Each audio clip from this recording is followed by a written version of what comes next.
Yes, early start. I was supposed to start like 10 minutes ago, but I was having schedule. My stream software was messing up. I updated it, and it was a whole event, but I fixed it. Oh, Faust, how nice to see you. Sadly, I do not have Noah here with me at the moment. He knows I'm streaming. I've informed him of it. He cannot join at the moment, though he might later. Let me just finish setting some things up, if you don't mind. I'm also 400 subscribers. I just need one more. That's a big event, big milestone. Gotta celebrate.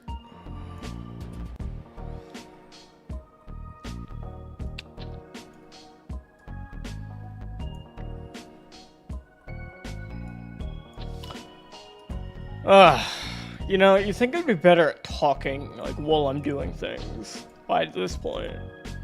But honestly, I don't think I'm any better than I was when I started streaming. If anything, I'm worse. I think I just crutched too much on having friends.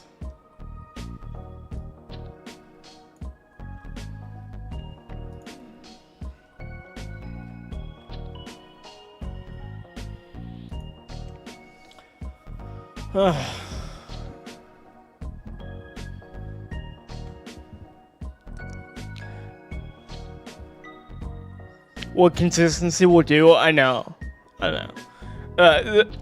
That's why I'm really enjoying Eugenics, because it's, one, I get to make consistent uploads, which feels nice. Two, that game is like crack for me. I would definitely just binge it so fast. So I think playing it like one run a day is so much more fun. The thing is, if I stream it, I'm gonna make like 10% progress in like a stream. And like, you know, then I won't feel as emotionally connected to each team. But right now, I feel like, you know, I really feel each run. I'm really having fun the way I'm playing it. I could stream Isaac though. I mean, fuck me, you know, run through that game a billion times. Isn't that the point of streaming? You don't get it, Maxine. It's okay. It's okay if you don't get it. You don't understand. I need to savor it. Yeah, see, Game Roll gets it. You know, I really should post in the Discord that I've started. I did delete the other event, by the way, so, I couldn't just, like, start from it. I kept trying to, but it kept saying no. And, like, crashing, so I had to just delete it and make a new, video or stream.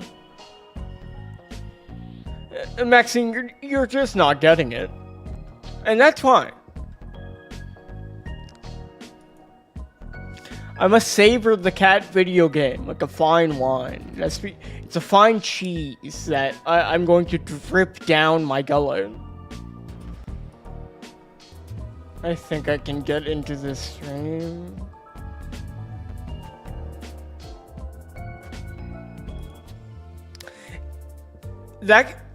God, Eugenics is so fucking fun, man. I'm so excited to get to the, to go to, like, the new desert that I just unlocked. So that'll be tomorrow. I'm also trying to make shorts very often. Whenever I have a dumb idea, I try and make a short. And it's certainly paying off so far. But we're not here for content discussions on how I'm trying to get viewers. We're here for me to play Limbus Company, the hit video game.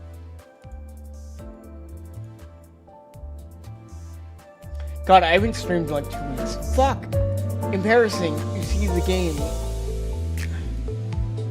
Man, we're gonna hate me for this.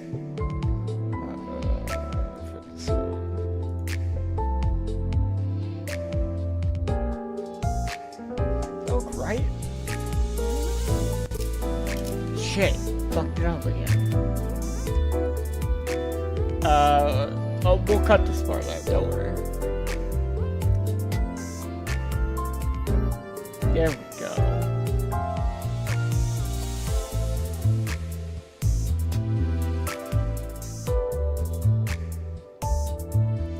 There we go, everything's in place.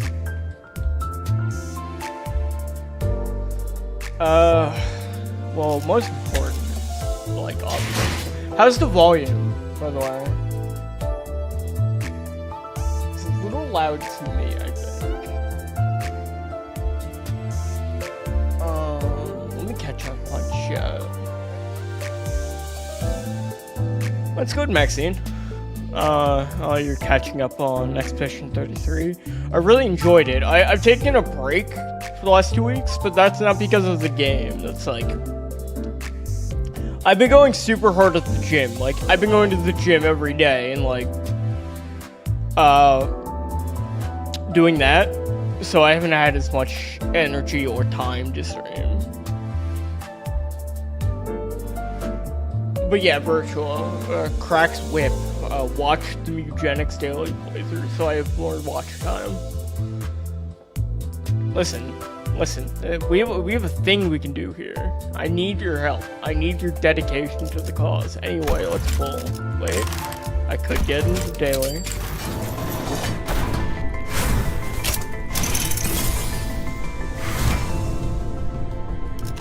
Okay, not what I wanted.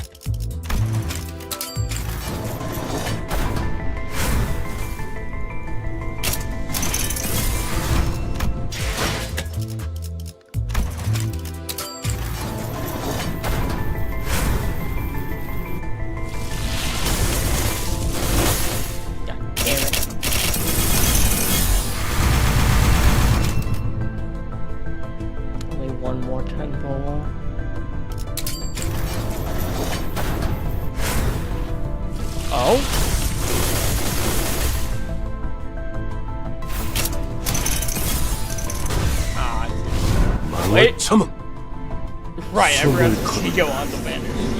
Okay, yeah, I got something on the banner. Also, I made a post in the Discord. This is like my favorite art I've seen in like the game. It's so cool, so stylish.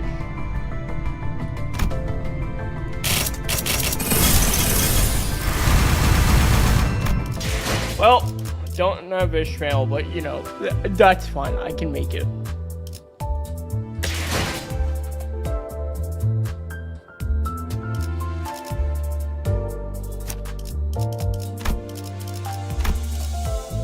Oh no. It's a he. It replaces my fucking favorite ego in the game.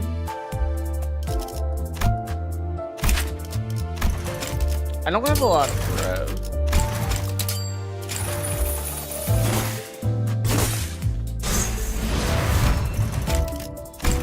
I read this like a couple days ago when it came out.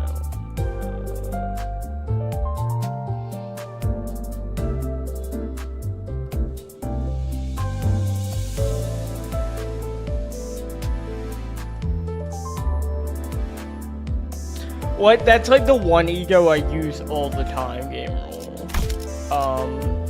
Pursuance.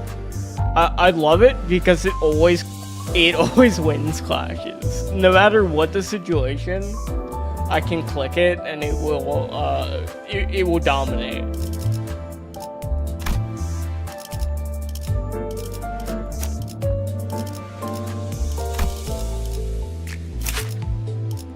How do I not know the fucking UI by now? I'm putting it back on until I don't.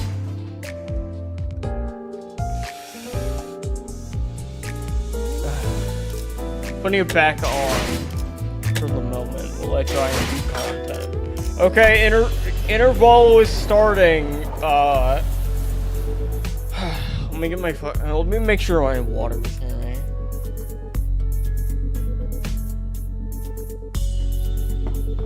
Why did I lie? Because I started early? Am I not allowed to start early? Trust me, if I had to wait till 6, I was gonna like lay down. I was starting to get kind of tired because I just ate, and now I'm like a bear. I've consumed my honey, and now I'm going to lay down and nap. If I had to wait till 6, I would have totally fallen asleep.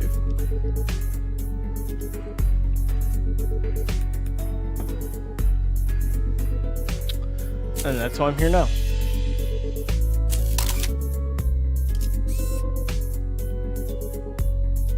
Please don't actually call me a bear, please. I really thought, I listened to what I said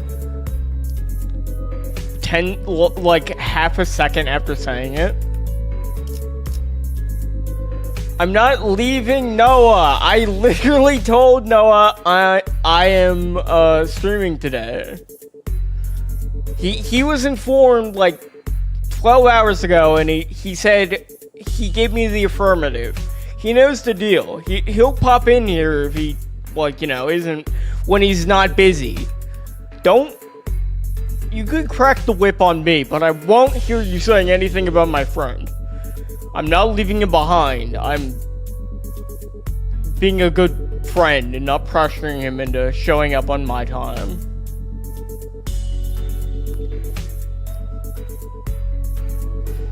Is this a silent protest for lack of nude on pirates? No.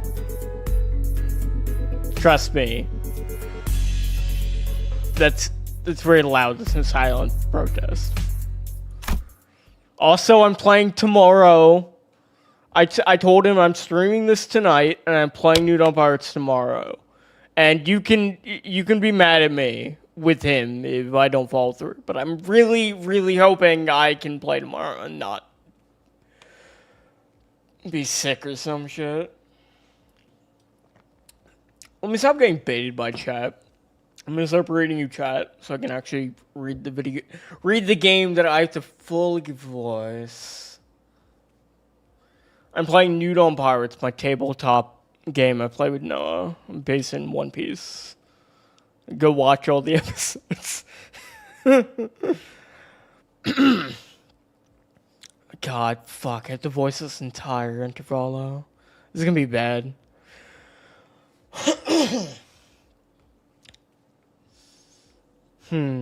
No, wait. For this one, we should go about it like... No, he's spinning in Vanguard for too long. I should pull him back and let him... Dante.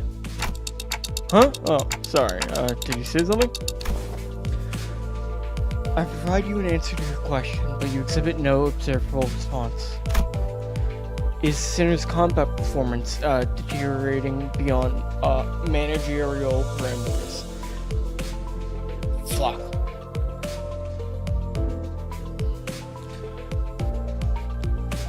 Goodbye, game roll. Thank you for showing up. I called Liam here, but he's still way behind. He could help me with it. Liam's great at voices. No, things aren't that bad, but it's just hard to focus on one conversation when I'm trying to support battles happening in completely different places at once. On top of that, Rodeo's shopping chatter's starting to get a little distracting. A few days after we entered N-Corp's district, the bus pulled over in the back streets of N-Corp to take care of a distortion case. This contract was supposed to be handled jointly with LCD team, but distortion suddenly started cropping up all over the area in the back streets called Butter Street. Without any coherent pattern, no obvious point of origin or route of spread, nothing convenient like that. And I had no choice but to split the sinners up into several groups and send them out. No, none of you voicing characters. Quiet. Otis, Ishmael, Sinclair, Don Quixote, Isong, and Marceau were on the way to rendezvous with the LCD team.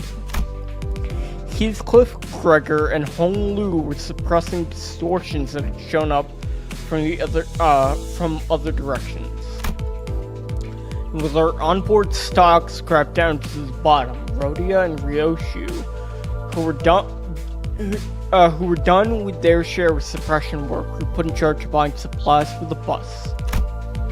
As for Faust, I'm not a bully, stop mischaracterizing me or I'll beat you up.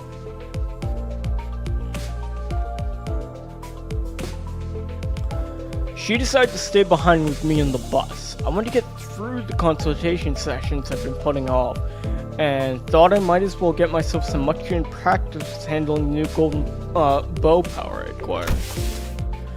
To reiterate, there is no issue requiring special concern regarding Faust. You know, Missy, I don't really believe you when you come up to me and state that plainly. It is true that Faust has, on several recent occasions, expressed dissatisfaction with certain Faust. However, those instances should be classified as mere personal grievance. I mean, that's good and all, that's good if that's all there is to it, but this was not the first time Faust has seen, unlike herself. There have been times before when she spent far longer alone than usual, lost in thought. Moments when she could not produce immediate answers to questions from the other singers or me. Could it be you can't access the Geshel stuff? May I ask your basis for that inference? Because you're acting like you did back on the warp train. It appears there remain occasions on which you're still capable of surpassing Faust, Dante. So I was right, you really are cut off from the Geshel staff. That was not intended a confirmation for your conjecture. She's saying that while she can technically access the Geshel staff, it may as well be that she can't. I wish I could ask more and get to the bottom of it, but the way she was sidestepping the subject told me that prying wouldn't give me any further insight. Alright, I won't press you if you don't want to talk about it. Your reserve is appreciated. Shall we move on? Yes, your consultation is the next agenda. After cross-referencing the records pertaining to the recent events in the House of Spiders, it would appear that memories concerning the individuals designated as Sora and Ren currently remain only with you, Dante. As such, should the influence of Ryoshu and her sword lend to further omissions in the official records, the manager will be responsible for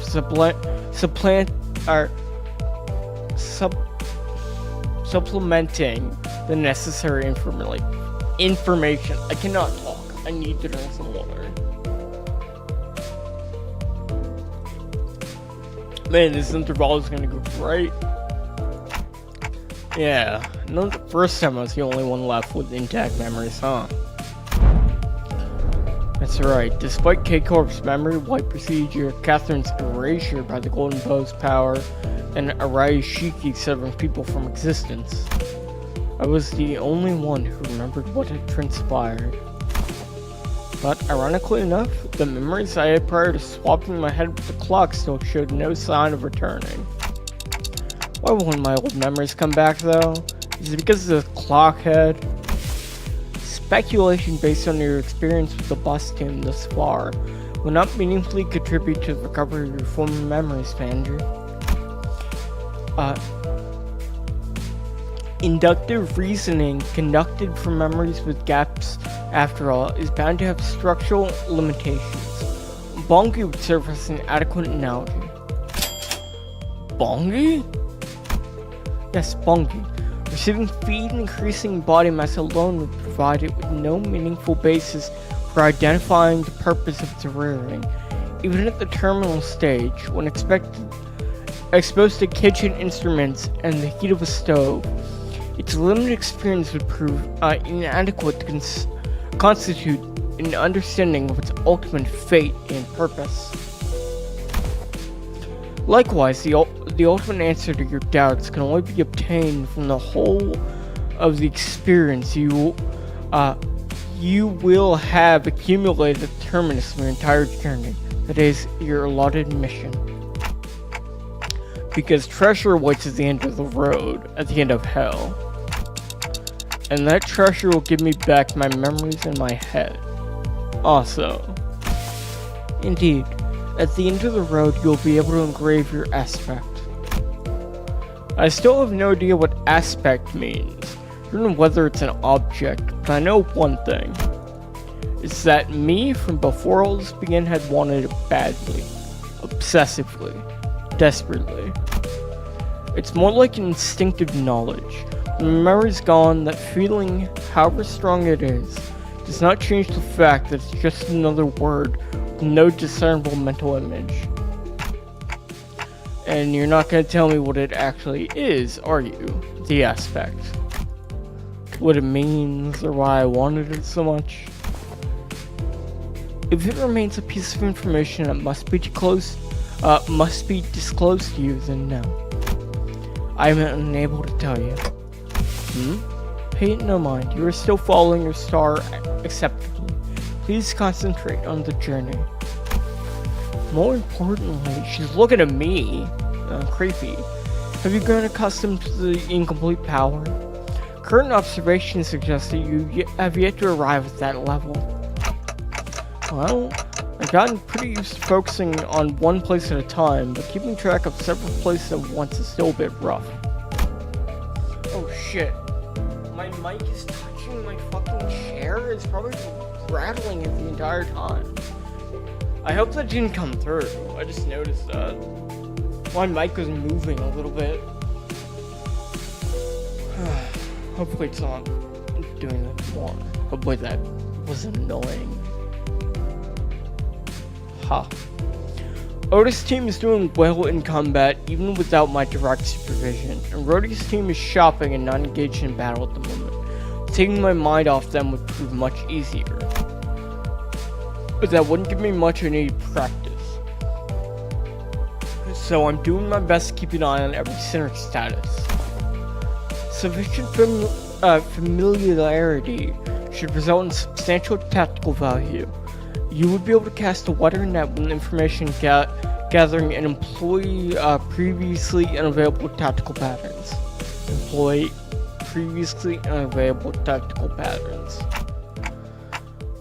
Whew, I've not talked this much in a couple days.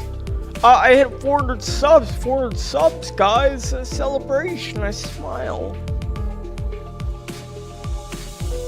Oh, nice. Right, I'd also be able to tell when it's a bad time to call someone in, too. Even as I continue talking with Faust, I make sure not to stop observing the places where each group is and what they're doing. It's like a fuck, it's like a gnat in my room. Hold on. It's really annoying.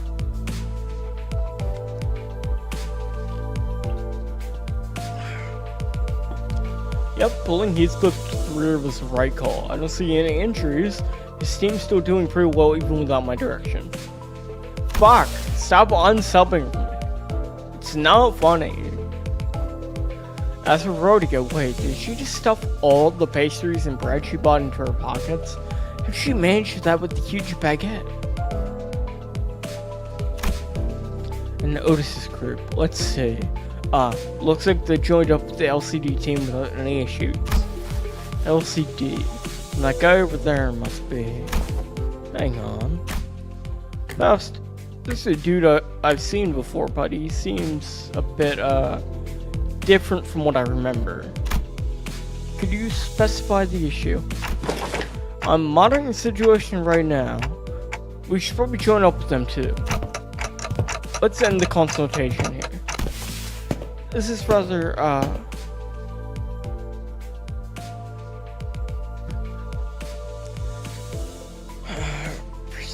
precipitous, I think, is the word. That's a word, right? Dante. If the incident is of serious nature, perhaps request for support from the LCC. No, it's not an incident. Though I wouldn't say it's not serious.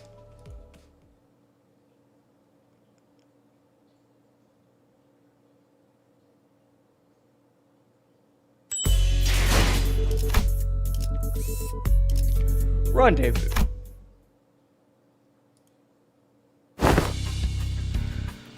This is going from bad to worse. Really? Dante seems to be tied up helping the other groups. Otis' command calls have been working out well enough. I'll give her that. We've managed to hold the line better than expected, but we're definitely starting to feel the strain. Why are you waving your hands all about, arm and hand signals? What signals? What swing the arm signal is supposed to even mean? You don't know? It's scatter, damn it! So scatter! That was close! We almost got flattened! Damn it, even rookies with nothing but most rudimentary military training would have recognized a hand signal that basic. Well, we're not all trained soldiers here, are we? Verily, the flourish of a single hand doth indeed make boast of chivalric elegance. Yet when thou suddenly wavest thine arm about, clenching and unclenching thy hand in a mystical fashion, only to suddenly turn tail, forsooth, I am left bereft of understanding what thou meanest to say. To think of all the personnel in the team, only the swabbiest discipline to interpret a basic field signal. I only picked it up during my sailing days, and realistically speaking, did you really expect ordinary people like the others to understand professional military signals? This is unacceptable. After all the operations all of you have been deployed under my lead, you're still ignorant when it comes to nonverbal signals. I don't even think Dante would know the signals. Yeah, might as well be splitting hairs, literally. Let's appease our agitated hearts and follow Miss Otis' instructions. We should disperse and withdraw. Megaton landing! Hey, pretty cool, huh? Let's face it. I know it'll make one heck of an entrance. Oh, aren't you supposed to be cleaning up distortions upstairs? Oh, finito a million years ago.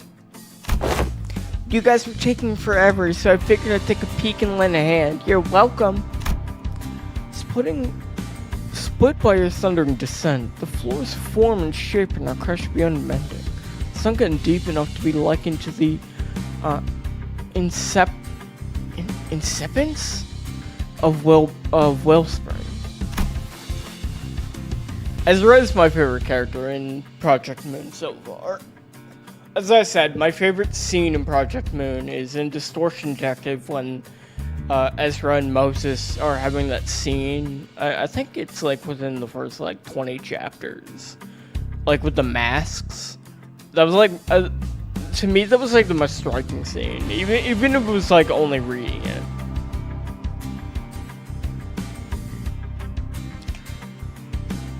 Don't you worry your heads about it. That's the active teams to take care of. Anyway, that should be all of them, right?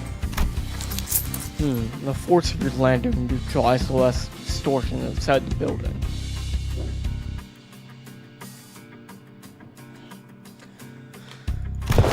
Great! Can you check on Distortion Peep's face and clothes? Their faces are all segmented. Makes my skin crawl, not a pleasant sight.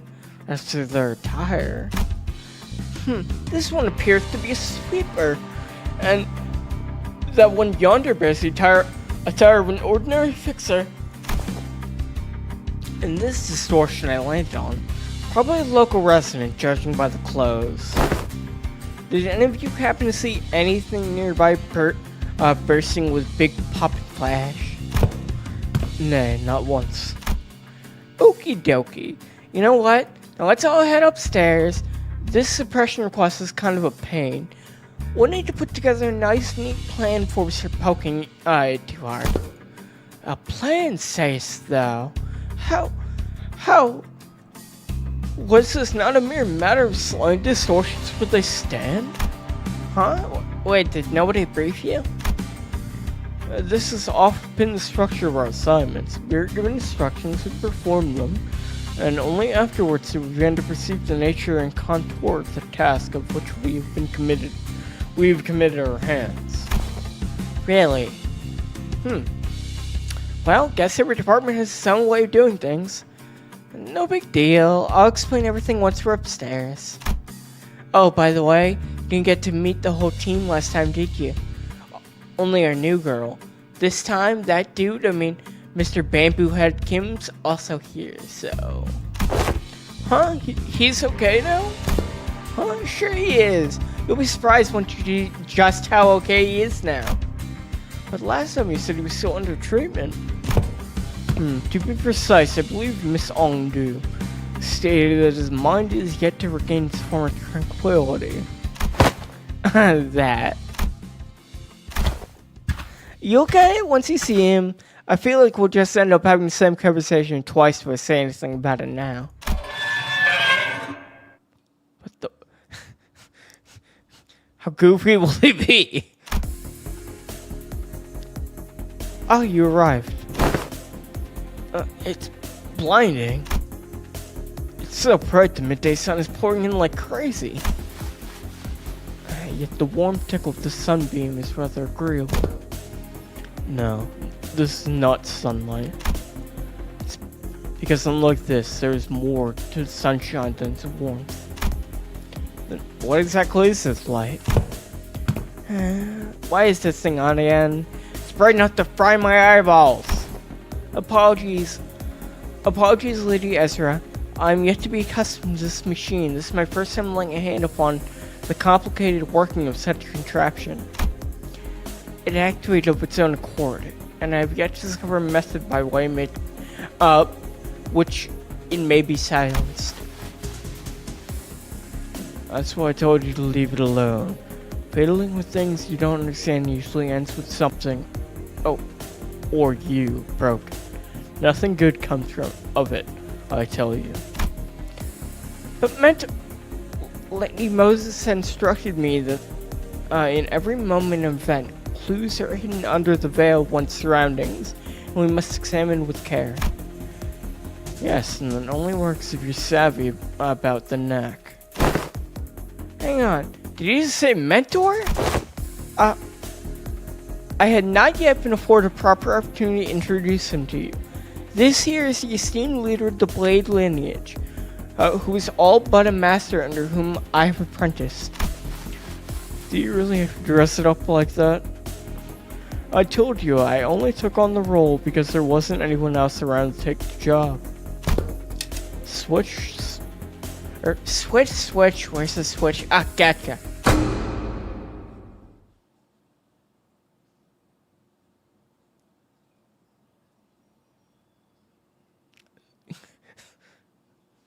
Is that him?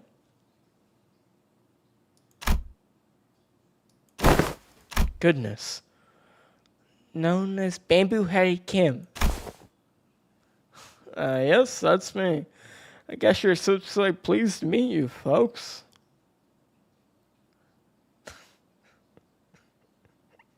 I have a feeling I'm gonna really like him. Ah, shit.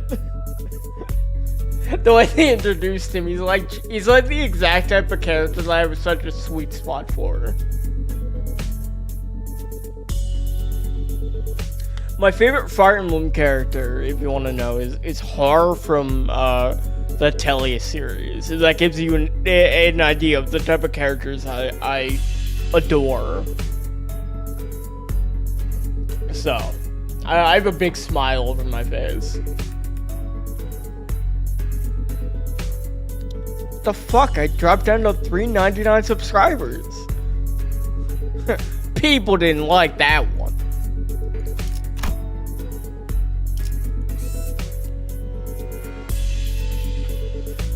Yes, Maxine?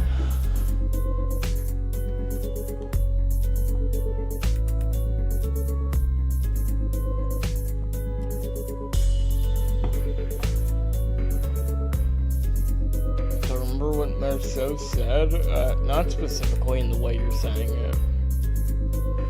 Search for the inflection point. Oh, it's not sunlight, because it's on. Yeah. I remember you saying line. Okay, so more often than not, first impressions are prone to change. The babyhood Kim I remember was a man who drowned in his own fathoms, blaming himself for his powerlessness with a listless, heavy voice. That, however, had been while he was distorted and sunken into himself. So I figured his original personality might be somewhat different. Oh, the canonized collab, that's really funny. Can they add it to the mirror dungeon too? But this is not someone. It's not just someone. His personality isn't even the same ballpark as my expectations. You're telling me this guy here is Bamboo Head Kim? The guy who fisted me in library? Yep, we double checked with Ezra, and she said he really is the same guy. Oh god, he's so cool. Whoa, that fire in your head's not hot at all. Fascinating stuff. Can you... okay, can we check again just in case? I really can't wrap my head around the fact that this is the sullen, serious man whom we'd fought. Just look at what he's doing. He's rubbing my face all over like he's checking for some kind of mantelpiece ornament. Lots of ticking and talking going on. That's supposed to sound like them talking to you folks, huh?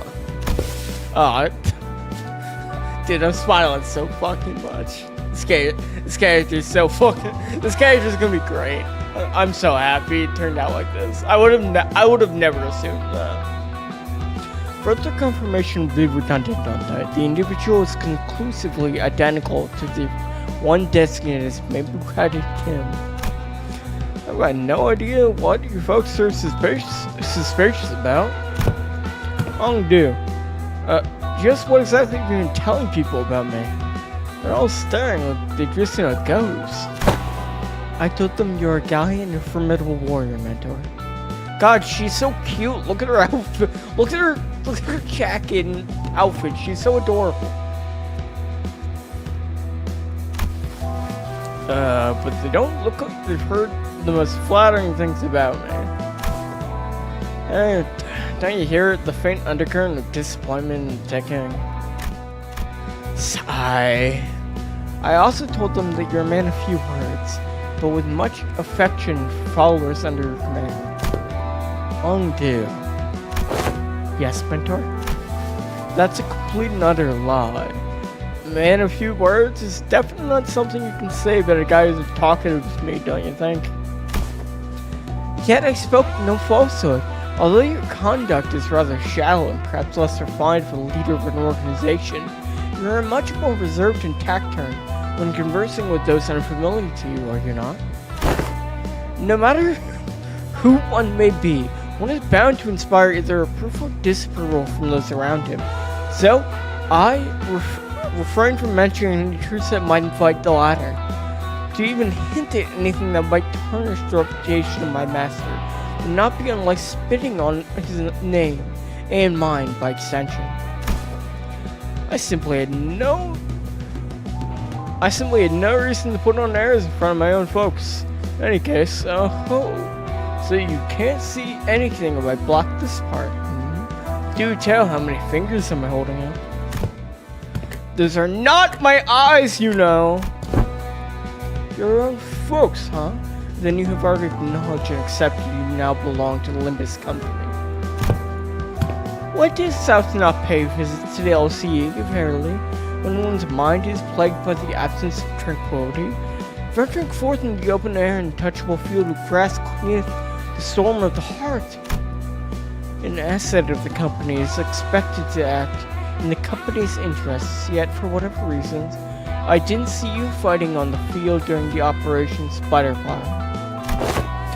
You will have an account for it in your absence in the mission.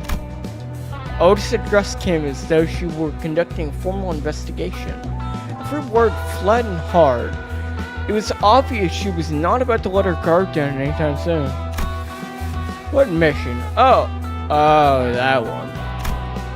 Kim finally seemed inclined to assume a more serious disposition. He stopped peering into my face and turned towards Otis. And although his hand was still on my head. Alright, clearly there's some disconnecting expectations here. Listen here, you. I'm really not all that about hard, bothersome work. Get what I mean? The real disconnect was between his stoic expression and the words coming out of his mouth. What? So let's talk about the kind of fellow I am. Meet the resident layman, who's forced to do his job, with a frown too, I might add, only when he got absolutely no other choice. I'm really not some big shot ongdu apparently has been promoting me as folks. And I'd very much like to stop getting roped into stuff that keeps putting my life on the line. Dude, he's perfect. I don't want to fucking be here, man. I just want to go hang out on the couch and drink beer. Fine, then why did you join LCD in the first place if you'd rather be unemployed? No, never mind. They probably forced you to stay. You catch on quick. First they spout this nonsense about distortions and all of them. Forced hire me, calling me a company-owned resource or whatever. And the other day, they were on again about, what's its name? Golden Bow? Yeah, yes, they invited me on a tour of another department to listen on some important presentation. And I accepted. I thought it would be a fine opportunity to broaden my perspective. Undue, dear. There are times when your commitment to duties shines brighter than the sun. I find that attitude so dazzling that I have to squint when I'm looking at you. Who knows, maybe that's why I'm wearing this bamboo hat, to shade my eyes from the other brilliance. Do you mean to say that you're in need of a shield to protect your eyes? Lady Ezra, might I submit a request for a pair of sunglasses for my mentor? Only if it's not too much of an imposition on the budget, that is. That right there, that's what I keep telling you not to do. You can't just say yes to every silly little thing he says and turn it into supply request. Small expenses add up a lot, you know. You gotta save up everything you can to piggy bank while you still can, or you'll end up broke. Like that Blake Spiva guy, because no one donates. Chill. Is there really no room for reconsideration? No means no. Then I pray make the purchase for me. I shall cover the cost myself. No can. Wait, what? My poor mentor is in a state of great discomfort, yet I possess neither the wisdom nor the knowledge to navigate the silver tongue of merchants and the maze of stalls to locate the very best item. So I must beg this favor of you. You're giving me a freaking headache, girl. I'm aware that you and yours are no stranger to such dealings. There's no one else I can trust to complete such a procurement with the swiftness of wind. You know what? Never mind what I said. I'll just get you what you want. You heard the gentle lady mentor. Your suffering shall soon be alleviated. Right. My apologies for interrupting you mid-conversation. Pray continue. You would reach the part where we invite you to tour another department. No sooner Ungdu's words left her lips than her eyes glinted with something I couldn't really put my fingers on.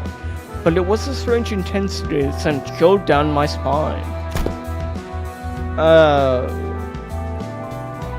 Yeah.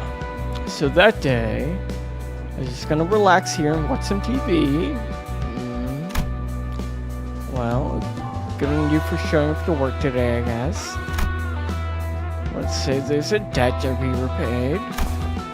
At least you understand that we're indeed in debt to the company. Yeah, I suppose I do. Kim's gaze lingered on Ongdu's prosthetic arm as he answered. Oh, Miss Ongdu, your arms. Only after following Kim's gaze did Sinclair soon notice Ongdu's brand new prosthetic arms. The last time we saw her, Ongdu had lost both her arms, and I remember Ezra asking her to sit tight and choose what type of prosthesis. Need water. To choose what type of prosthesis she wanted. Those arms are probably it.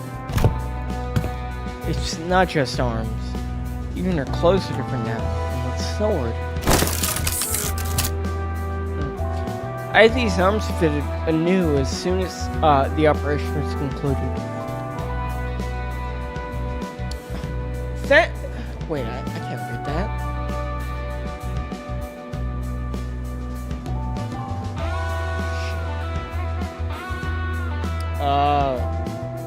Thanks for subscribing! With evident satisfaction, Ongdu held up her dark metallic wrist as if showcased them. Did I finish reading that, or did I just, pass out? The gracious hosts in one of the LCD teams had prepared them in advance. The components fixed along her arm clicked and rattled, unfolding for a moment before neatly folding back into place. Oh, such graceful smoothness, wed to machine articulation. 'Tis as though I am beholding the marvelous prosthesis of the illustrious Siegfried himself. Yep, the showcase would have gone lackluster with trademark reaction. This is strikingly similar to Shorts Industries N7 lineup, but I thought that model was discontinued.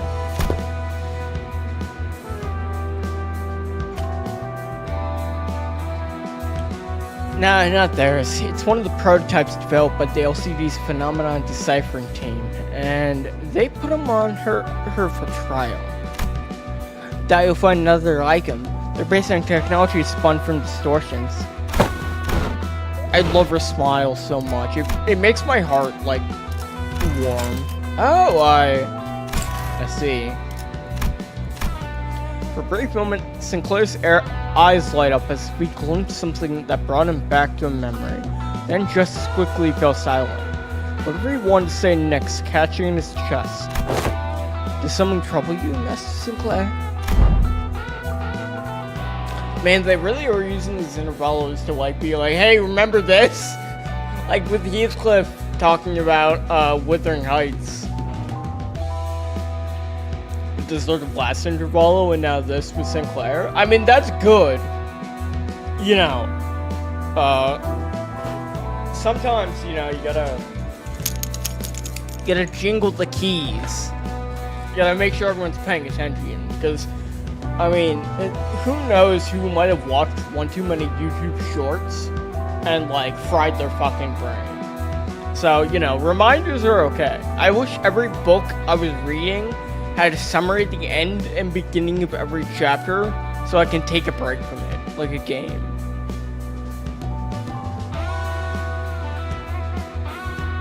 It wasn't hard to understand what struck the tender memory of Sinclair, and why it cast a shadow over his face. But, sorry, just remind me of something from a long time ago. My dad used to work with prosthetics before he passed away. I thought this was the exact same model I saw back then. It appears I lacked tact. These arms have stirred a painful memory within me. For that, I apologize. Listen, it could be two things, Virtual.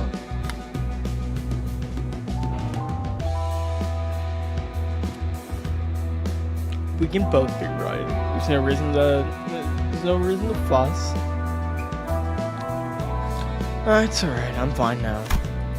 Sinclair's voice still carried a faint tremor, but beneath it, there was a firmness that had not been there before. It's okay, Sinclair. You aura farmed so fucking hard last Kanto with a future version of you that you're cool now. I officially call you cool. You really had grown a great deal. Isn't that every part of everything in Limbus? Is like hype moments and then vague posting. Gundaki is truly a freaking sword. I was there with her. I did inform Lady Ezra that any blade that could serve as a weapon would suffice, but she insists on browsing the goods. I dare say I was given the opportunity to lay my eyes upon every type of sword I could ever hope to see in this life, walking through the workshop street that day. Oh please girl, we walked for just 4 hours, that's nothing.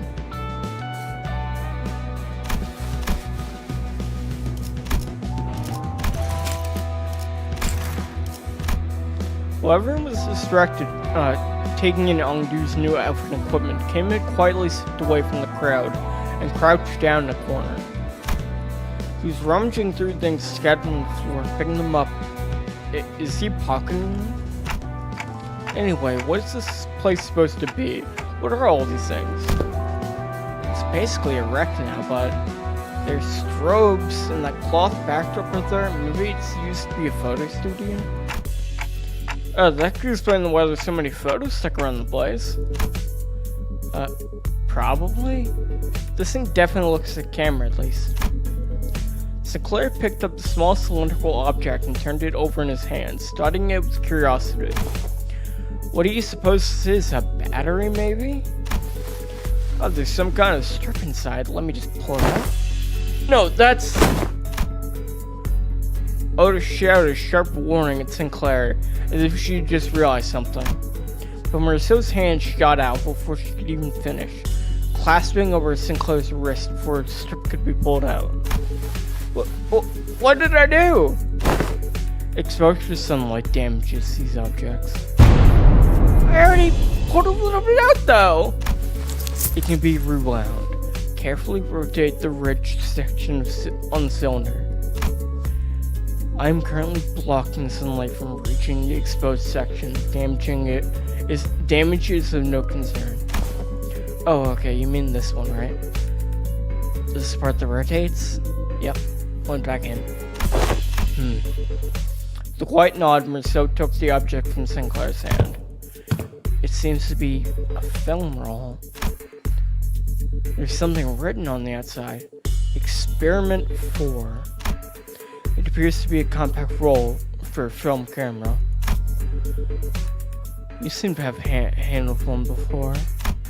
Yes. Marceau's answer came without any further explanation, but the way he adjusted the camera on the table certainly didn't look like that for a first timer.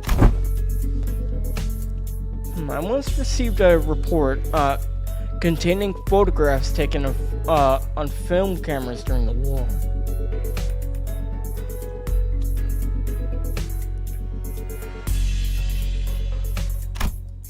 Film rolls used to be used by N-Corp are particularly difficult to falsify. They were often used to collect intelligence during secret operations. The film fixes light directly into a medium, from what I've heard. A particular expression flashed across Ezra's face as she regarded Otis. Perhaps it was the mention of war that caught her attention. Anyway, we've managed to regroup in one place. Let's come up with a plan to deal with these distortions, guys.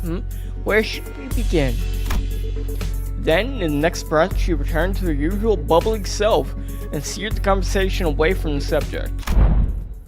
Both Ezra and I we're both still trying to be free of the misconception we inflicted on ourselves.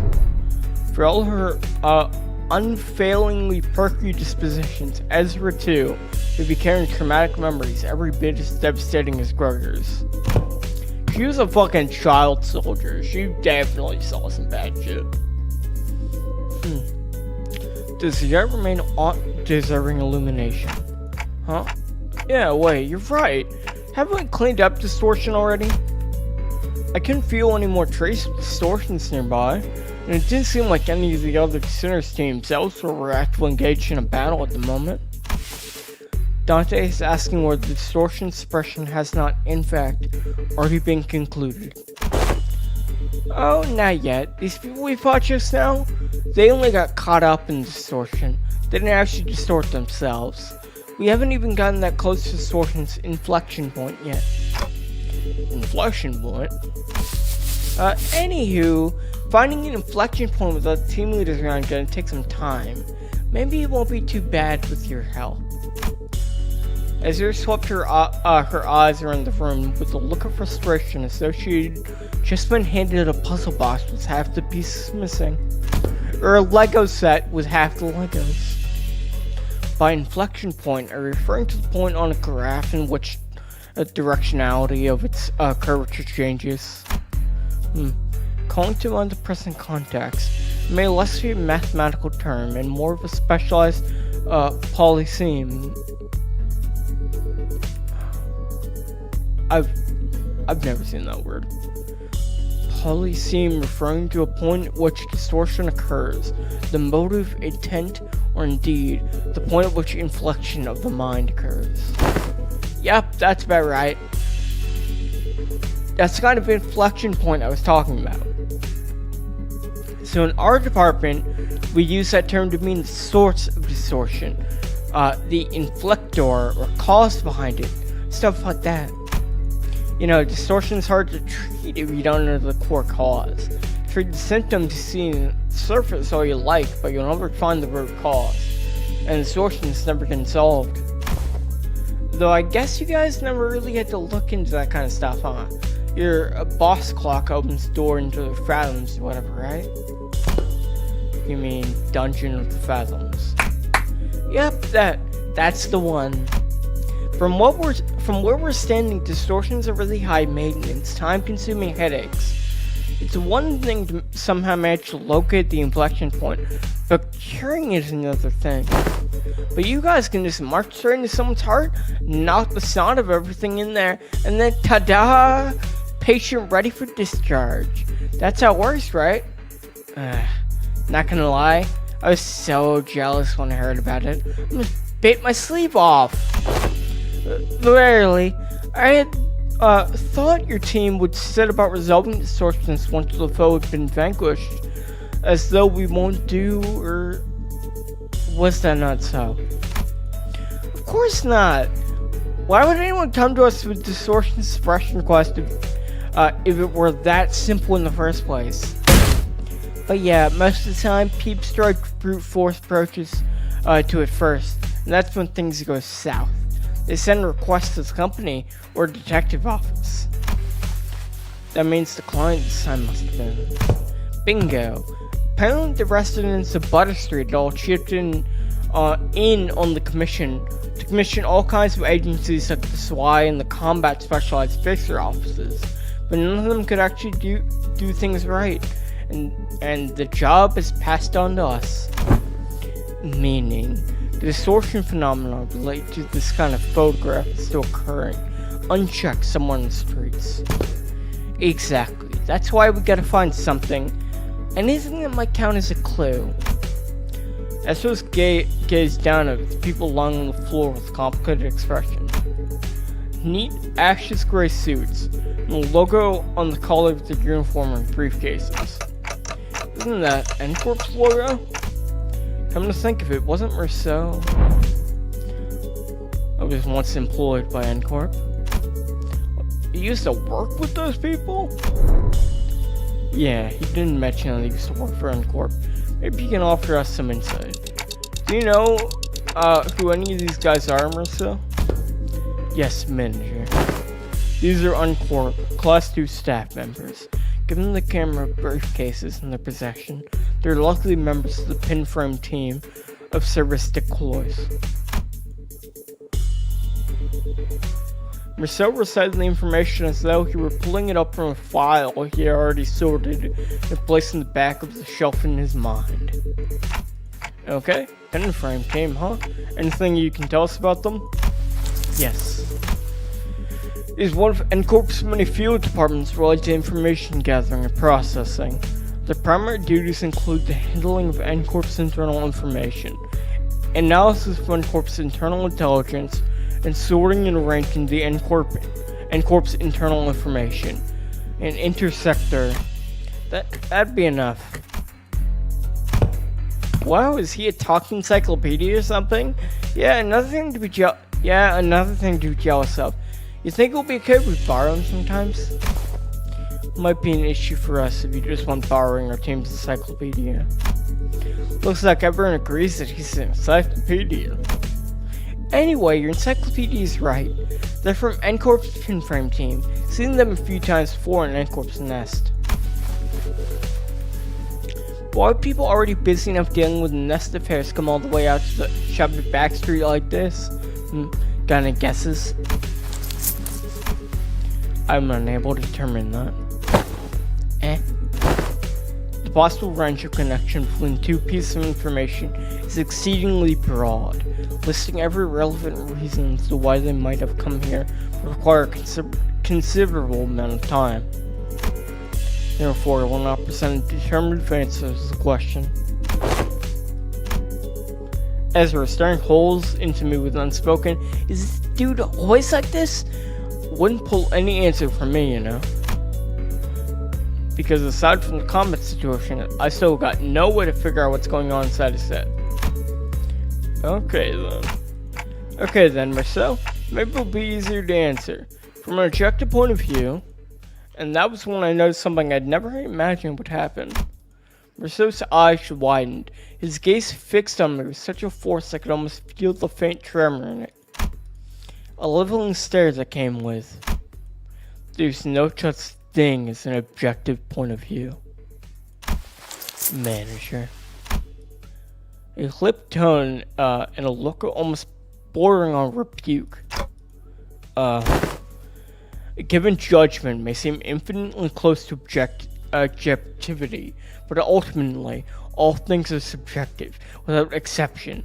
That is why in this review of Super Mario Sunshine, I do not need to state that this is my opinion, as everything is one's opinion, manager. Asinine. I fell silent for a moment, lost in thought.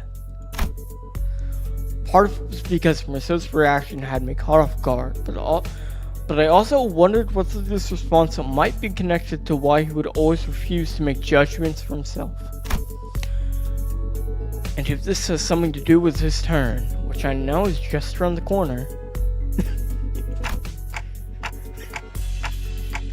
Got it. Then tell me 3 subjective reasons you think are most likely for why these people had to come all the way to the back streets. I need to understand who he actually is as much as I can. Because I'll never know when I'll get another chance to get to really know him if I brush this off with an, oh, I see, my bad, as usual. Yes, manager. God, the soundtrack, this fucking track is like banger, by the way. This is such a good, like, just like, track to like D&D too. Like, this is such a good vibe track when characters are talking. Like, it loops so effortlessly. I would presume that their mission was one or all of the following. Retrieval of a video recording or recordings in violation with NCORP's taboo. Prompt elimination of the violator. Contact with an informant in the backstreets collaborating with NCORP's nest. Or identification and arrest of a wanted individual or individuals designated by the nest. Taboo? You mean these people could be taboo hunters? Nah, no way. They don't send out a taboo hunter for every single violation now. Like, wings usually leave minor taboo violations to be handled by subcontracted fixer offices or employees of the department in charge. I'd say these guys here are NCORP staff. Miss Ongdu, what are you looking for in the pockets? I'm looking through their belongings. for enlightening clues said to be hidden in the sleeves or the fold of their garments. Lady Moses has been gifted with the art of discerning the truth where it lies before her, with but a single glance, yet my eyes are fain to such a feat. Let me take a look too. This employee card, okay, this one's a wallet, so let's put that back. Don't want to be robbers. Ah, this might be it. It's an order missive. Ezra pulled the sheet of paper out from an N-Corp staff coat to read its content aloud. Work details. An elimination of the individual Category 3 taboo violation. Address Butter Street. This is the place! Which means all this might be pointing to something. Whoever used to work in the studio in distortional phenomena might be connected. Yeah, now that you mention it, when that whole pop and change thing happened, I did feel kind of like a camera flash. Alright, let's start by combing through this place. Let me know if you find anything suspicious. Oh! At long last, hath the hour arrived for my debut as detective, forsooth. Don Quixote must have been miffed for not getting to play detective back in T-Corp. No idea where she'd been keeping them, but she immediately pulled out the detective props she'd given to Roya, Ryoshi, and Honglu back then. Verily, I'd foreseen that this day would come.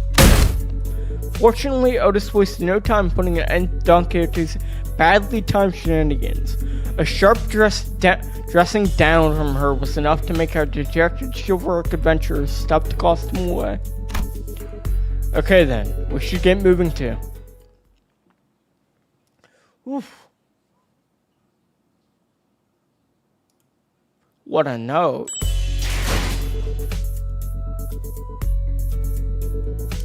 God, this song is so fucking good.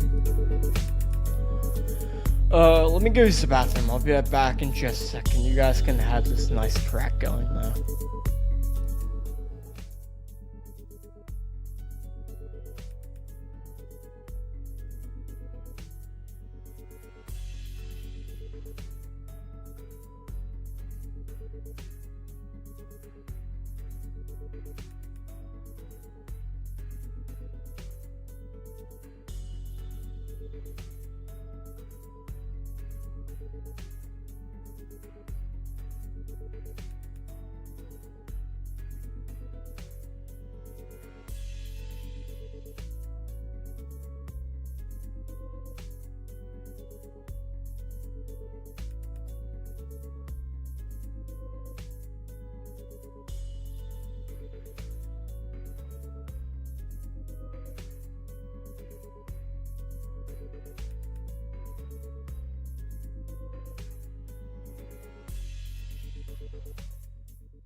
I am back.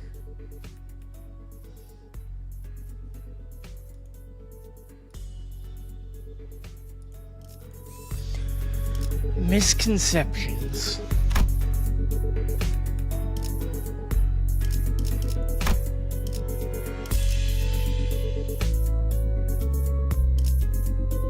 이번에 읽어줄 동화책은 이것으로. Thank you. We spent a long while rifling through the photo studio with the LCD team, but no one found any decisive evidence. There sure are a lot of photos around, but almost all of them are just pictures of buildings. Wasn't much to tell from that. Aside from the canisters containing the film rolls Sinclair picked up, there are no remaining items here that can count as proper clues, Executive Manager. I confirmed that the rest are all but empty plastic containers. And it's probably best to check the contents of the film roll directly. Yes, Executive Manager, I will find a way to develop the film. Did you guys find any sort of photo development room or equipment nearby? Let's search a little more before we see what's in the film roll. Mentor, what do you make of this object? For the time, Ongdu, I have no idea. If I had wits bright enough to understand all the lies before me with a single glance like that team leader, I would have passed the royal examinations long ago and secured myself a lucrative position as a court official. But, Mentor, you've already passed the royal. One swing, a sword does not retrace its arc, Ongdu. So it is with life. There is no undoing what has already been cut. This is unnecessary to dwell on what can no longer be undone. There is no after for what has already been slashed away. Not for you, Mentor. Ought you not dwell on what can no longer be undone? I misspoke. I did not mean it that way, Ongdu. I merely meant to say that I do not wish to recall my past. I'm aware. You have told me so as much since long ago. Whenever you were placed in a position to retrace the past, mostly at the eateries when you filled your belly on unpaid tabs, and each time you brought down the stone wall before our house by your own erring hand. This is exactly the kind of things you should never forget. Ow! My belly! I feel stabbing pain in my belly. The spot! Oh, the very wound where you once gave me afflicts me yet. The one from when I thought you were only poking me with the scabbard. Yet by some cruel turn, it was your sword that ran me through. Mentor, you said it was completely healed, and that I need not concern myself with it. Those very same words have been repeated at least 80 times. But it still aches every now and then. Chiefly when I hear your sharp cutting words that I really don't want to hear. Ah, is that so? Ongdu suddenly pulled out a sheet of paper and began furiously writing something down. What's this? I've written down the words that I have just said. If hearing my sharp, cutting words afflicts you so, perhaps reading them instead would cause no suffering.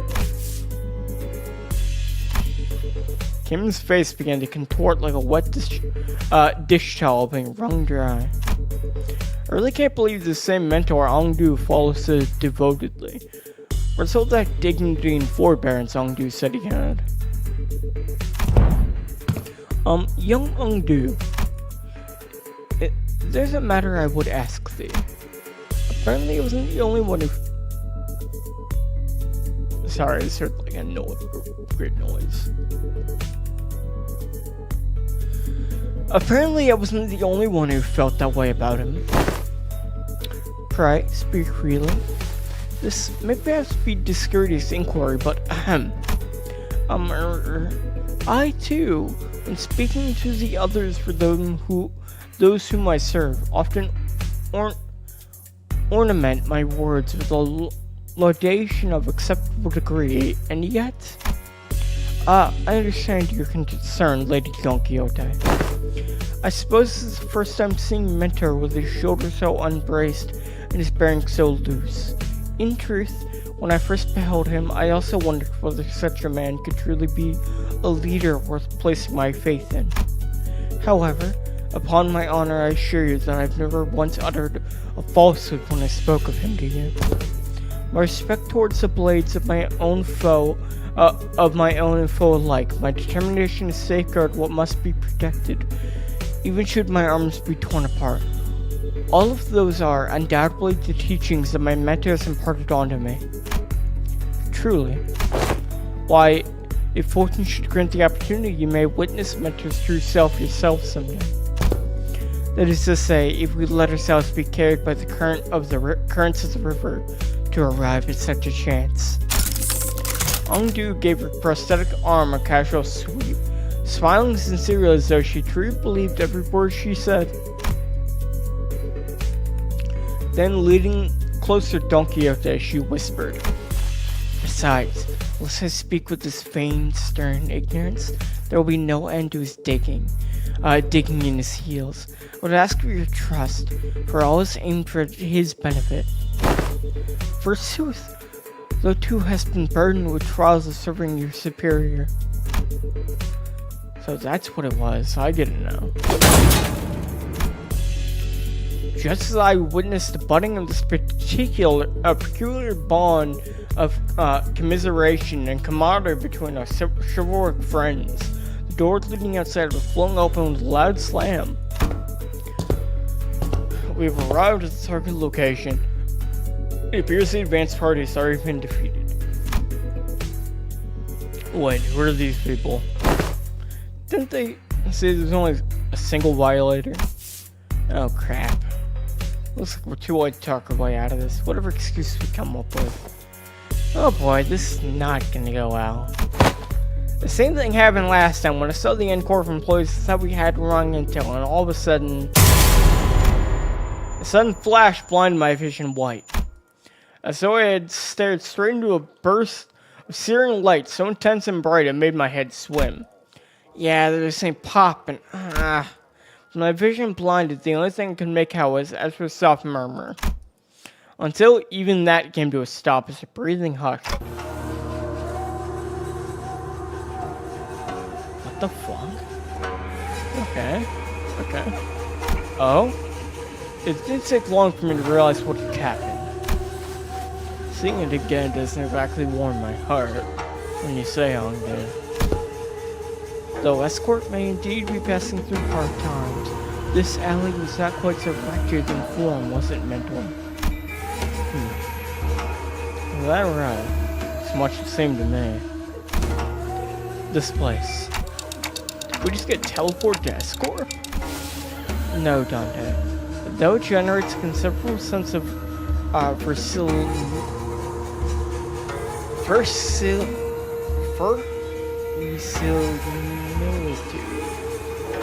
This is... I think I know what this is. This is a presence.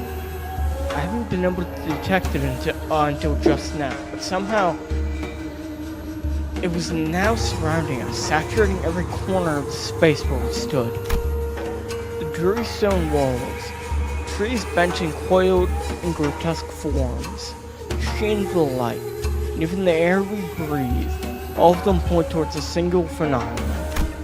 This is the depths of the fathoms. Fathoms are entirely out of distortion. Can't read that either. Thank you. I appreciate every sub. They're completely different distortions where the N-Corp employees were just a moment ago. Executive Manager, this is it exactly. This is what I was trying to explain.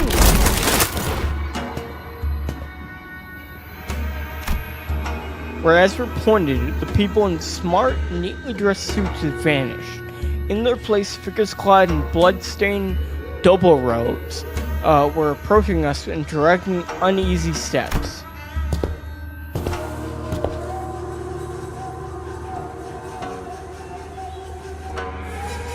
Right, let's fight first and talk ready. Ready, Yongdu? My blade is poised to strike, Lady Ezra. And wait, where's the bamboo-headed dude? I'm afraid he's already taken his leave. He said he had no desire to cross blades with the Chu-unkuns of Escort twice. Come on, man, not again. He's a repeat offender, that's fair.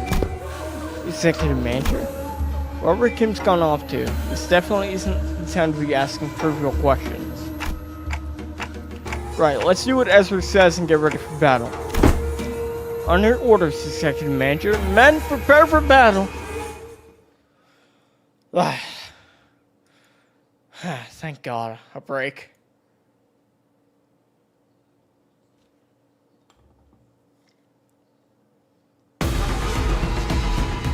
요새 일 말곤 할 게 없어서 그런가 자꾸 대기 타게 된단 말이지. 해결사 영상 보는 거랑 좀 비슷한 느낌도 있고. 솔까 이건 좀 재밌을지도?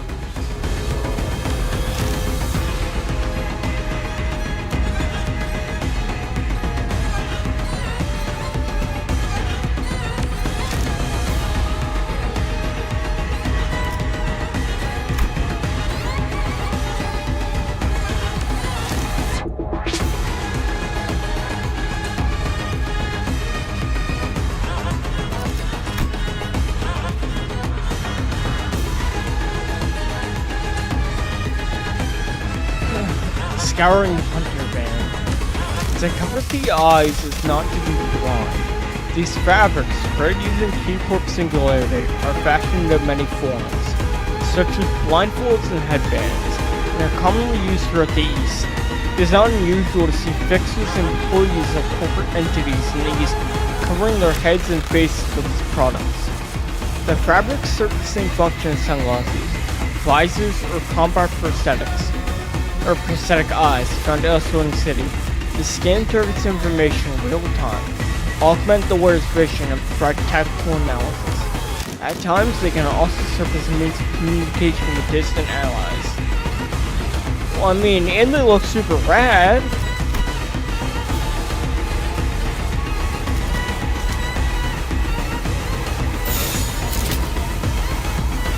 I'm sure win rate. 시연합니다.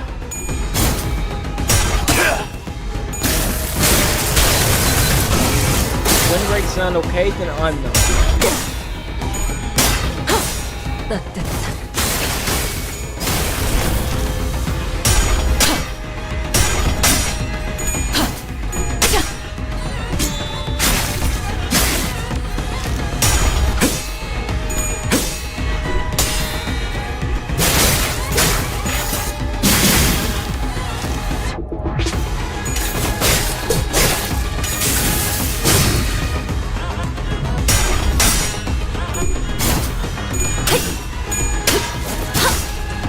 Sorry, I'm not talking. I'm trying to rest my voice. 매뉴얼을 만들어두길 잘했네. 그렇게만 해. But if anyone wants to talk about anything, say so in chat. Otherwise, I'll be sitting there sipping the water. 도시에서는 누구도 자유롭지 Serve my 못해. voice. But if you would talk, 저승님이라고 you can always 예외는 make me. 아니겠지. I'm like a monkey. 허레이드와 피날레.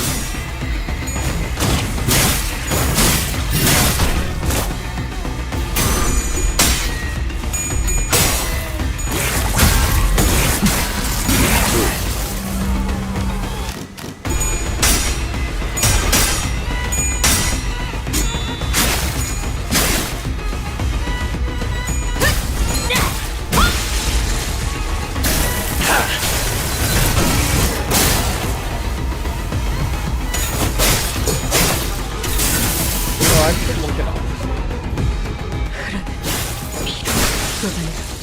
I'm getting drowned out by the game. 너희 너무 얕잡아 보인 거 아니야?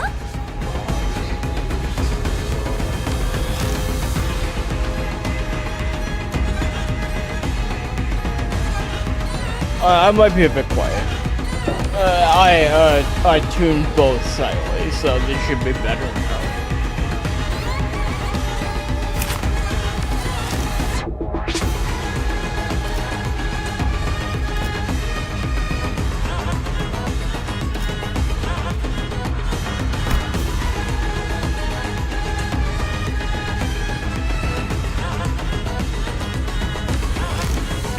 Move Workshop E Type 2 Blade Roll.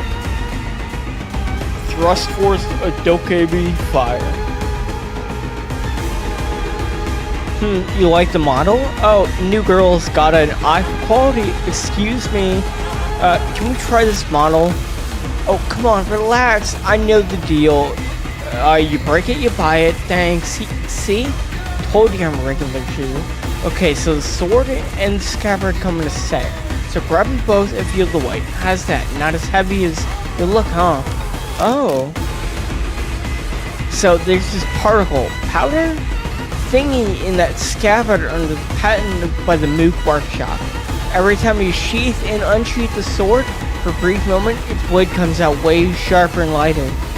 And that metal you're holding happens to focus on the sharpness, so it's like ding, and voila, get a nice buff on your weapon. I think it's one of the VII series models. That Mook's Workshop's classic lineup, by the way. Check out the finish here. It's what the heck? Hey, this is the VII Type 2 model that went out of production. You know what? This stuff isn't easy to come by. We're lucky we found one here. If it's such a rarity, Lydia, so perhaps you also will instead. No, it's fine. We can, well, I can see it's literally made for you. And it'll work real nice with those boosters on your new prosthetic arms. It'll need some getting used to, but you'll be one heck of a fighter once you get the hang of it. Anyway, consider it a gift from yours truly. You're officially one of us now. Officially our new girl. No more temp ID. Then I shall accept it with gratitude. By the way, remember that classic lineup part? It's super durable, and they're delicate parts that you should watch out for not to break, okay? You know what? Let them break if it really comes to that. Just don't die on us. I shall take your words to heart. How cute.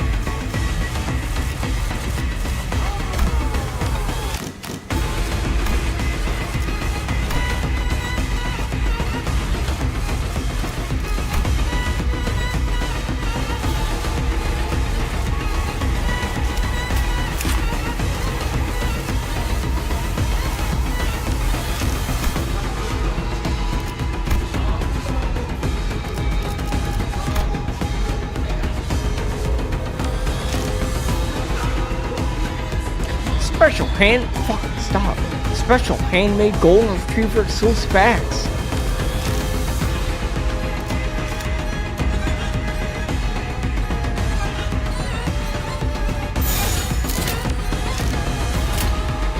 그대는 어디까지 각오했을지. No, it's not you yell. Not pressed when I get pressed.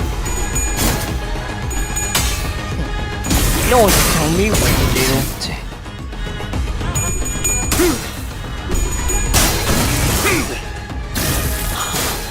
행진했고 이것이 서로의 피날레다. 왕의 좀 피를 쩔었는데. 하사한다.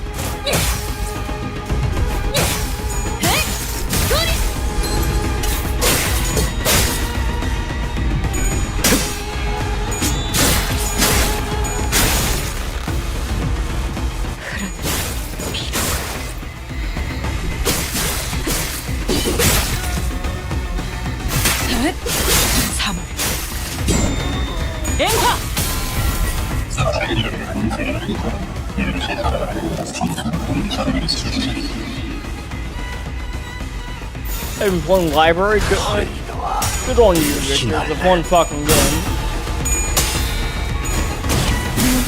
I hope you're enjoying it. Everyone should play it. Liam should give up on Lobster. Feels too walled by it, and start playing library.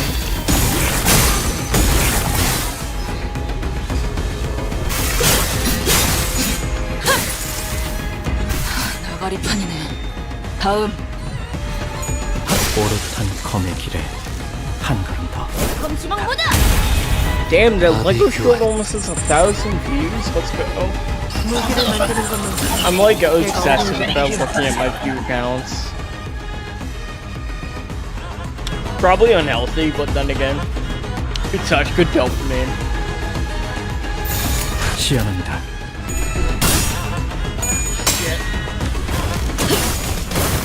Imada just subscribed. Thank you. Finally, one extra counts. That doesn't make you better or worse than any prior subscribers. I'm just noticing a fact.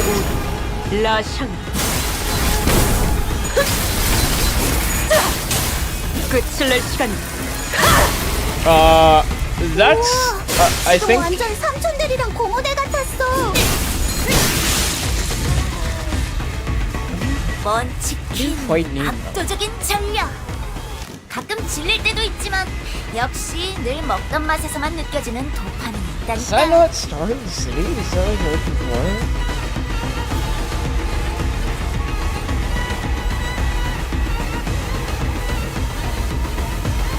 I assume you're talking about me.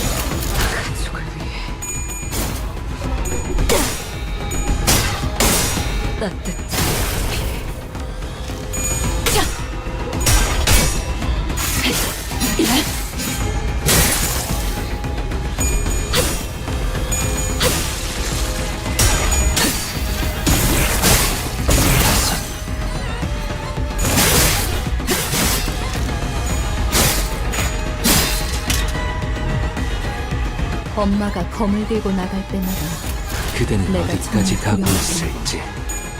엄마가 돌아오지 않는 거였어. 너희는 어떠려나? 무사히 그러고 아니면 엄마처럼 거짓말쟁이가 되어가는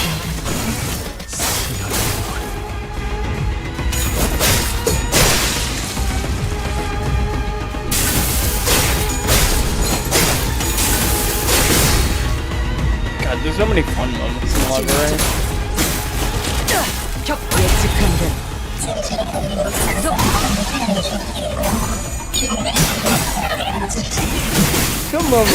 I feel more motivated with this for me, you know?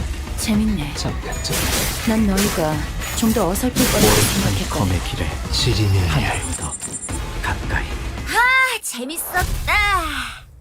자, 오늘 That should be all of them. Surveying the area with a measured alert, Ongdu cast the blood from her sword with a few sharp flicks before sliding it back into a sheath.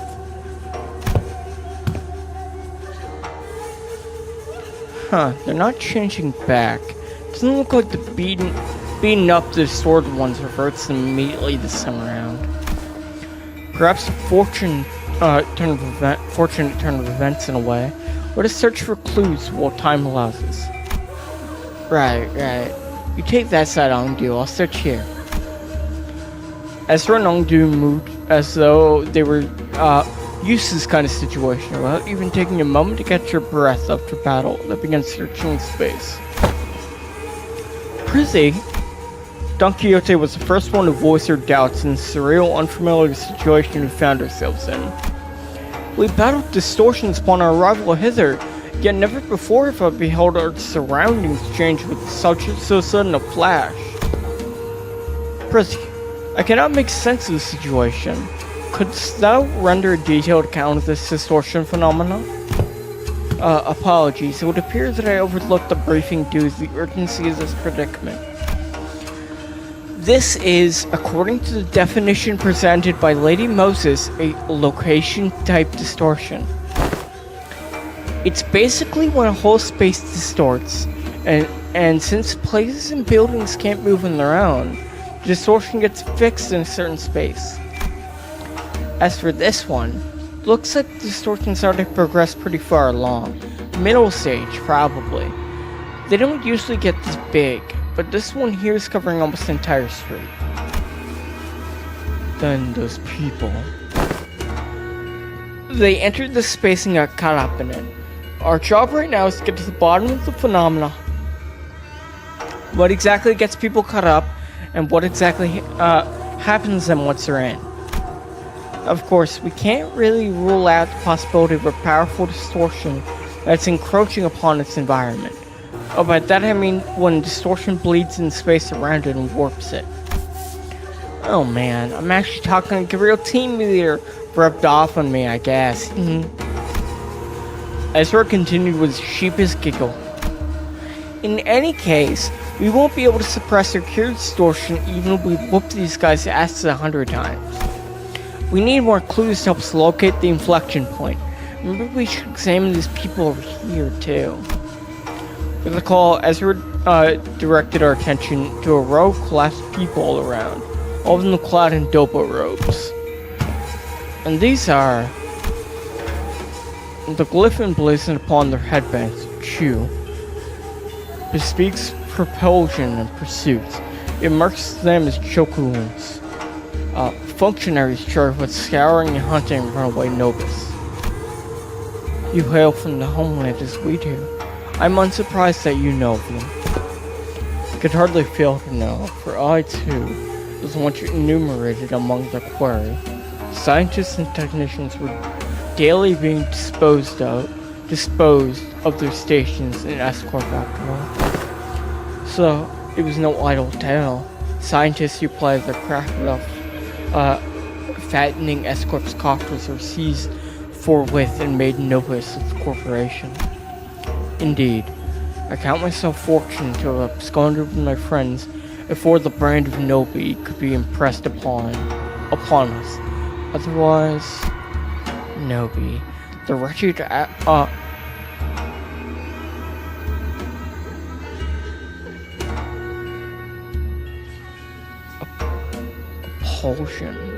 appulsion conferred upon the people of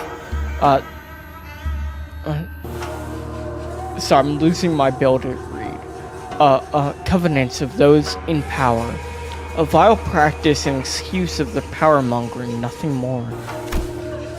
Those so-called taboo hunters of Escort operate by much the same anatomy. Does the breaching of taboo summon the hunter, or does the hunter foresees his prey to thereafter frame the capture who was invented transgression? Do they sprinkle a little coke on them? You soften them up, make them all pliable and ready for reckoning. If the power so desired to chase a man down, take possession of his very being and keep him caged, then they need only decree that he should bear a lot of Nobi. Such is what Escort has become today. My mentor, too, is one of its victims of the accursed practice. Then could these people have been sent out to capture your mentor, your Isong? Or me, perhaps, or none of us? You mean to state they may be a conceptual form of Chokuns granted by distortion? That is a plausible conjecture. We're getting nowhere with this clue hunting. With a heavy sigh, Otis pressed her fingers against her brow as her head was starting to pound in frustration. To delve further into the matter, it is necessary to determine why the S-Corp or its Chokuns have appeared as a motif of this phenomenon. Considering the course of events we have seen thus far, would it not stand to reason that the distortion stains all nearby things with memories most foul? The presence of Chokuun suggests a possibility corresponding to Isong's memories. Conversely, however, the absence of T-Corp's time collectors weakens that hypothesis. In which case, the most plausible theory is that this particular distortion could stem from Bamboo Head Kim or Ongdu's memories. Ongdu furrowed her brow and fell into thought, as though she couldn't grasp the full picture of the problem. I've seen a few distortions that show trauma or affect their surroundings, but this one, I'm not getting that pop of inspiration. I can't even guess what this distortion wants either. The white flash of light suddenly drowned my vision again as her clutched her head and cried out with annoyance. Boy, team leader was here. Cracking this would have been a piece of cake. And we're back. So this is why you kept asking whether we've seen any bursting with a pop. The Ancorp employees must have sounded rough too, getting dragged into distortion like this. I mean, what else were we supposed to do? It was self-defense. They were about to attack us. I suppose finding the root cause and taking care of it would be the fastest way forward. Let's just do what we can for now. Okay, first we need to develop the film we found here. We'll head to the nearest darkroom and... Nah, actually, let's first drag the slippery hat-wearing cult back here and get him talking about the Chocoons. That's probably our best bet. Every time we take a job, that psycho just slips off without telling anyone. That's the one part of me watching as for a stamp her feet in frustration. I was also carefully following Heathcliff's team throughout the other part of my vision. Oh, I think I can help with that. Have we located him? Huh? What? Boss Clock found something? Yep, I found where Baby Head Kim is right now. He's with Heathcliff. 완벽하게 수행되었지 않은가? 하지만 아직 기회가 Just remember, Victor, 여전히 나. that, well, guns are difficult to beat. They're really, really overpowered in your hand. Like, really overpowered. If you're ever struggling with content, have, like, Team 1 just be, like, a team with, like, full stop IDs. And that will soften up an encounter pretty well for you.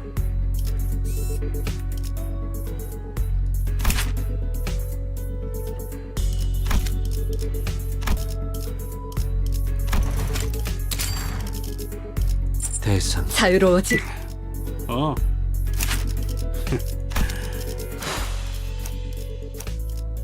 여기는 LCA 선봉팀 오제트 라디오 어디 보자. 문을 전시 준비는 책임은 모두 의로움을 세워. 독재팀 부름이라면 가시죠. 어디서? 볼 것도 없이 처형이군. Meanwhile, Heathcliff's team. What the hell? What's up with these gits? They're showing up out of nowhere. How should I know? But judging by their getup, they seem like escort fellas. And things are going so well. Could have talked it out with those fedora guys who were rummaging around the place earlier, you know? But no, you just had to go barking at them first. Would have saved us a whole lot of trouble if you hadn't, right? Oh, so it's my fault. Those bastards looked at like they were nicking stuff. This is our contract error, ain't it? If they walked off with something important, we'd be the ones catching hell. Listen, bud, not everyone's itching to slip hair coupons into their pockets the second they get a chance. Oh, for how many bloody months are you locking to milk that? Excuse me? What, you got a problem too, mate? No, not at all. I'm just wondering whether that gentleman over there is also one of our enemies. Is this the end of your trip performance?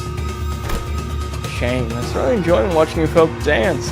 I'm not mistaken, this place with the peach blossom land of legends. Had there been a cup of fine rice wine to go with it? Yeah, that's an enemy, alright. He has a name tag though. I think it says LCD. LCD or whatever, who gives a toss? Am I supposed to put up with every bastard ever digging me? Oh dear. Such bold swings.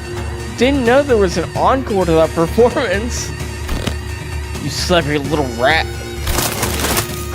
Well, I do find this amusing enough, but if you intend to play with me, you ought to be more aware of your surroundings.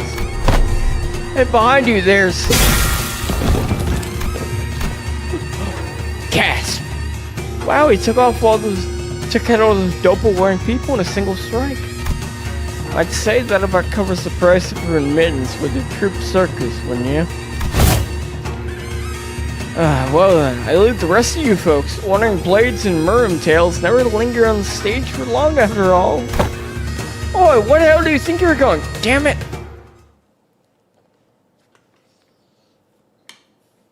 Very funny. 이상 해를 맡고 있는 사람이 먼저 이상합니다. 하지만 멈출 순 없습니다. 조심히 다가갑시다.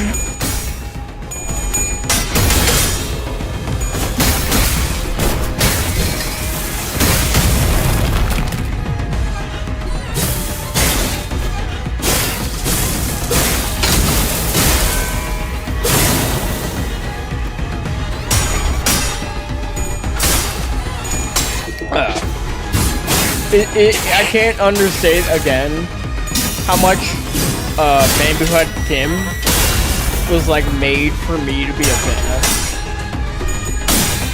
Every time he's talking, I'm smiling.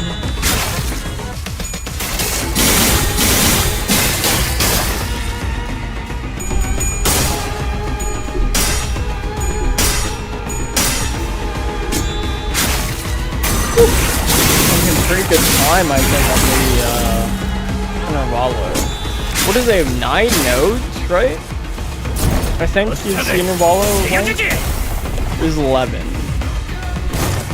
I should know this by now. It's been a couple. 감상은 어떤가요? On node 3, and it's not like 4 hours in. Good length, good pace. 우와, 지금 완전 삼촌들이랑 공원에 나갔어.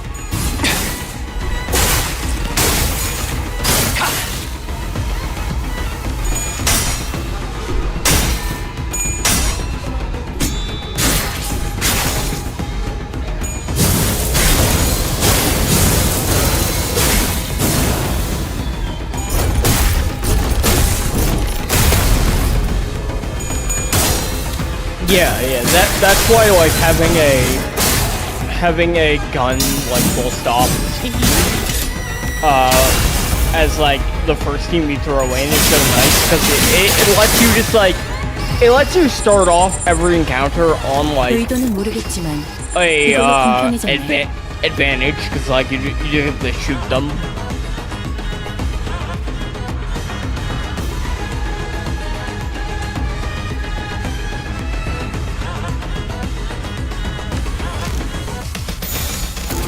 I mean, it depends, but like they definitely help you 마지막으로 남길 말은? get off on the right foot.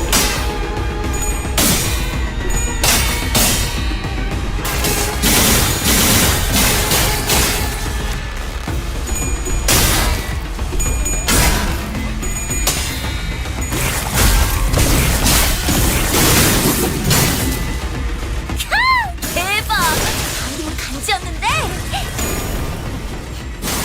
아이씨, 조금쯤은 줘도 되잖아. 이럴 때 방금은 좀 쩔었는데.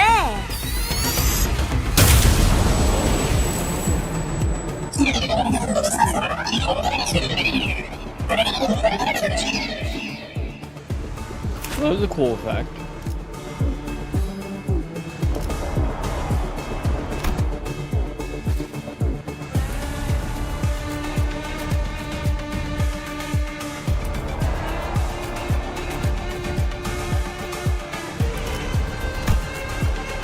They're icy because we've been beating the shit out of them.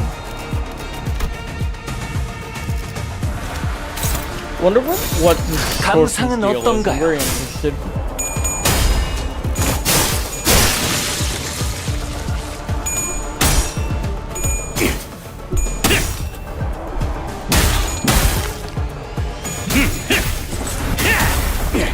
Don't feel ashamed, Victor, by the way, if you eventually like start looking up for like guides. There's a really good one on the team for what of like help. I was playing guideless until I think the Shao, which is later on. But some of those later encounters can get pretty fucking annoying. And like, you know, I blame no one for using stuff like that to help with them.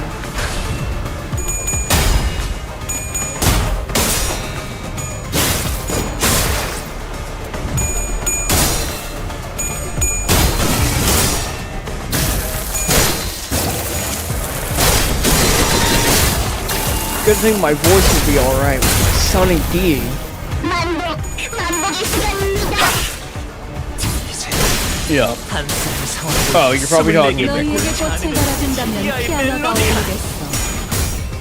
같이 했어. 디옥스 피아노.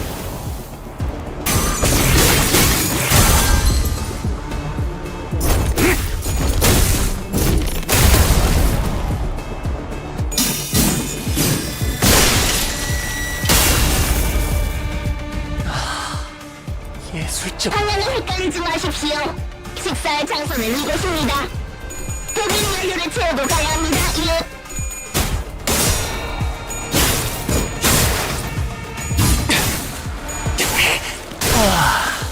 훌륭한 단말말이야. Win rate is there's nothing acceptable. There's nothing wrong with the cooking win rate. I bought the ideas. I'm going IDs. I'm going to use them how I wish.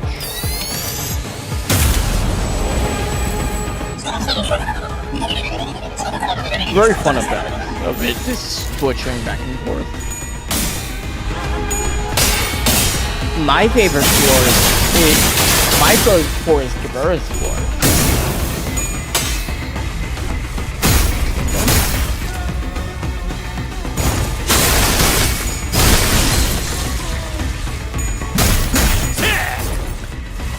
Always remember, folks, when Noah's not here, I'm allowed to press win rate as much as I want.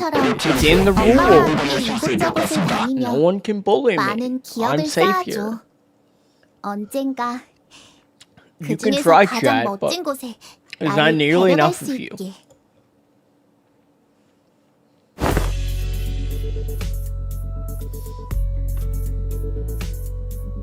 So let me get this straight. Dude was just here a minute ago and now nobody knows where he wandered off to. Yep, bloke just turned out of nowhere, flapped his gums, then did a runner before anyone could grab him. Esther let out a long, listless sigh, as though she was getting sick and tired of even complaining about him.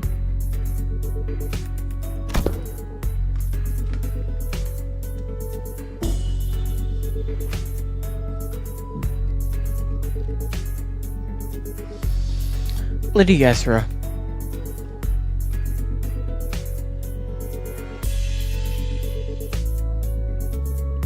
Hold on.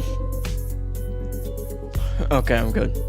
Lady Ezra, I cannot say your frustration is misplaced, yet I trust you are also aware that, more often than not, Mentor's actions have carried a profound design. He has never left his post without a purpose so far. No, I get it, okay, but come on.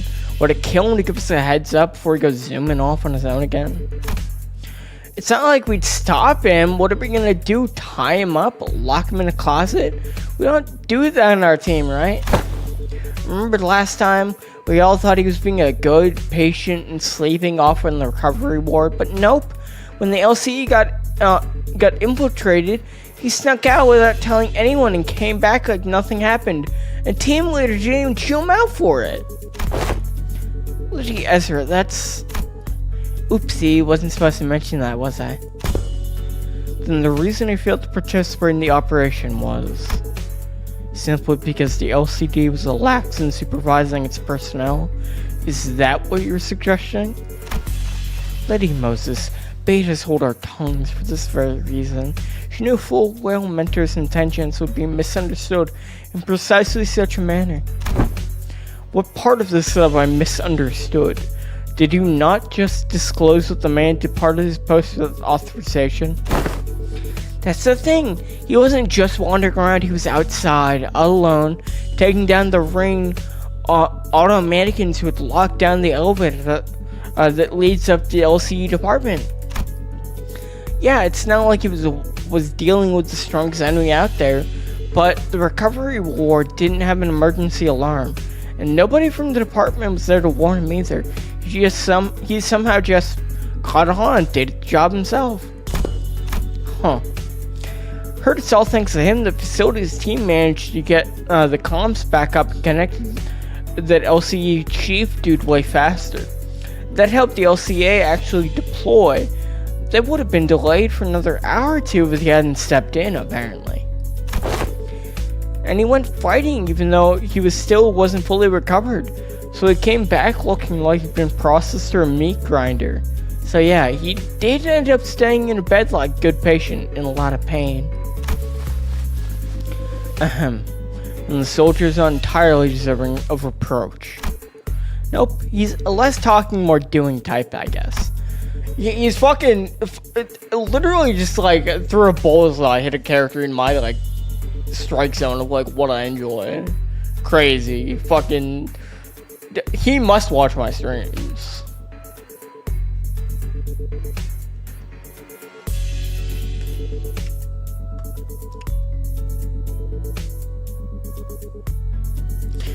Anyway, we're all stuck inside the building back during the incident, so fine. I suppose there was no helping it. Today, though, never mind. It's always like this with him.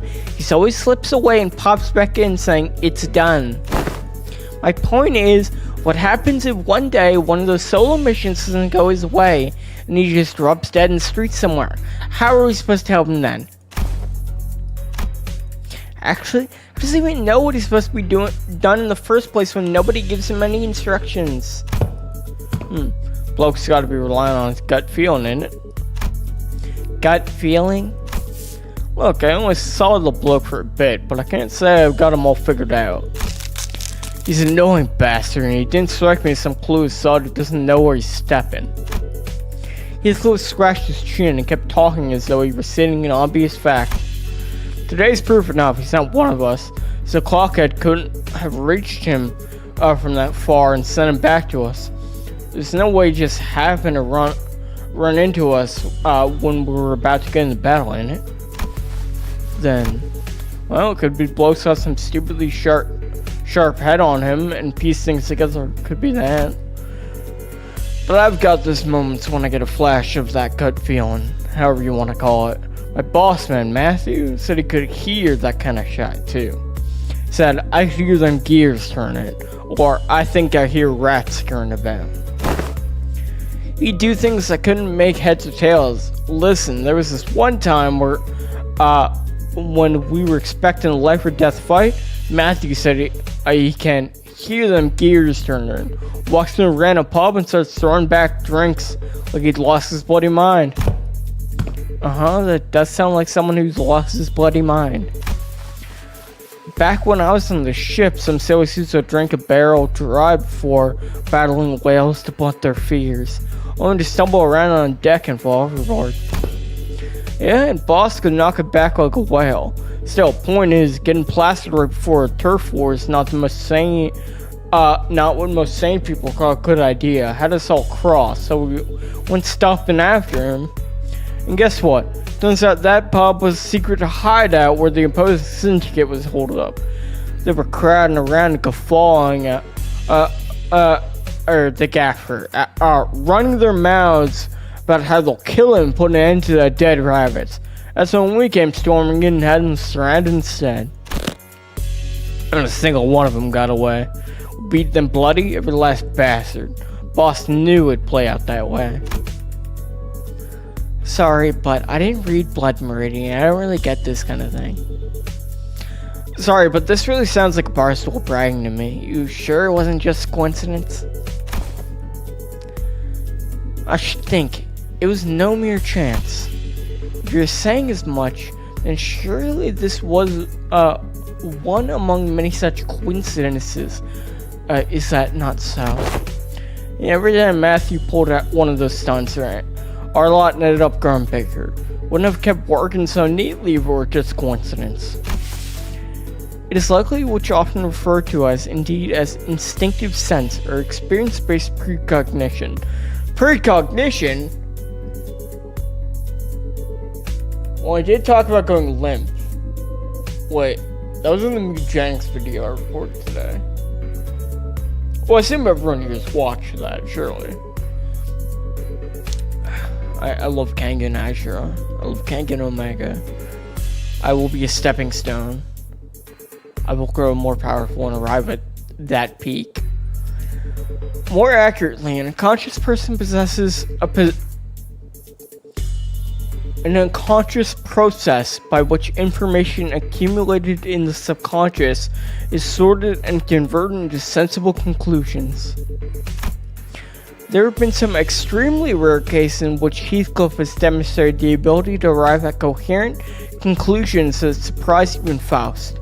On further analysis, it would appear that he was employing a mechanism similar to a sixth sense, as some people call it.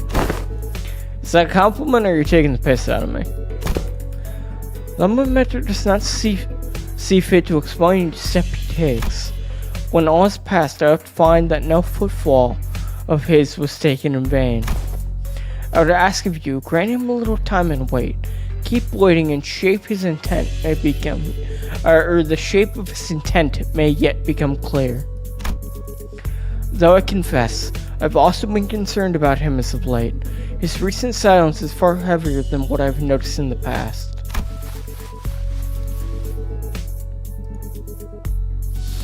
To wait. Don Quixote began hesitate, and then stopped herself from saying more. She only gave a quiet nod. Yeah, okay, I suppose our team leader has her own reason for letting him be. That said, doesn't mean I'm happy about it. Let us return to the task at hand and do what we can for now. Fine.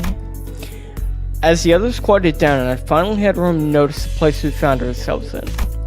There wasn't a single ray of light, just a deep red hue pressing from every side. I can't believe we've been chatting away in the dark this whole time, fellas. And the red lights aren't helping me at all, especially with my aging eyes. Oh, are you looking for the light switch? It's right here. And right then, don't turn on the light. I heard Marceau's clipped warning, his voice coming from a corner I did not expect to find. Marceau, where are you? Oh, there he is, the corner. Is he washing something? I'm developing the film roll, manager. Exposure to light might ruin the entire roll. Please exercise caution. So he'd been doing his own thing. That explains why he's quiet all along. I didn't think you'd know how to print photographs, pal. What's that for, anyway? You expressed the wish to have the film developed, manager. I'm carrying out the instruction. I see. A photo studio first, and now a darkroom. This may be no more than conjecture, but I would not be unreasonable to suppose that the axis of this distortion rests upon a photographer. The film serial numbers either match those found in the photo studio, or deviate by only a single digit. It is certain that this darkroom is connected to the studio in some way. The images bear striking resemblance to the photographs. I also believe this building and that photo studio share a strong connection. Oh? Where do you get these photos? I brought them from the photo studio. Can't name the locations in the pictures with certainty, yet they all appear to be taken at various places in any Corp's district buildings, mostly. Hey, wait, I know where these are. People like taking pictures like these when they're supplying stuff to the department store. Correct. The photos must have been taken by a docugrapher. Marceau chimed in, holding up the odd cylindrical container in his hand this time. He gave the container a shake every now and then with a measured rhythm. Whether he was doing seemed to be part of a process of developing the film. Film rolls are hardly affordable to the average resident of Vencorp. In most cases, taking photographs is done as part of professional duties. There are approximately 21 occupations in District 14 that utilize photography. However, only a single profession involves routinely photographing specific buildings, adhering to fixed standards that can be observed in these pictures. And these docugraphers you mentioned are the people entrusted with that job. Yes. They photograph the information to be poured into the canned experience. A docugrapher. How could a person of such a decently lucrative profession fall into distortion? Decent job, maybe? But how do I know if they're a decent person? Ezra replied with a clear-cut answer after only a brief pause. What makes you say that? The photo studio we were at didn't have any darkrooms, right? No, it didn't. My team leader said there are other ways of processing film roll, but in N-Corp, you have to go to a darkroom to develop and print them. Correct. Film rolls are usually immersed in a developer solution bit process. Which is why photo studios have these darkrooms equipped with red safe lights right next to them. But this place is pretty far from that photo studio. Well, now that you mention it, check out these windows. They're only covered in newspapers, how messy like. We consider how sensitive film rolls are to light. It's really super suspicious that this darkroom doesn't have any proper blackout panels. And do you know film can cost a fortune in some place in the city, right? Who in the right mind would print photos in a room patched with yesterday's newspapers? Oh. Fuck. This probably isn't even a legit darkroom. Someone just hauled in the bare minimum tools and developed film and threw it together in a hurry. Someone who didn't want to be seen printing photos. And people don't usually avoid scrutiny unless they're doing something not so decent. If that's the case, then I can see why they might have distorted. Right? Manager. Marceau came to my side quietly, still giving the certain cylinder the occasional shake. I have a request regarding your instruction to develop the film roll. What is it? Please ensure that the light in this room is not turned on until development is complete. Aren't we already doing that? Yes, however, engaging in battle opens the door to uncontrollable variables, which is why I would judge it necessary to make a separate request. Battle? There's no need for concern. I can both participate in combat while maintaining the development process. Wait, can you slow down? A battle, you say? Surely there must be cause for you to believe so. At the photo studio, reinforcements arrived exactly 11 minutes and 34 seconds after N-Corp's pinframe team were defeated. Deductions based on the events thus far make it clear that the photo studio and this darkroom share some kind of connection. Furthermore, Senator Heathcliff, Senator Hong Lu, and Senator Gregor battle N-Corp's Pincorp team in this very location. I hear footsteps rushing up the staircase, approaching closer and closer. I have a feeling I know what Marceau's getting at, but I ask anyway. Meaning, the initial rinse is finished. The process is now halfway to its completion. The second agitation. This indicates that the 11 minutes and 30 seconds have elapsed since the third development. A battle is imminent. Please withdraw to a safe position, Manager. Marceau, you should have warned us earlier! Understood, Manager. I will follow that instruction going forward.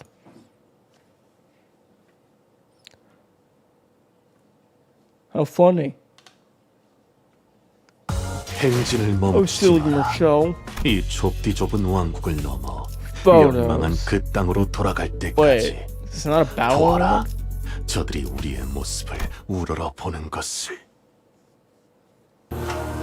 After the battle, oh my god, they just didn't make me do another generic fight? How generous. Something sits ill with me. Amid the sprawls of Escort's backstreets distorted with the flash, Ongyu had her gaze fixed somewhere high overhead. At the end of her gaze, are those photographs? A long line stretched across the open air, photographs hanging from it like laundry clipped to the clothesline. I mistook it for a warding rope at first, and gave it a little attention. Yet upon closer look, I saw these pictures hanging from the line. Perhaps they'd been strung within the darkroom and remained thus when distortion took hold. Bizarre. Observation of unaffected elements in space occupied by a location-type distortion is most irregular. Indeed, that item we bore from the studios have already changed into images of various sites of Escort, yet these alone remain as they were. Let's take them down and check ourselves. As I was wondering if the line was perhaps too high for me to reach, Marceau stepped forward and plucked a few photos off it. In an instant, he brought them to me. We heard another pop, and again, a bright light flash blinded my vision for a moment. Good grief, distortion likes to change its mind, huh? Keep switching between S-Corp and N-Corp. Feels like getting caught in a flashbang detonation. My whole body tenses up, then goes slack right after. The other students were busy grumbling about the distortion and his son jumps, except for Marceau, who stood right in front of me with the photos still held out in his hand. You didn't drop them? No. He gave his usual short answer, then returned his attention to the cylinder he had been shaking. He took the film out of the container and flicked the liquid off with a clean, controlled motion. Is the processing finally done? Wait, we're back here with the lights on now? Is it okay to take the film out? Yes, exposure to light will not damage the film once development is complete and the image is fixed. There's no cause for concern. That's a relief. I couldn't say I followed all the technical details, but no cause for concern is all I needed to hear. Sighing in relief, I held up the photographs so I could take a proper look. So, see anything odd there, Manager Bud? There are people in them.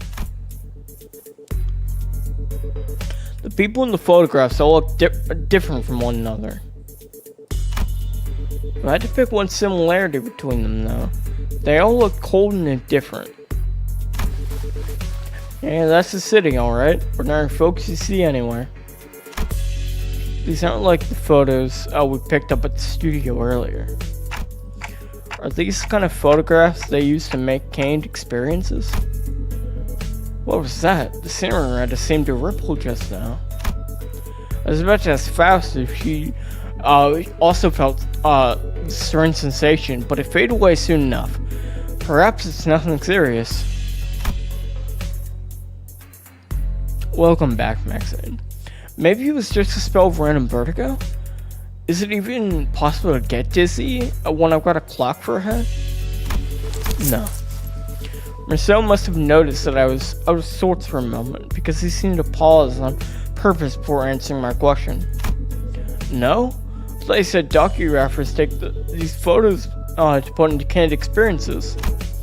Raw ingredients for canned experiences are handled exclusively by the Grand Magazine Sisyphus.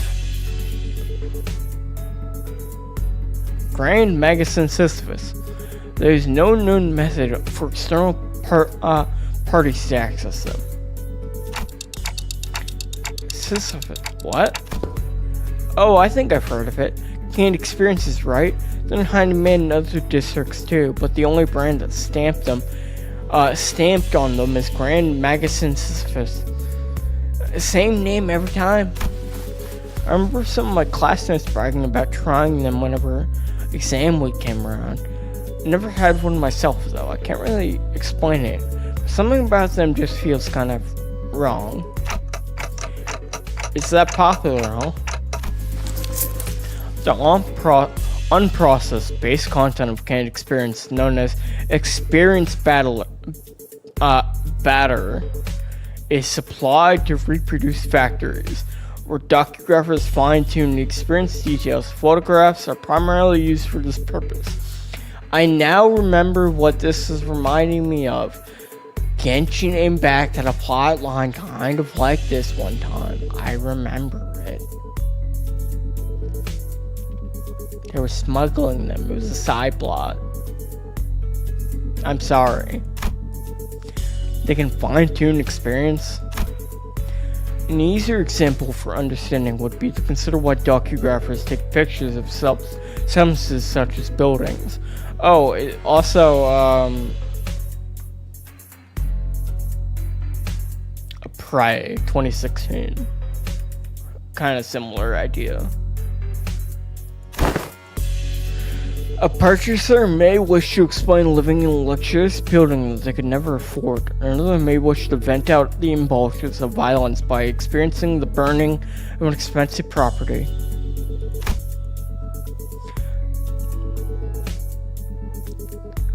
Demand for haute couture canned experience is increasing by the day. It's 2017. I'm so fucking stupid.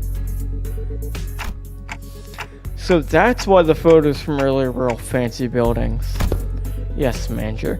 Conversely, information concerning ordinarily ordinary experience that can be easily encountered in reality is in low demand. Oh god. Then why photograph these residents at all? Perhaps they were not images harvested for their commodity value, but by pure photography in and of itself. Mayhaps they have been captured for their desire to seize the vanishing instant through a lens. There are people who take photographs, knowing that it would cost an exorbitant sum.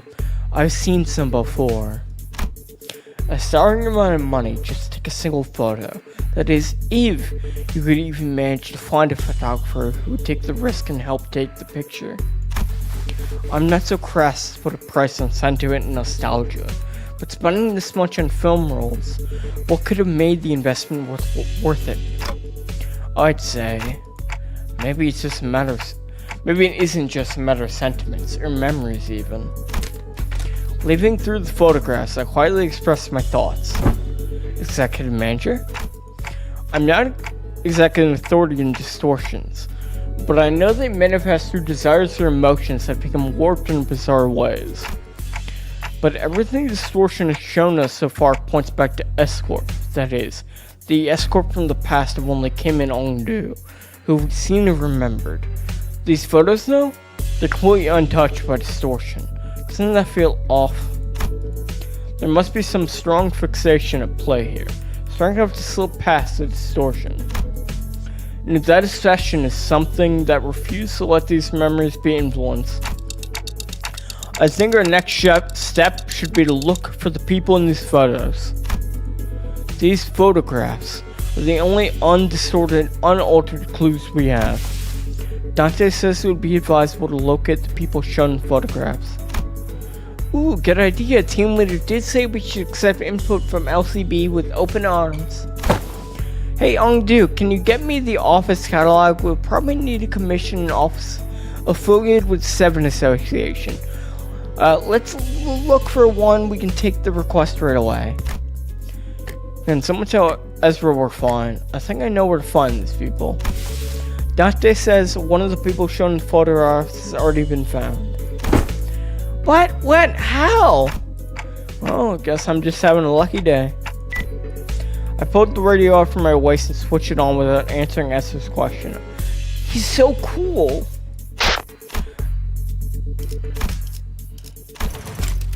DWRC. I think you said Dewey Group Clock. That one was especially hard to understand, Ryosha. Heh. Rhodey is with you, right? Can you put her on? Okay. Rhodey, are you there? And what? Dante wants to talk? One sec. I kind of went overboard with the bread and pastries. My hands are completely full over here. I'm so fat, I'm so hungry. All these cakes. Pastries, what kind? Just one of everything. Nate, can you grab an extra brioche baguettes for me too? Love the ones from the street, they're so good. Hold on, I gotta readjust the pile I wanna. Just throw them TF. They're packaged. Ryosh, you can't treat food like that, Kay. Perhaps, bakers have feelings too, you know. How do you think the baker would feel if they knew someone was treating their precious babies like trash? The scabbard is rattling again for no reason. Anyway, Dante, can you give me a sec if you need me to fight? I just need to cram these inside my pockets real quick. No, it's not a fight. Huh? Then what's this about? I took a closest look at the words written on the wicker basket in the first photograph Mercedes brought me. Where's the bakery you're at? Dante's so smart. He really has wisened up the last, couple cantos. I can't wait till they give me another node where he's I don't know, just bumbling around like an idiot. But he's been pretty solid for a long time now. My manager, Shirley.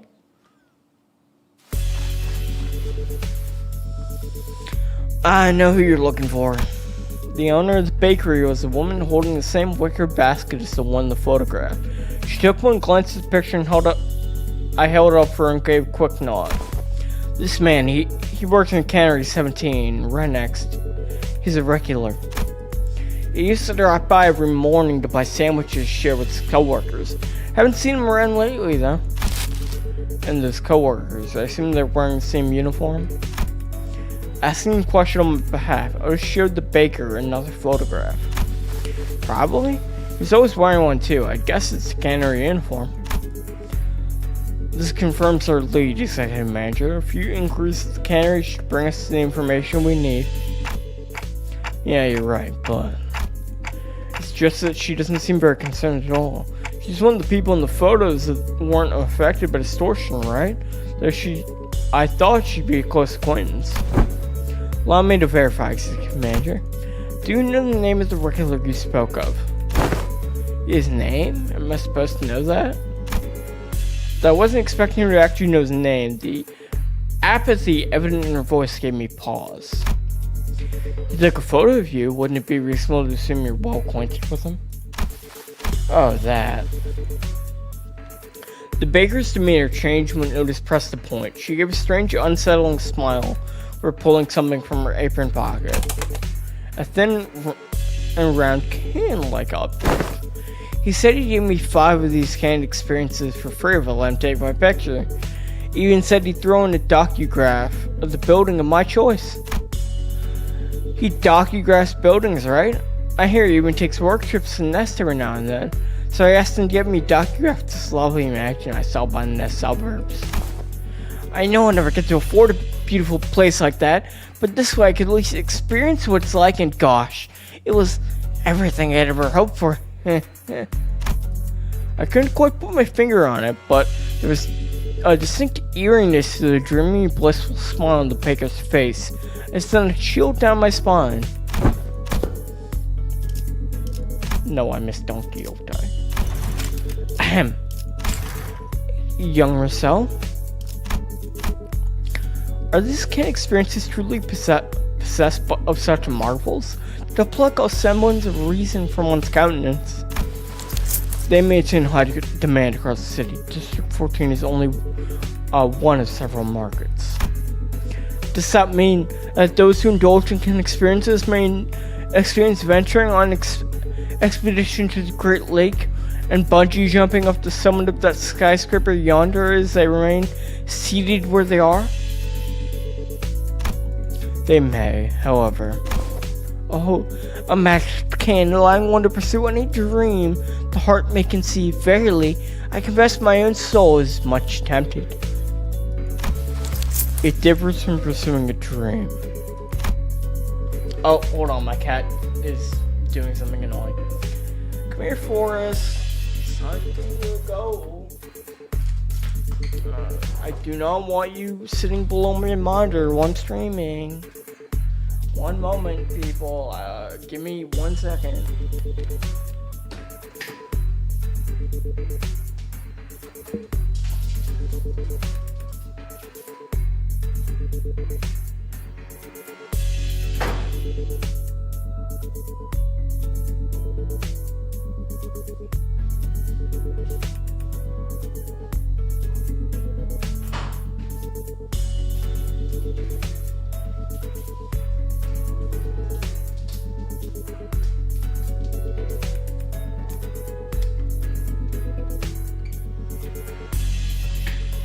I'm back.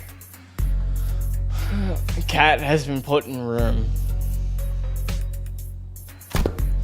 Mass-produced canned experiences are made from base experience batter mixed with various modified information. The resulting end product enables intense stimulation through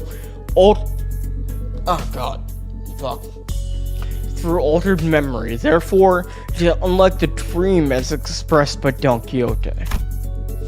A piece of memory refined along the numerous processing stages of the Cannery's production lines is not equivalent to a genuine experience, meaning the usage of experience in our previous statement must also be amended.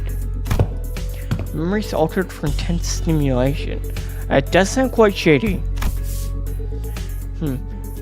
How doth this cast shade upon the boons granted by the can? Adventures and tales are, forsooth, inclined towards a little grandeur. It is because the memories provided by can experiences are extremely vivid. Statistics have shown that users can't interpret them as authentic experiences and become dependent on them. Possible cause of the formation of dependence patterns is that canned experience allows one to feel as though one has achieved a dream that is, in reality, impossible. Art thou implying that the users are made content with devouring forged dreams stored in instant-use cans? Worse still, the user may no longer strive to chase dreams in the waking world. For the sweeter and more splendid a dream is embellished, the more impossible it will appear to be grasped with one's own hands. To become a cause for surrender, instead of inciting one to march forth, verily, doth it not annul the significance of dreaming itself? The resultant dream rouseth not the spirit of galloping to gallop towards it? Whether that annuls the significance, I cannot know. But they sell well. So how much will you be buying? Buy what? You came in barging all these questions as patient enough to answer them politely, wasn't I? Don't you think you owe me a sale or two? You're not about to leave without buying a single loaf after crowding up my bakery and scaring off my customers, are you? Your case was on point, actually, with our whole group gathering around. Passersby gave us a wider berth and hurried on, whispering amongst themselves. Nobody was able to come in here and buy bread like that. Come on, lady, you practically cleared out your shelf already, didn't I? You did? What the hell are you keeping on that, then? Do you even gotta ask? Of course, I had some already, and the rest is we tucked in my coat pockets, so we can all share later. So you already ate some. Let's buy a little more, as sure would scare off the other customers. Understood. Given that the expenses made to facilitate this operation, the lack of prior budgeting should not pose a problem. Ooh, nice sesame rice bun for me, please. It was Kim. He really did have a knack for making an entrance at the least expected moment. Hey, mister, where have you been this whole time? Wait. Be cross with me all you like, but just give me a moment. Ezra paused, waiting in puzzled anticipation. Only for Kim to take a sesame seed rice bun from the baker's hand and chomp into it. Alright, I'm ready. Friggin' waste of bread! Ugh! Ezra's angry fist drove straight into Kim's solar plexus, folding him to the ground like a crumbled sack of potatoes as he rolled away. At this rate, the owner might start charging us for the whole bakery next, roof and all. Best get away from here. Manager? Marcel approached me as we were walking the street with Esther and Kim still squabbling behind us. He was holding a roll of what seemed like something brown tightly coiled. I have completed development of the film per your instructions. Oh, so this is the film in the canister you were shaking him. Do I just unroll it? Hold it up against the sun, earthly source of light. As it is reversal film, the image should be visible as they were photographed. I had no idea what reversal film meant, but I did as he said and unrolled the film. Okay, I can see it, huh? That's pretty cool. Oh, is it showing? Can I see too? Move over a bit, let me have a look too. It was hard to make out the details because the images were too small, but I could still tell the strip was packed with almost identical pictures. Is this the same person in every shot? In the same pose and all of them? Huh, you're right. No, wait a second. Is that arm there? Further along the strip you go, the lower it gets. Yeah. And the head looks like it's turning to the right. Huh? We're all squinting up to tiny frames of film when Sinclair suddenly flinched and went stiff like he sees something he shouldn't have. A second later, all color drained out of his face. Sinclair, what's the matter? Come on, little buddy. What's wrong? Pats his head, rubs his tummy. Are you hungry? We got bread over here. Rhodey hasn't eaten all of it. The fat fuck. This reminds me of something I learned in school. You draw a picture in the corner of a stack of notes in a thick book in the exact same spot on every page. You start with arms down, then you make one small change on each page and lift the arm higher and higher until they're raised all the way up. And when you flip the page fast enough, the drawing stops looking like separate images. The still figure starts moving. The class was called Introduction to Motion Pictures. I remember teachers saying that video footage we were watching was all made the same way. They're saying that it's a continuous sequence of still images. The arrangement of frames suggests that this film strip is highly likely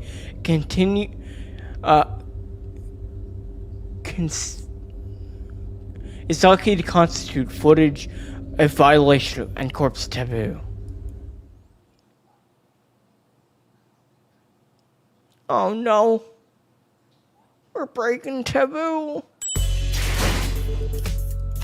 Oh, they're gonna fucking fry me for this one. 라만 차렌들을 뒤엎는다. Oh crap. As soon as I registered Rousseau's words, my hand reflexively threw the film to the ground. Are we gonna be okay? We might have just broken the taboo. My mind began to race, rapidly traveling back through our journey, specifically the time when Don Quixote had smashed that window at K-Corp and caused the wing to wipe out our team multiple times over. I felt faint. At least we had rejoiced with us then, and it ended up being not that big a deal at the end of the day, since I could revive the sinners, but some Nestaboos can get a serious or just for carrying anything that has to do with them, can't they? I really turned towards the sinners, many of whom looked every bit as troubled as I felt. Still, a few of them expressed a casual lack of concern, citing all the crazy things we've gone through so far. Miss Faust, what'll happen to us when the manager gets killed? Okay, so this is it, huh? Stop freaking out, guys. We're not dying, and we'll be fine. And the corp's not gonna kill you on the spot for just possessing a film roll. Really? Well, it might be a problem if the film roll does contain genuine recorded footage, but it's not like you guys had a hand in the filming, right? When N-Corp dudes get here to pick this up, just comply with their commands, thank them for their service, and nicely hand over the to the authorities, and everything should be a-okay. There's a possibility that everything will not be a-okay. Because I developed the contents of the film roll in that dark. Ow. The court will take a lack of intentionality into consideration. However, it is likely that my actions will be deemed as aiding the primary violator of the taboo. Really? But team leaders said that N-Corp had their own regulatory standards regarding image quality, which they use to determine the severity of taboo violation. The footage image quality or frame rate is within regulations. N-Corp won't be sticking their fixes on our bots right away. And that could buy some time or give our company some leverage to make a deal, however small it might be. Because what they're really sniffing around for is how close to reality the video is, or how close to an experience it provides to real life. So even if we're really, really unlucky and they actually come after us, it's going to be fine as long as the footage is low fidelity. Probably. So what exactly does frame rate within regulations entail? It means that the intervals between frames, each frame shouldn't be like super brief. Think about photo slideshows. They only show you one image for a few seconds, so it doesn't feel real or vivid, right?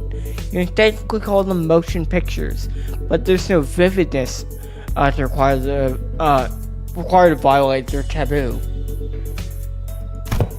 Then, let's analyze the film roll to see how vivid it really is. Rousseau, I trust that you're knowledgeable in subjects regarding N-Corp. Yes, cooperate. Could this film roll be considered a violation of taboo? Otis picked up the film from the ground and showed it to Marcel. That cannot be determined, unless each frame is thoroughly analyzed and compared with adjacent. Without waiting for Marcel to finish, Otis unrolled the film and raced it against the sky. The rest of you get over here, we must analyze these frames. The film canister was labeled experiment, so I assume the culprit had created it as a test run of sorts. An experiment to see how close it gets to violating a taboo and testing the limits of the law. It may even be a mere collection of similar photographs that are pretending to be recorded footage. The sinners all gather around Otis and look up towards the unrolled film in unison. Here, the flower pot moves between frames, doesn't it? A docugrapher couldn't possibly have moved the pot while also holding down the shutter button. I don't see any difference. See here? The expression written on the subject visage appears rather stiff. Maybe they're just gloomy sort. Perhaps, yet, observe closer. The stiffness arises not from gloom, but from strain to maintain it. Oh, if that's the case, maybe the subject really is trying to fake an actual photograph, moving very, very slowly. That's a pretty convincing theory, though I'm not sure that's enough to conclude that we're in the clear just yet. That's when Bamboo Head Kim, who had been sprawled on the ground ever since Ezra punched him, stepped into the conversation. Let's see. Look at the shadow cast on the windowsill. See how it noticeably shifts between each frame? Whoever made this knows their craft for sure. But I can't imagine a backseat dweller like this would have any way to mess with the sun's trajectory. Then the luckiest scenario must be that the creator of this film deliberately made its subject move very slowly from frame to frame, granting a series of disconnected photos that, when played sequentially, will look like footage that violates the taboo.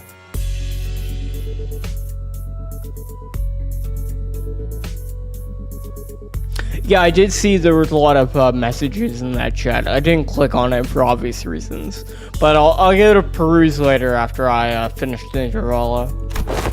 Thank you. Favorite Arknight song?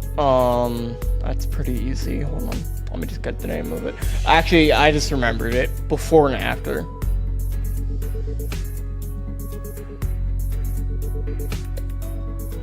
At least I'm pretty sure that's the name of it.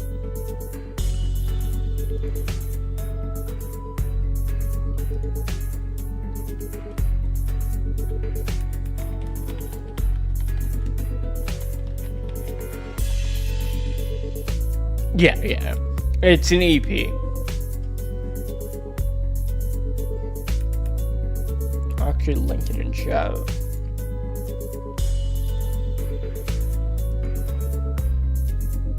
One of the many of Thorns and the Boys.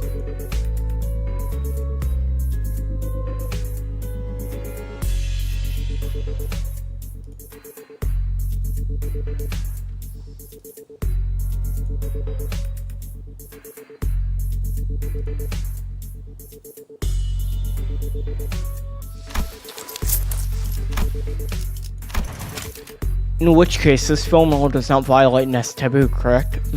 That is highly probable. I mean, you could say your favorite song's like almost any Arknight song, especially any like the character themes. And I would shake my head. I would nod my head up and down and go, "That makes sense." The game has unparalleled like music when it comes to like how many bangers it has. Also, I have to use the bathroom. I tried to hold it till after the node, but I am failing rapidly. I will be right back.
I'm back. Rumors of my death were exaggerated. That is highly probable.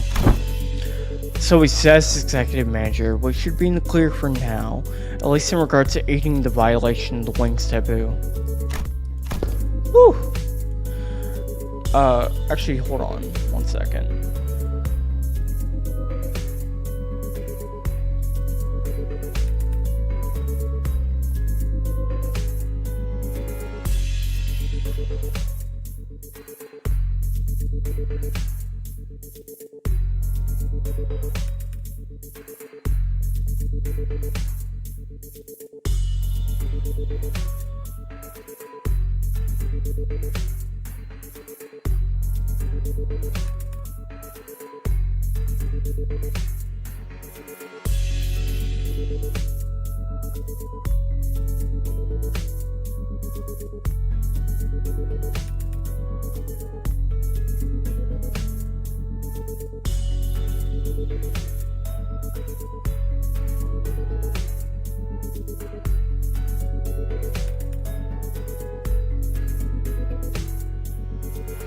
Sorry about that.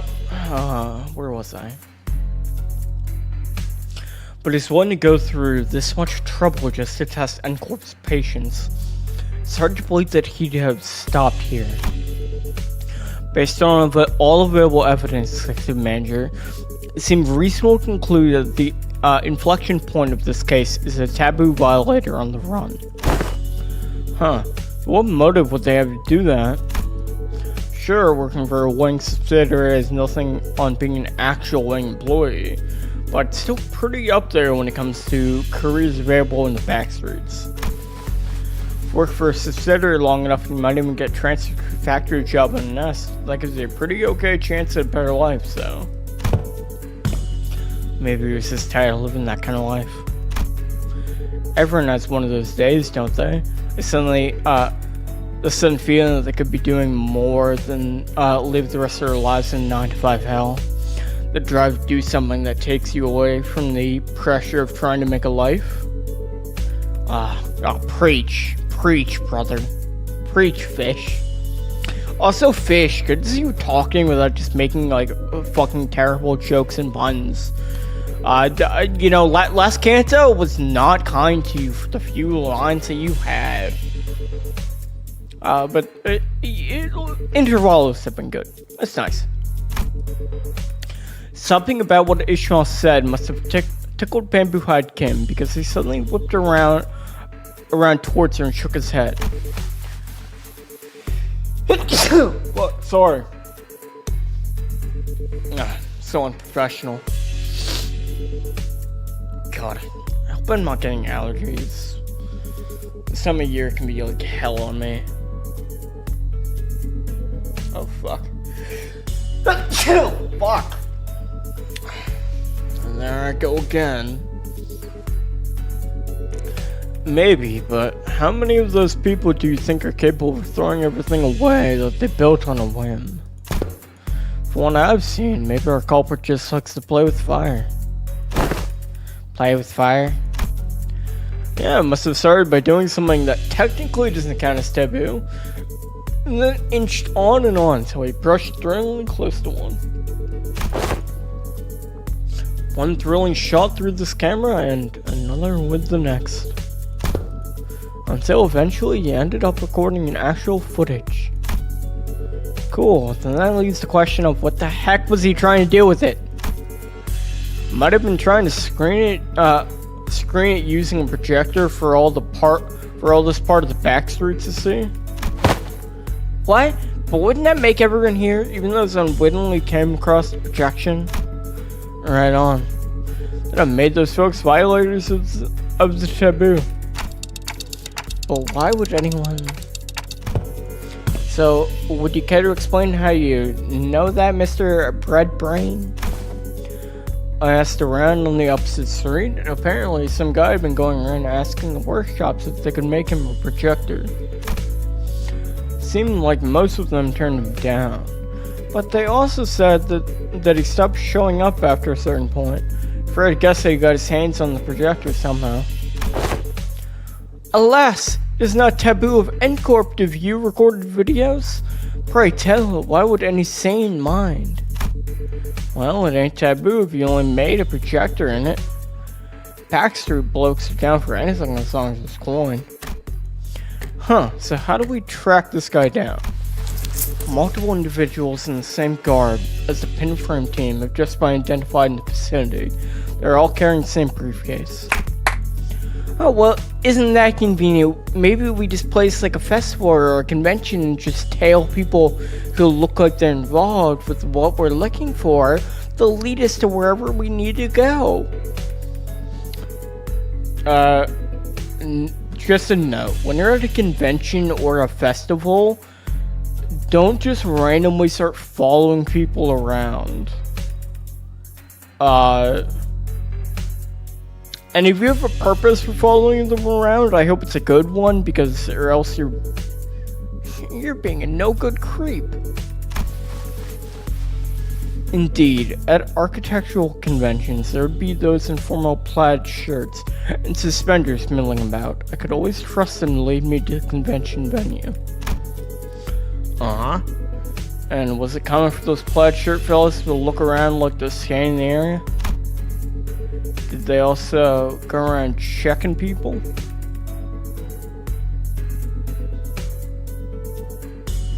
Sorry, is it checking if I'm still alive?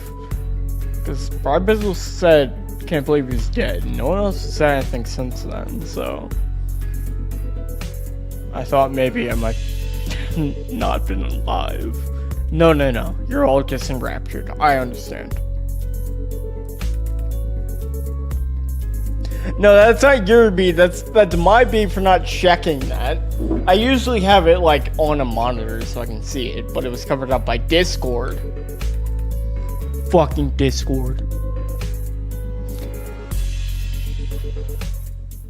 Did they also go around checking people against photographs? Collect evidence. Please advise for... They also radioed each other, glaring at people like they're glaring at, huh? Perhaps you can answer that series of queries yourself.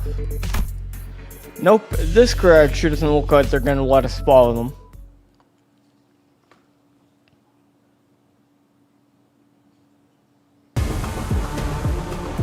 엄마가 검을 들고 나갈 때마다 내가 정말 두려웠던 건 엄마가 돌아오지 않는 것. 감상은 어떤가요? 너희는 어떠려나? 무사히 돌아올까? 아니면 엄마처럼 거짓말쟁이가 Oh, my stomach's starting to get kind of upset. That's not good. That's fine, I can dump it out.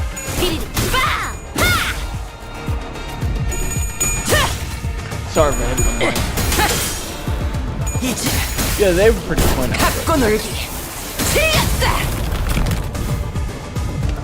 그쯤 해줬으니 보장자 한번 벗겨야겠군.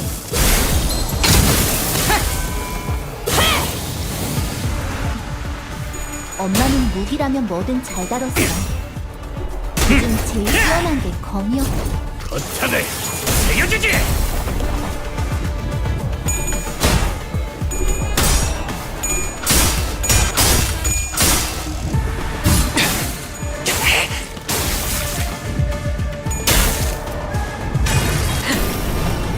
뚫려라. 방금은 좀 이 순간이 쩔었는데. 다 배어내리라. It's been a while since I've streamed. 일꾼들이 연료를 가득 채워오셨군요. 안심됩니다. 그려낸 대로 And remember when ending endurance was like 8 hours streams? Just like a drop of a hat. Whatever happened to that? Maybe I failed it. Maybe I lost it.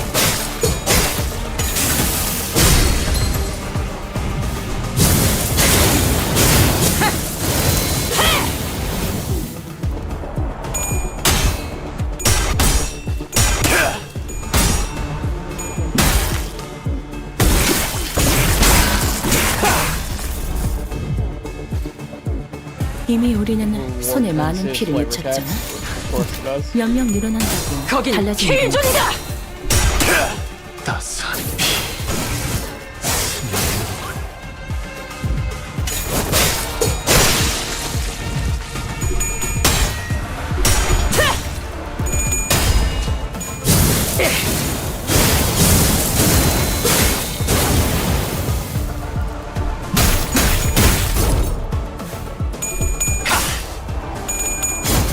No, virtual, that's not a bad idea.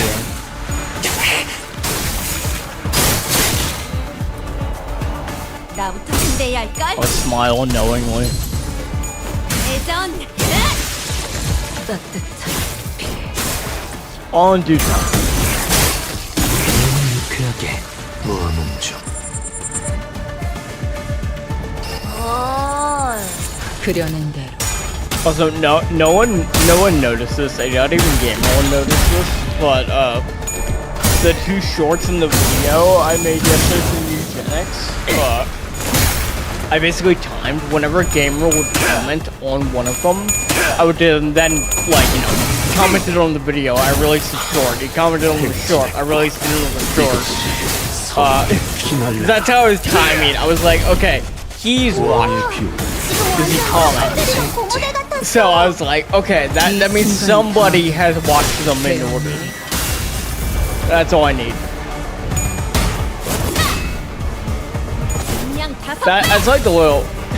That's the quirky thing comes out. 먼 치킨, 압도적인 전력. 가끔 질릴 때도 있지만 I appreciate camera a lot. I don't know if he's here. 그려낸 Probably not. I don't think he's here yet. He would have said something. But I appreciate him.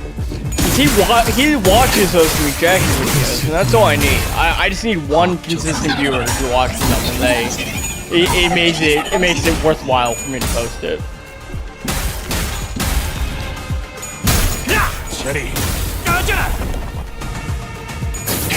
I'm recording them. It's like actually super fun.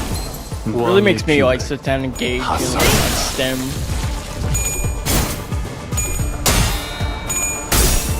Cause like, or else when I'm playing a game, especially a game where it's like not story focused, where it's like just gameplay, it's like, you know, I just put on like a very mid, like 1 to 3 hour video game analysis of like an obscure game I don't give a shit about.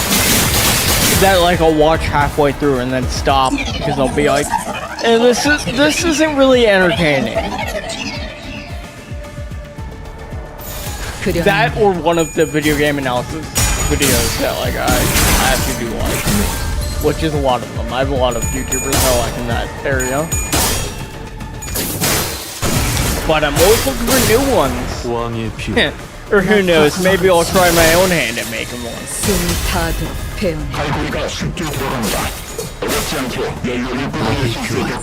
Would you guys watch that? Would you guys watch my in and out?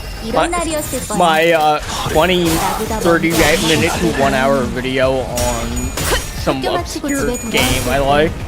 문 너머에서 엄마의 발소리가 들리네요.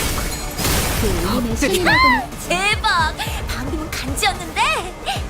Because I have to say, 아이씨, 팝콘쯤은 줘도 되잖아. I'm really enjoying editing more. It's like, you know, it's work, but like, there's a satisfaction when you're done. So maybe making like a highly edited video of like me actually talking about a game would be cool. Yeah, that's something I've been messing around with. So maybe in the future, but no promises. Fuck. Snap. Sound of a hammer driving a nail in. What precisely is being driven in? The camera? Wait. Fuck. The camera waitlays the light of a given moment, then nails it into rough paper for exhibition. Was the photograph taken as a record or remembrance? Perhaps the photograph's name ought to change depending on which purpose it is made to serve. After all, beams of light nailed down by a hammer, only to be recorded and never remembered, are pitiable things. Within printed photographs, dead lights scream in despair, burned and blackened. The dead light, perish screaming where they're nailed. Record the smile of someone standing in the photograph.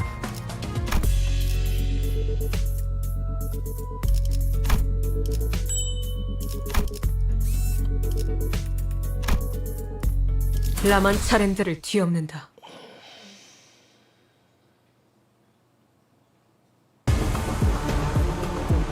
너희 보조 사서들은 나와 다를 바 없을 거야. 그 사람의 계획에 한껏 이용당하고 결국 버려진 신세잖아.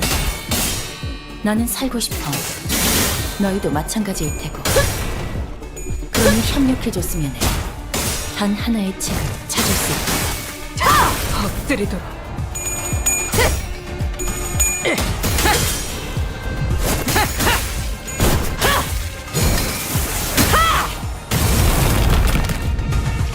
그쯤 You know, it's a really 해줬으니 funny chat. 포장지 한번 벗겨야겠군. My friends are watching Burn Notice right now.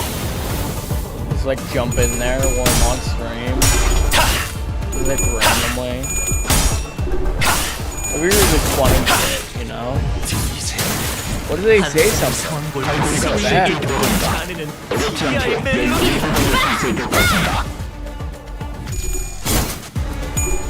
No, they would be mad. 의식불명. 좋아. 한 줄 지워주지. I've been watching for a while.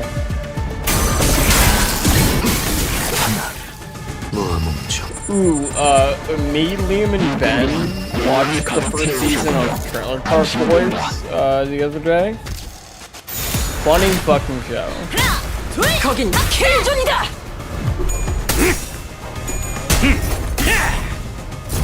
거창을 새겨주지.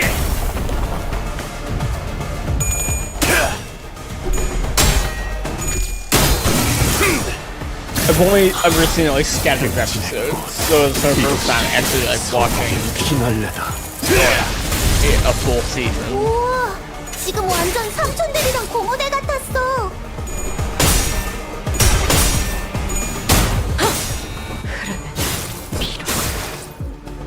이 순간이 다가고 베어내리라.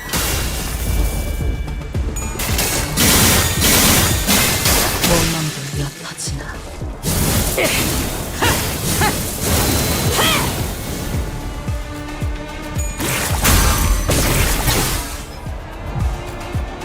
Mr. Leggy comes up to you and says you've broken a taboo of the park. 왜 엄마가 삼촌들이랑 말도 있었겠니? 이 순간이 다가고 그 외부단 베어내리라. 손가락 안에서도 네로라 하는 실력자들이 있을 거야. 너희가 보여준 혹은 더 대단한 기술을 내가 엄마에게 가르쳐줬거든. 대박! 방금 간지였는데? Man, I'm gonna be so fucking happy when the next One Piece content that comes out is like, you know, the fucking Kanto, just a voice. So you don't have to fucking speak every line. It's rough when you don't have a friend here to pick up the slack. 압도적인 전력. Not that I'm blaming. 질릴 때도 있지만 역시 늘 먹던 맛에서만 느껴지는 독한 느낌이다.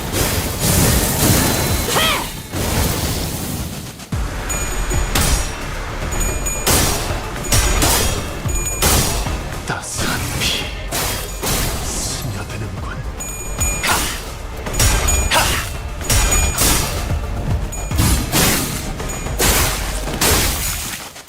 마지막으로 남길 말? Dude, I just feel like just like the combat and the note ends. 꿰뚫려라.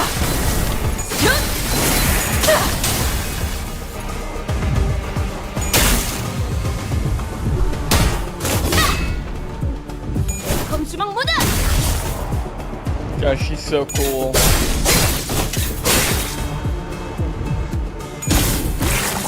이게 심장이 어디 유한.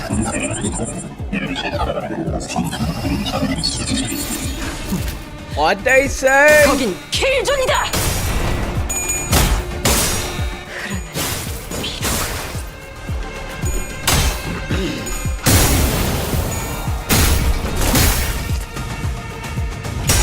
Starting an hour early was definitely the wrong one. I'm very happy. 왕의 비호를 하사한다.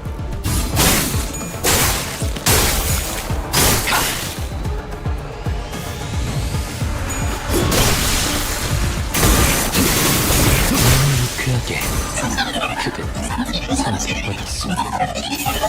그대는 어디까지 가고 있을지.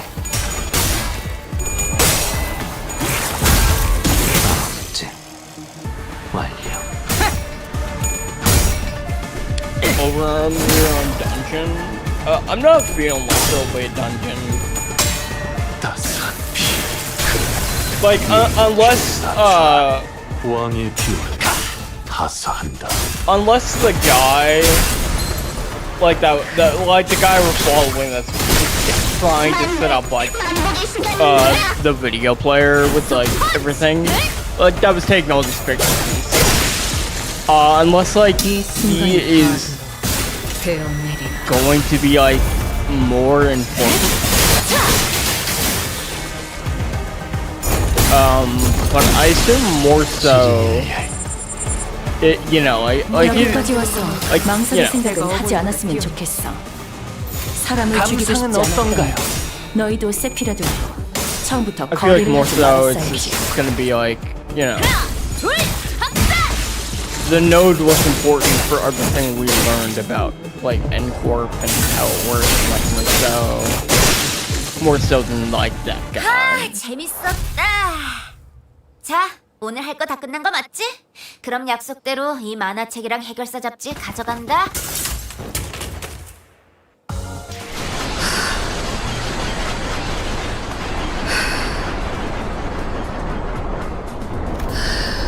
Oh my god, that was just Pursuit 2. 이 경로는 Wait, is this like two 소원에게 나쁘지 combat 않군 nodes? 그래. Nah. Hardly a challenge. What a WOT. Oh, well, at least they're not so much of a fighter one-on-one. Service to Cloys is not a combat specialized department. Well, they had all undergone basic combat training for exquisite circumstance. They're not prepared for head-on conflicts such as this. Yeah, I noticed. They kept taking pictures of us with a briefcase. I'm guessing that's their primary job description. What are they snapping away for then? Whispering behind our backs like a load of creeps. Collecting photos to include in the report for their higher-ups, I wager. I can kind of see how they could think we're involved in this somehow. Every time they followed a lead, they ended up encountering us. It's hardly a surprising rationale. Rousseau stood a footstep away from the rest of the sinners and watched in silence as they tried to come up with an explanation. What is he thinking? What is it that he wishes to say? Or is he simply contemplating, observing with an preconceived notion in his mind? His silence shouldn't have been any different from his usual reticence.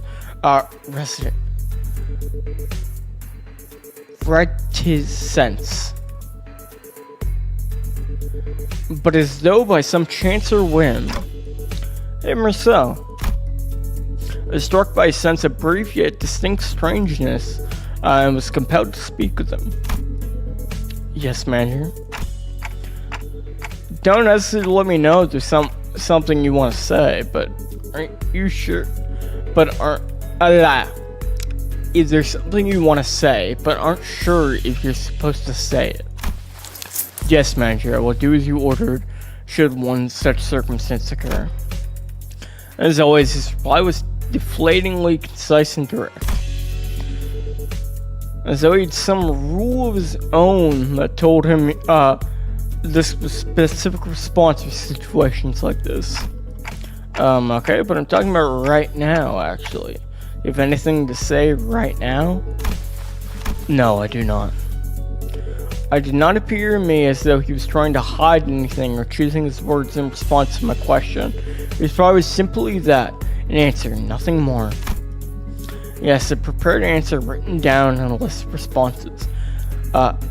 That's what it felt like to me, as though this particular answer had always been the only one he had available for situations like this. Clearly, prodding him for answers wasn't going to get me anywhere, so. With a curt, sure, if you say so, I turned away from him and took off, joining the other sinners.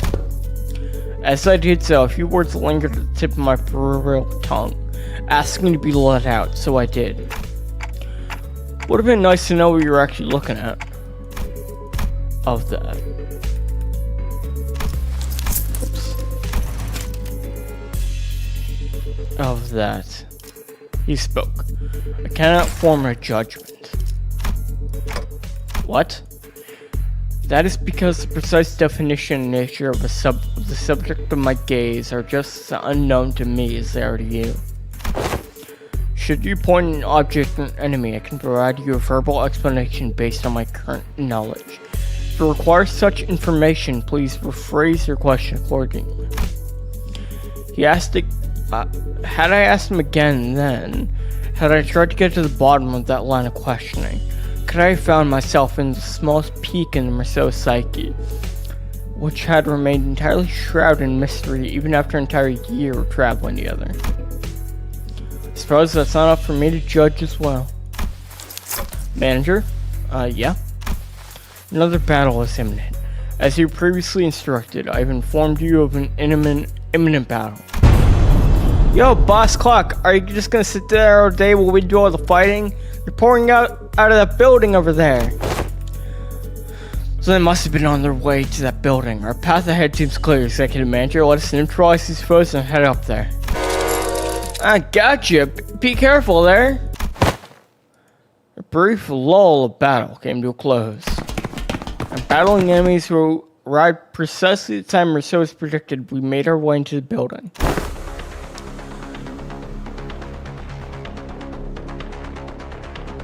That's a creepy looking box. I don't like all the smiles across it. Bloody hell. Them blokes who fought downstairs must have been the weaker ones of the bunch. Why does Ancorp have so many guys in their peril? There's no end to them. It is a wing after all. Are those taboo violators? I thought the culprit worked alone. No, I'm quite certain they're the ones from subsequent reports. The Ancorp fixers appeared just as confused as we were. It's clear to me that they were expecting to find the taboo violator here and another big group of dozen or so people. What were they thinking, sending Fodder like us to deal with organized taboo violation? They should have sent taboo hunter here instead. What do you think they told us to consume Canadian experience in Canadian mass melee combat? They must have thought our current manpower was suffice to deal with this. Good job, Victor. I don't know about that. Wait, wasn't there an extra report? The one of them, there's... All of a sudden, with a click, the room began to buzz with metallic whir of some kind of machinery. And immediately I could tell what it was. Distortion. Standing in the middle of a shabby room was a device I wasn't sure I'd seen before. Its exterior is splashed with strange shapes that look similar to what we saw in the Chokokun's faces in the earlier battle, making it difficult to grasp its full shape. A round object affixed to it began to rotate slowly with a dull, worn-out groan. The thing passed its prime. Men, shield your eyes! The moment it began to emit a faint ray of light, Otis thundered command voice. I quickly turned away as well, making sure not to catch even a glimpse of it. The device could be playing a recorded video, Executive Manager. Even a brief look at it could constitute a taboo violation. Shit. I saw that, I'm so finished. Just panic began creeping into the voices of several unlucky individuals. Oh man. Folks, this is starting to get a little embarrassing. A sleepy voice breaks through the darkness past my metaphorically speaking shut eyes. Mentor? Eyes open, Ongdu. What's wrong with everyone? Got dust in your eyes? Hell's wrong with you? Don't you know anyone who watches even a split-second recorded video in Ancorp gets... Of course I know, but I watched it anyway. Open your eyes, esteemed fellows. The motion picture isn't recorded. Hang on, he's right. That video is not a recording. Possibly emboldened by Kim's comment, or perhaps believing that seeing the video could be excused incidental exposure incurred while subduing violators, the Ancorp employees also opened their eyes and began muttering among themselves. Is that thing talking to us? I finally allowed myself a good look at the machine, which was firing a canonical beam of light against the side of the wall. A conical. And this was its message, delivered via white words on a black background.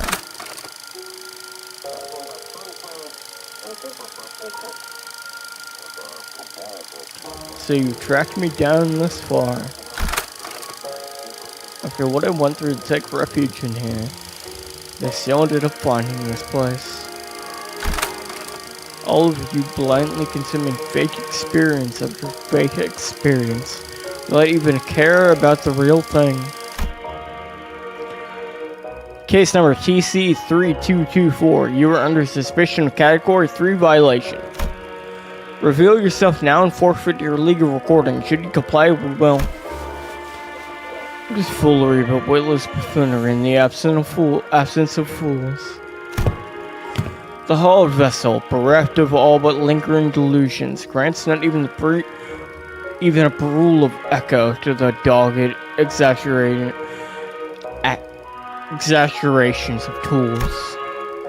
What's this fella on about? If you mean to obstruct our official duties, we won't hesitate to force you. Without even so much as turning around, Bamboo Hood came, raised his sword, and parried away the N-Corp employee's nail-shaped weapon. I'm only speaking as my whim guides me, my dear fellows. No need to get so huffy. I only aim to say this abomination has no consciousness. After what I went through to take refuge in here, they still ended up finding this place. All of you blindly consuming fake experience without even a care to the real thing. It's repeating the same sentences over and over. That does make me wonder. Was I just as far gone when I distorted? Past all words and reason? I mean, if anyone has an answer to that question, it'd be you folks, right? Kim said nothing more. He turned a piercing look at us, all while effortlessly swatting away the N-Corp employee's attacks. As though he was goading us and telling him the truth. Well, don't suppose there's any point in asking. I'm no different from this abomination. Just as it wields that contraption, I must have wielded the only thing I've really known, the blade. Transforming into a mindless fiend consumed by a mere tool. Cleaving through both friend and foe, unrestrained. Hey, Junior, are you alright? Still on about that? I tried to avert my eyes. I really did. But such disregard is easier said than done. How can I? What the sword being has no qualms showing me the... Doesn't he know how rude the unsolicited reflecting of the fathoms of one's hearts is? That's gotta be illegal or something. Illegal, I say! Turning a customer into a thug on a protection racket run. A mere ant before a car in motion into a swerving driver. Conjuring dead followers before the eyes of their mentor. Simply unconscionable. Rude as hell, as some might say. My poor heart almost burst out of my chest, courtesy of you. All of you blindly consuming fake experience without even care about the real thing. In this split second, I think I saw Merceau's eyebrow twitch. A battle is imminent, Manager. Just a natural response to sensing an imminent battle perhaps? A blinding flash, followed by an explosive bang. My vision immediately went white inside Ticket's damn time coming back. And when it did, the first thing that came to my view was particularly unsettling landscape of Escort, followed by Bamboo Head Kim, surrounded by a small armory of Chokukun. Mentor! Keep that up and you'll shout me death, Ongdu. Isn't it about time we both grew accustomed to such sights? Mentor, still do I wake from these dreams drenched in a cold sweat, that they might bind and drag you away. This isn't so bad, is it? It's just these folks so far, unlike earlier when... Another flash. What was that? Everything went dark. I don't understand what's happening, but first things first, we had to neutralize everyone here and get our mission back on track. Adjusting projection. I've been straying far and wandering all day for this exact reason, and... So that was its mechanism. Faust?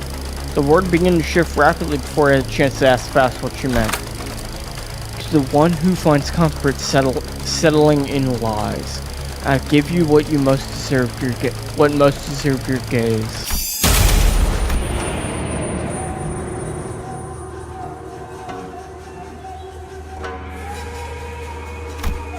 Bollocks! I'll be blind before today's over at this rate. It changed. It did? Unlike the earlier instances, one of the distortions is different from the others. As Marceau identified, there was something different about the group of Chokukuns this time. They were accompanied by someone else. A warrior in impressive armor, wielding a sword that was just as tall. That armor, the great hideout of the South Circle. To be reunited in such a manner.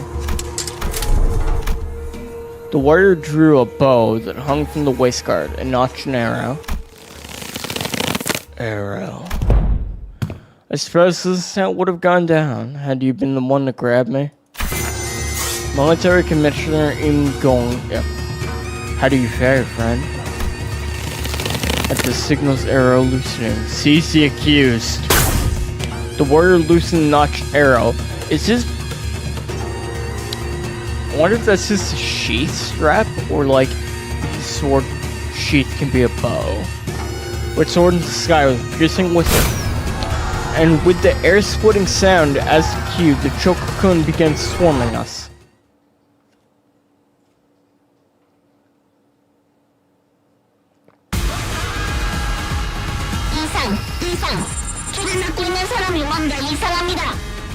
No Bambi fighter can.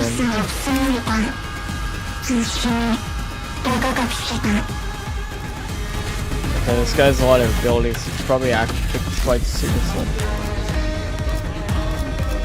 Or do I just hit win rate? That's a good question, man.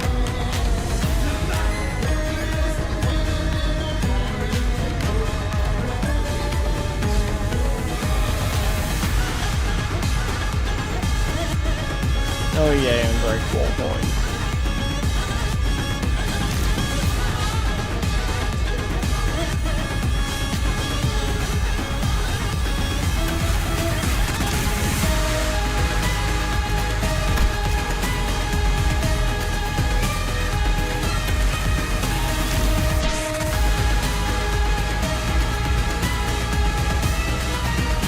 Oh, do I have to like chase him to locate him?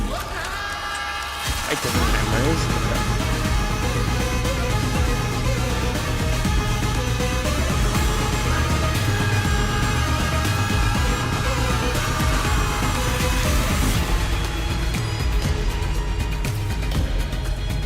Battle form of the homeland, bear hunt.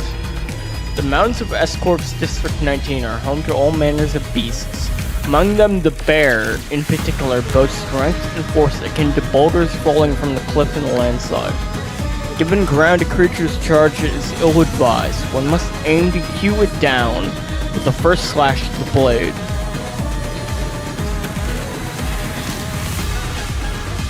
Well, yeah, we have to go back. Battle form of the homeland, tiger hunt. Tigers are cunning and ferocious. One cannot hope to cut through a tiger's flesh with a single stroke. Only a relentless flurry of chain slashes can overwhelm the creature until it's failed at last. Fails to do so and the tiger will seek death, or best as a opponent, to one day grow into a Sangun, a lord of the mountain. Whether these beings will grant auspicious fortune on men or return as malevolent calamities, impossible to tell.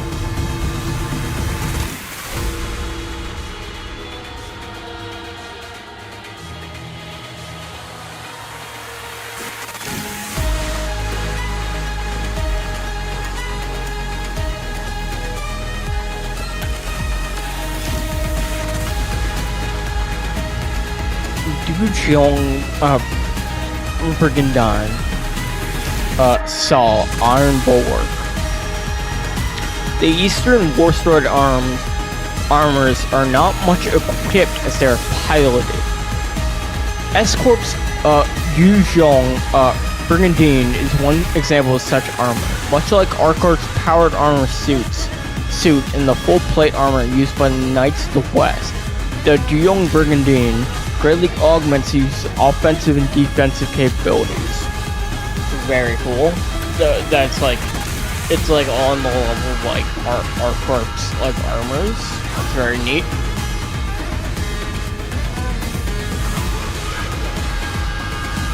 Yet these advantages do not mean the armor of such potency are readily supplied for combat personnel. Each unit has its own unique controls and comes with the limitations of requiring separate fuels. What remains certain, however, is that with all the aforementioned armors, once the Rider has familiarized himself with the Dual Brigandine's extended reach and heightened power output, he becomes a machine of war that strides across the battlefield with a promise of slaughter.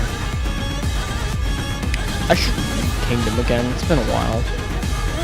It's been like 5 years, I think. Swordblade of the Homeland Sol, Great Huaido.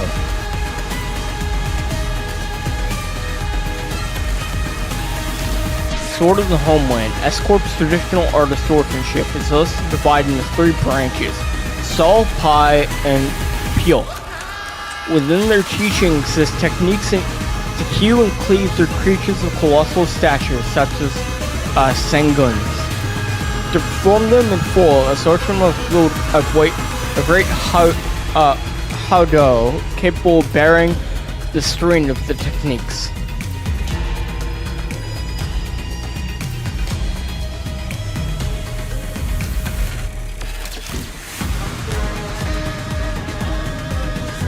Oh, cool. Very interesting boss code. So many, you know, changes based on how many he has. Martial arts of perseverance. There are those who persevere in training for lack of talent. And there are those who are blessed with talent only to let it rust. All men say the title of Apex Blade can be seized only by the gifted. It matters not. Until the day comes for this blade of mine to rise high enough to meet the clouds, I shall persevere in honing my prowess.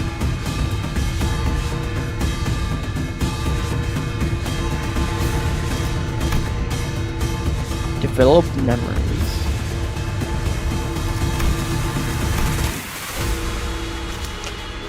Okay. Now I actually do the encounter.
그려낸 대로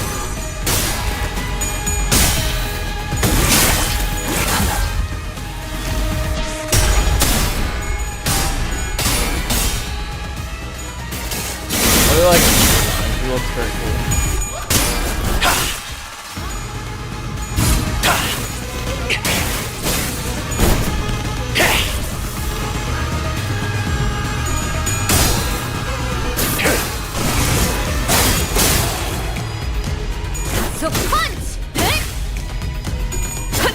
With the S for here, I can never lose.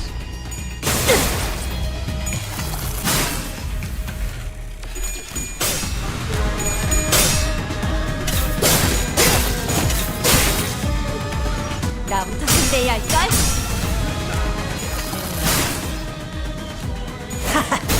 이리 와라. We're almost at the end then of I'm fighting like a boss. Soon. So it's probably just like 의도는 this 모르겠지만 encounter then like 이걸로 one or two 공평해졌네. nodes of wrap up. I forget what node I'm on.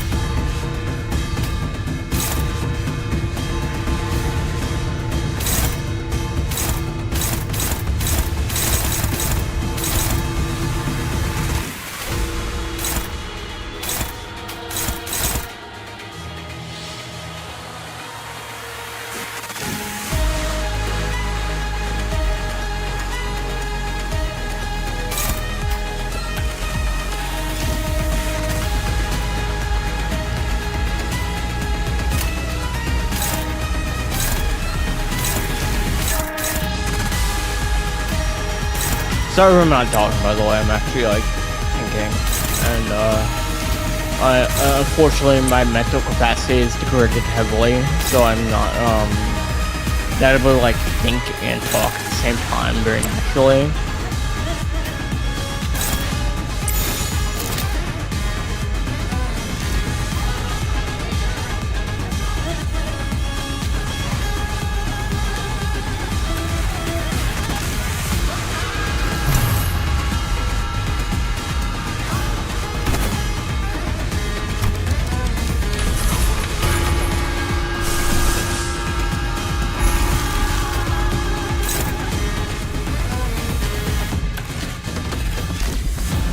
Point neutral.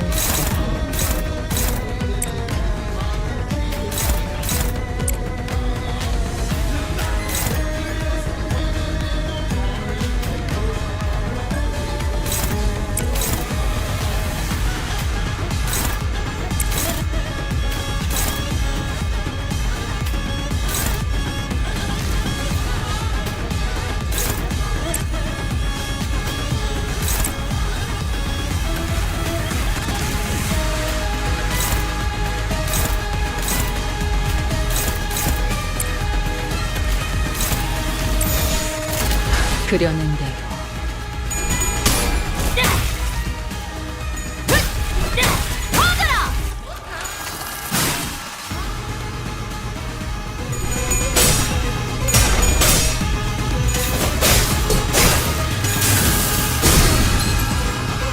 How are you guys doing?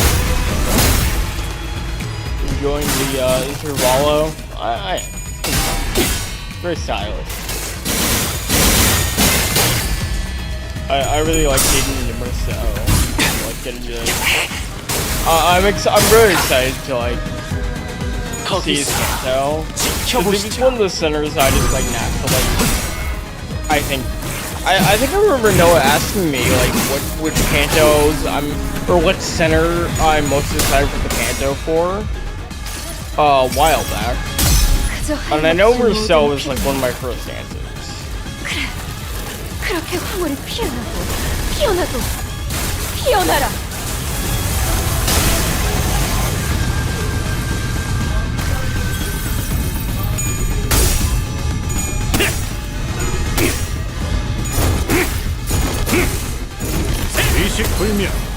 God, my eyes are gonna have me.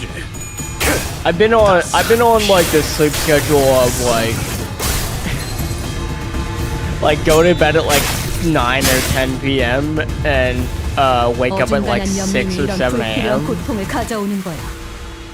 Like I that's like how I've been living recently, so no wonder I'm starting to get tired so early. But nevertheless, I will finish up the Intervallo.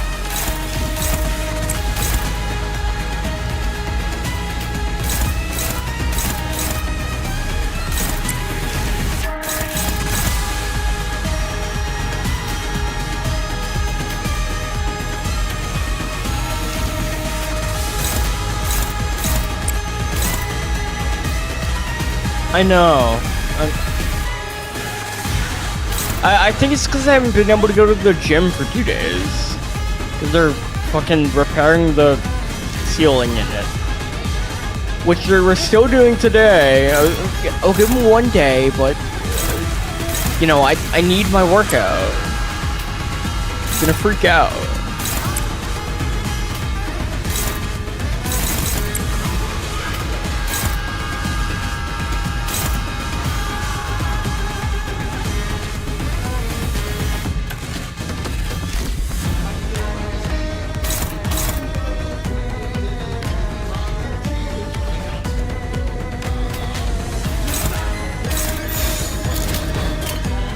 그려는 대로. 대전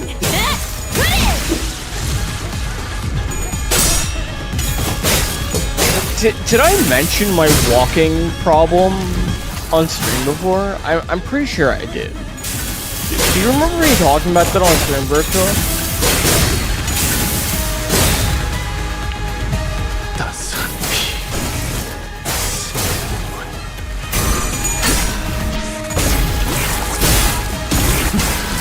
Because,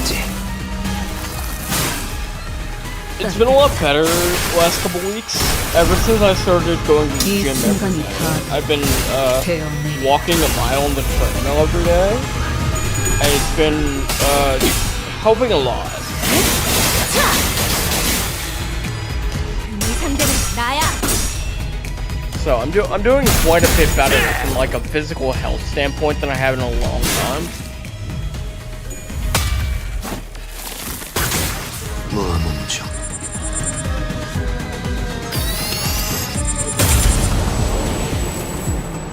무기를 만드는 것만 내가 어버이보다 뛰어났지.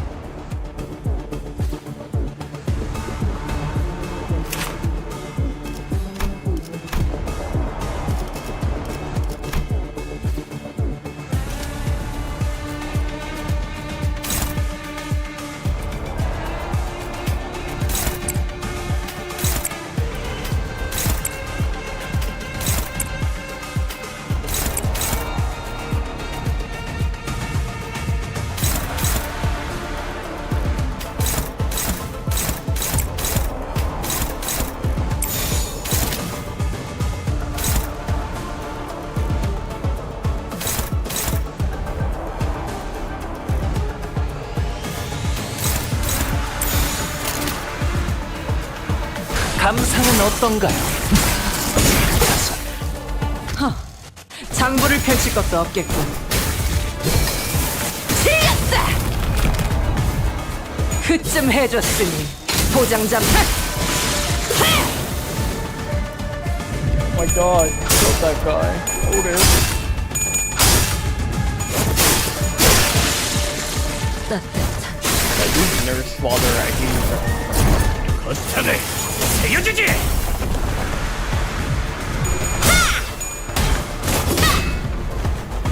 그냥 5배. 낫도 방도 친 숨이 닿도록 배워냈군. 매뉴얼을 만들어두길 잘했네. 그렇게만 해.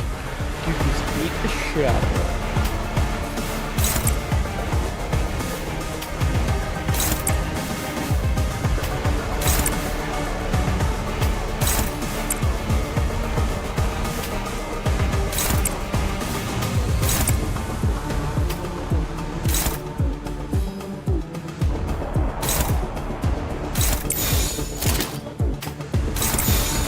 그려낸 대로 이제 갖고 놀기.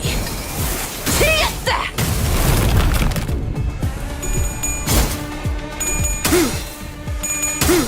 따스한 피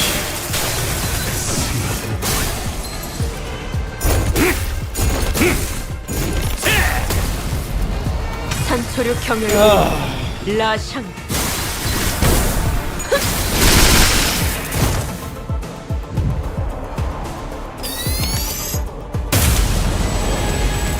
입이 안 맞는 싸움도 꽤 재밌다고 생각했는데 Probably pissed. 이게 구경하는 입장에선 졸라 애매하네. 뭔가 만화책에 나오는 주인공 이름처럼 간지나는 대사라도 좀 쳐봐.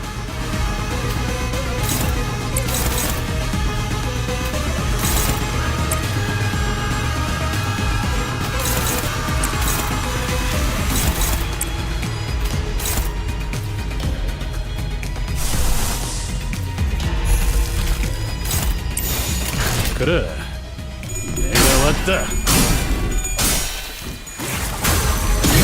First trying? Well, let's not get ahead of ourselves. As I've always preached, Virtua, you have to be modest and humble. You can't assume you won until after the victory is assured. 왕의 비호를 난 너희가 Dude, I'm already almost at 420 subs. Lazy, by the way. God, I might actually hit 500. When I hit 500, I have to actually make that fucking... I have to make that YouTube intro. And not that I don't want to, but like, I'm gonna have to do some research to make it feel authentic to like the early 2000s. Or like, you know, like 2010, I think is like the time frame. I'm gonna have to go back and watch a lot of those to get inspired. Damn, I might actually make 500 subs 여기까지 before 와서 my 망설일 birthday. 생각은 하지 않았으면 That would be 좋겠어. pretty keen. 사람을 죽이고 싶지 않았다면 너희도 세피라들도 처음부터 거래를 하지 My goal is 말았어야지. to surpass the remnant in sub count. That's how I know. That's how I know things are going well.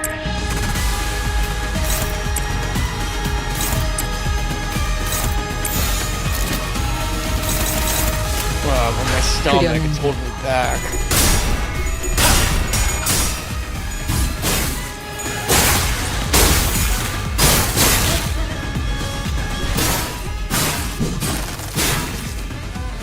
거기서 지켜보시죠.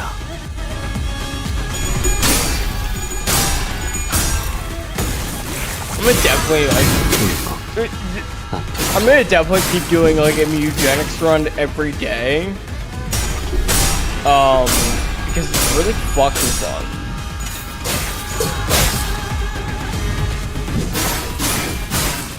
So thankfully I'll have like consistent uploads. I'm pretty sure YouTube likes it when you do that. 갖고 놀기. 틀렸다. 하하하. 재밌군.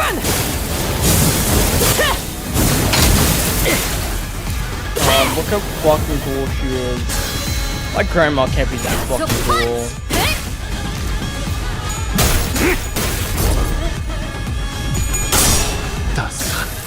Also, who knows? If the sub count keeps going up, that VTuber model might be in the cards. Clara May, for real, for real? For real, for real. 이 순간이 다 배운 일이야. I'm the only one that said, yes, can we do a team 4-star bid of playing a game in character? 헤아릴 수 없이 저주했어. Nah, I wouldn't do Skies of Arcadia. 쪽으로 가서 술적이네. 그렇지. Also, it's 좀 like 치는데? I don't think I make those videos. I don't know what I title it, but it wouldn't be retrospective. It'd be like closer to like just me making a fun video on a game I like. Like, you know, I talk about it plenty, but like it would definitely be a more like, I think like Running Shine or like a Mandalore style, you know, just shouting out like massively huge channels. More than like an actual like analysis video where you like break everything down. It'd be me trying to be entertaining more than like informative, but like I'd still try and be informative about the game. At least that's what I think I would enjoy making much more. But you know how I am with things I say I want to do. I'm 그대는 dog 어디까지 shit. 가겠을지.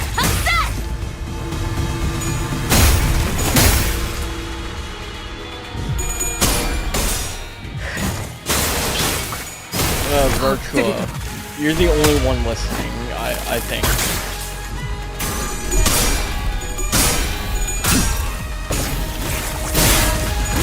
어째 완료.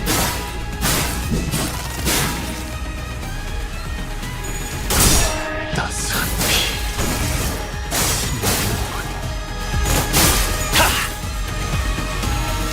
이 순간이 다 되어내리라.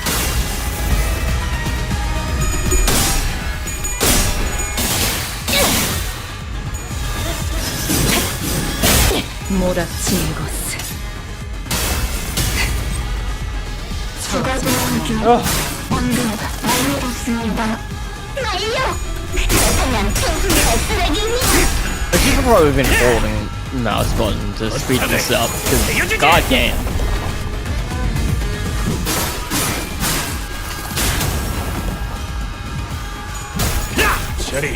Oh, that guy's screaming in the background. Really adds to the ambience. 요새 일 What the 말곤 할 게 fuck? They're 없어서 coming out of 그런가 nowhere. 자꾸 대기 타게 된단 말이지. What chumps? 해결사 영상 보는 거랑 좀 비슷한 느낌도 있고. 설까 이건 좀 재밌을지도?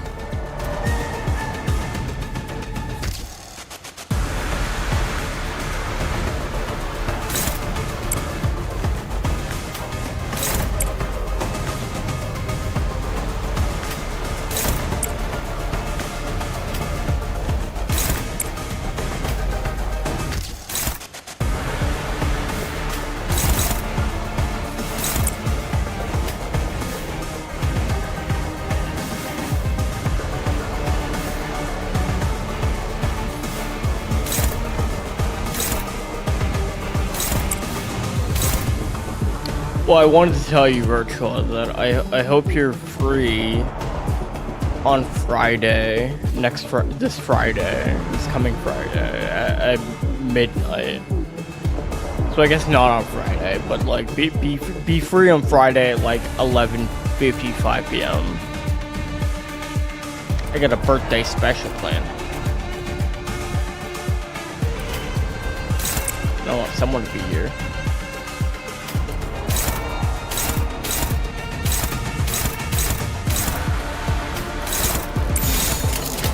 그대는 끝까지 각오했었지. 왕의 비호를 이 순간이 다 되어내리라. Yeah, all times I ever talk about RNE is stated otherwise.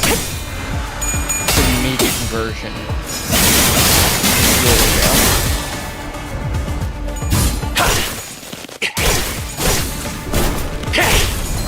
퇴장 시간이 되었다. I am gonna try and stream more this this coming week. 지금 완전 삼촌들이랑 고모대 같았어. Plan to play New Empire tomorrow, and then I stream and have fun this week. And then it can like culminate my birthday.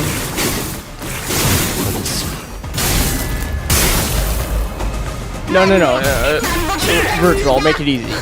That Saturday, I will be streaming from midnight to as long as I go, hopefully. 삼촌들이랑 말도 못 As 섞게 it is the 20th, it will be my birthday. 그 외부 강사들 I don't know why I tried to word it the way I 손가락 did. 안에서도 내로라 하는 실력자들이었을 Excuse me. 거야. Autism, probably. 너희가 보여준 혹은 더 대단한 기술을 매번 엄마에게 가르쳐줬거든. And mom's the word, but you might have already actually guessed what it might 감상은 be. 어떤가요? 낫도 방도치. I want to give you a pat on the back and like look you in the eyes and say, 당구를 펼칠 것도 you got it, kid. You are wiser than your years. 가족에게 다른 소원한다면 공만의 선호, 이 성장의 비극을 더 분할 것이다. This they don't come back. 안타까운이지만 우리에겐 기회일 겁니다. 식사한 점수가 늘어날 겁니다.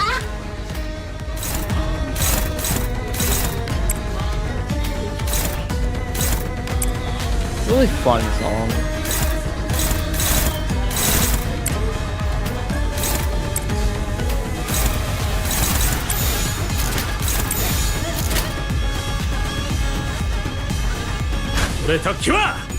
Don't worry.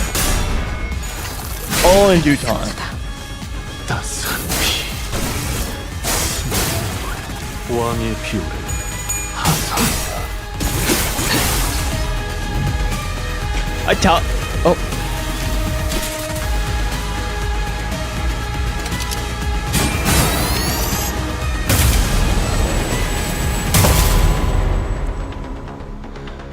Just a little more, and I think we might be able to smash that dang thing smithereens, but... Yeah, but it's really hard to focus on one thing when that huge warrior is zapping in and out of reality as soon as we make ourselves an opening. And make our lives a whole lot easier if we can just get rid of just one of them. The battle seemed to be taking its toll on sinners, more so than usual. It wasn't that we were up against an insurmountable foe, not even close. Not to mention how Ezra and Ongdu appear to help us out. But, shite. Haven't they had enough? About time they give up in it. Boy, don't go legging it again.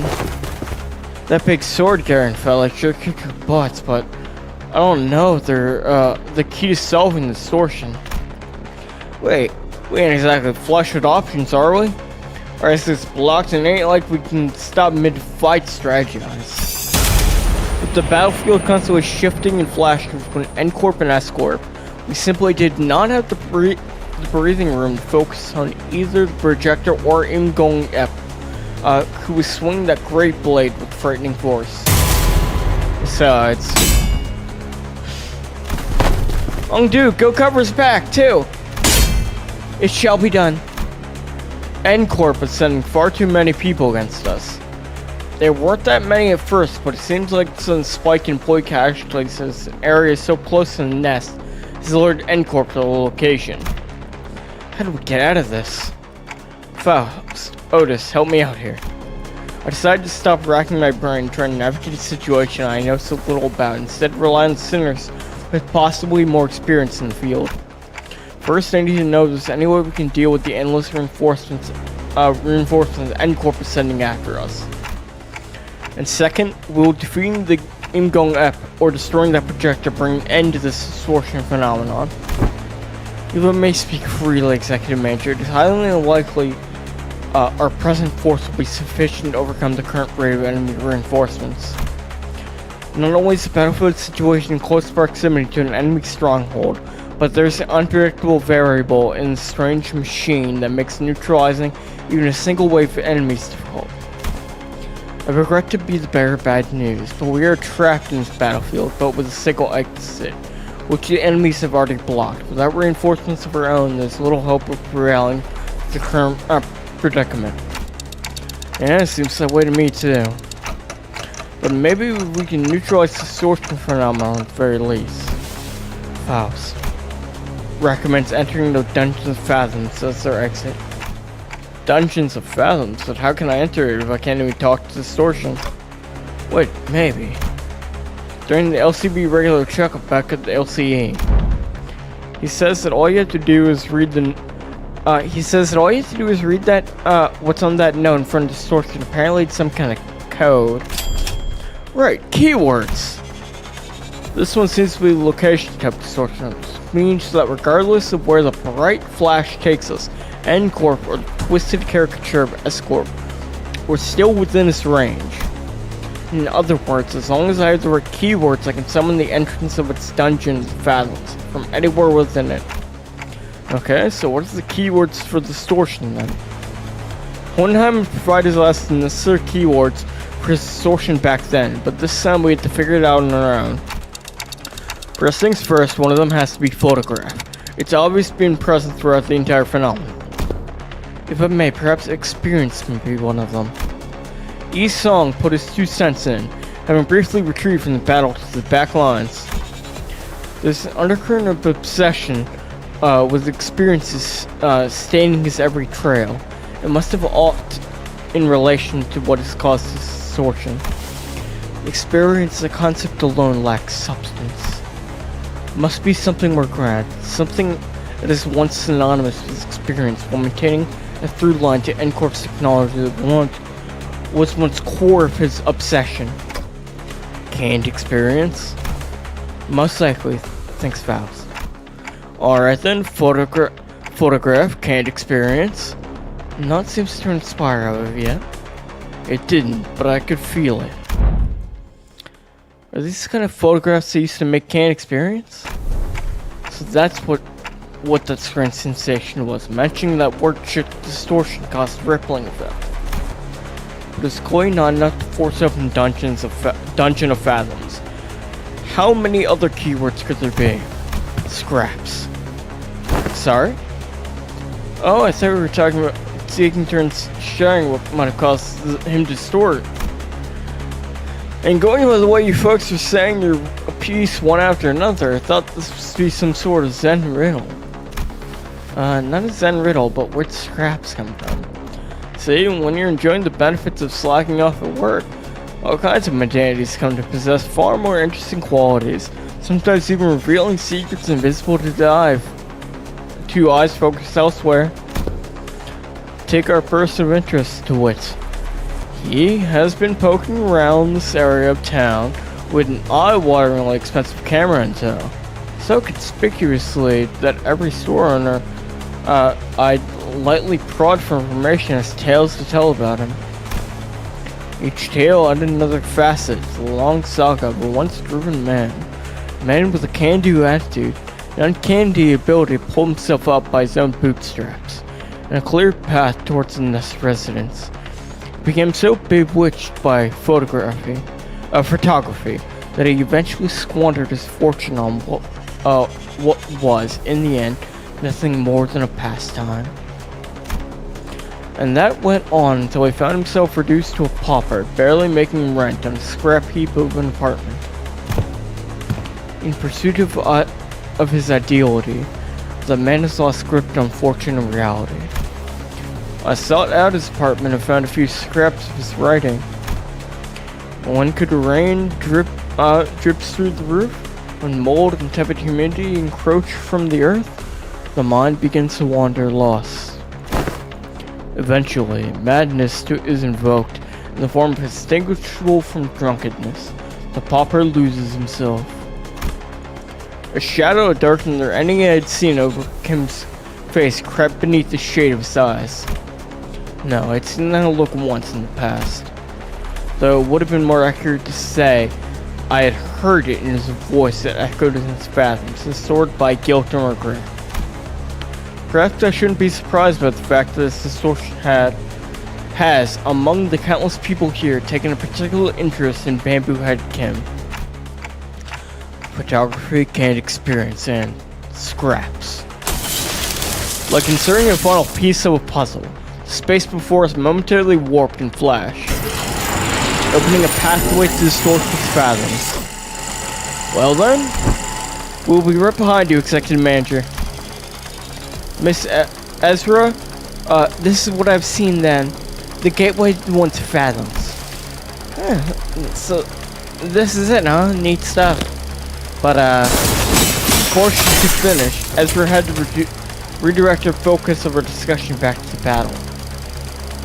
Most of the sinners were caught in the same predicament. Some managed to disengage from the battle, and others to enter the Dungeon of Fathoms. But Hung Lu, Gregor, and several others were so busy holding off N-Corp employees. And they're gonna follow us right in there with run now, huh? Probably. Even those who aren't chained to Dante like we are can travel on the path we want to open, so... Yeah, let's not drive ourselves into an even narrower corner. I'll keep them at bay. During that, Bamboo Head Kim stepped up. My sword arm's not what it once was, but it should be enough for this. Besides, I have little wish to have in some ill-omened place to be tangled in such a bizarre mess. Is that really what he thinks? There was something in his eye that led me to believe that this was more about just staying behind to protect our rear. He was... what? WTF. What a terrible front. At least try to pretend to be sincere and make it easier for us to believe in you. Do you think that terrible excuse was gonna fly?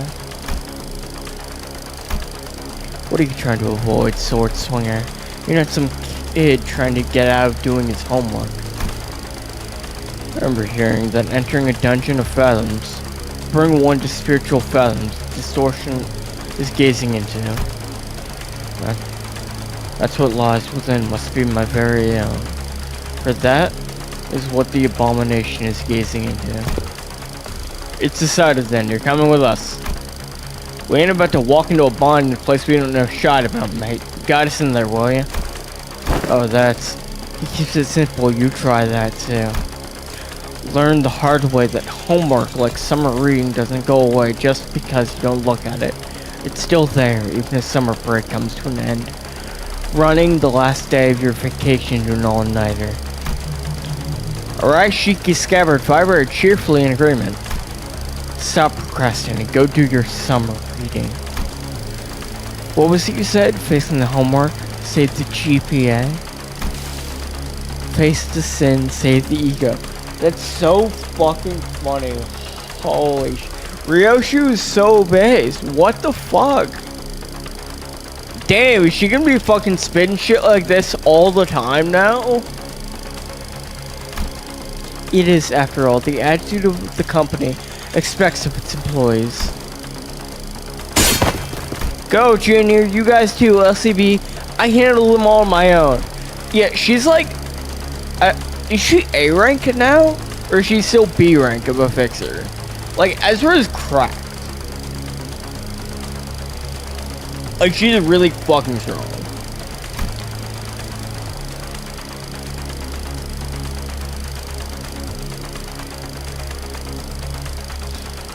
You'll make a lone stand? Hey, who do you think I am? Heh, I'll show you why team leader Moses felt safe sending me out alone with the guys. It's basically a monster of the week situation for team leader and me back in our duo days. I can handle them on my own, no problemo. I want to see how you guys handle the inflection point, but I guess I never really have it at all. I guess you never really have it all. Ah well, guess I'll just have to trust in our two OSIR team newbies to handle that. Now that I think about it, I think I'm setting a pretty solid example as your team senior, aren't I? I don't like this, but it seems that I have no choice in the matter as long as this employee card hangs from my chest. With a sigh, Kim shook his head and joined us, dragging his feet all the while. I shall take the vanguard. Mentor, be warned the entrance is floating. Take a tall step over, you may trip. I can clearly see that on do. Bring me a ladder if you're really that worried, why don't you? Have you need one? Mere jest, you needn't worry. 재밌었다. Dude, Kim is so 자, fucking 오늘 할 cool. 거 다 끝난 거 맞지? 그럼 약속대로 이 만화책이랑 해결사 잡지 가져간다. I'm like fairly certain that Ezra is a grade 1 at this point.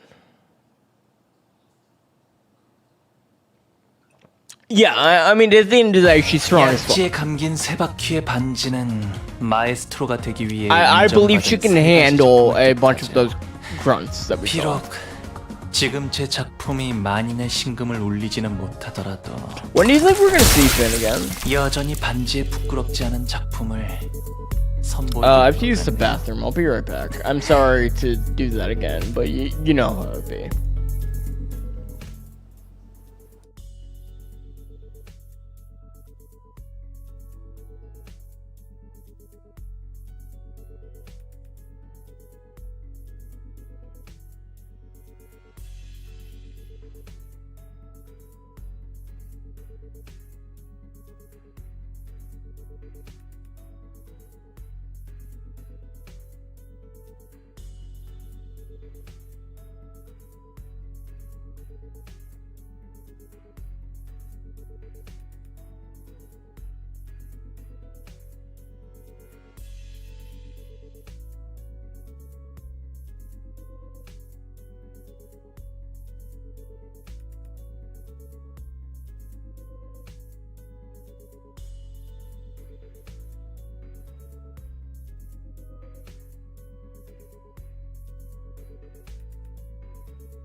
I am back. I did lose the call on dungeon. There is dungeon, so why don't we go and experience it? 서두르지 말고 느긋하고 여유롭게. If that's how everyone's been living, then my life, my photographs too. So this is S-Corp too, right?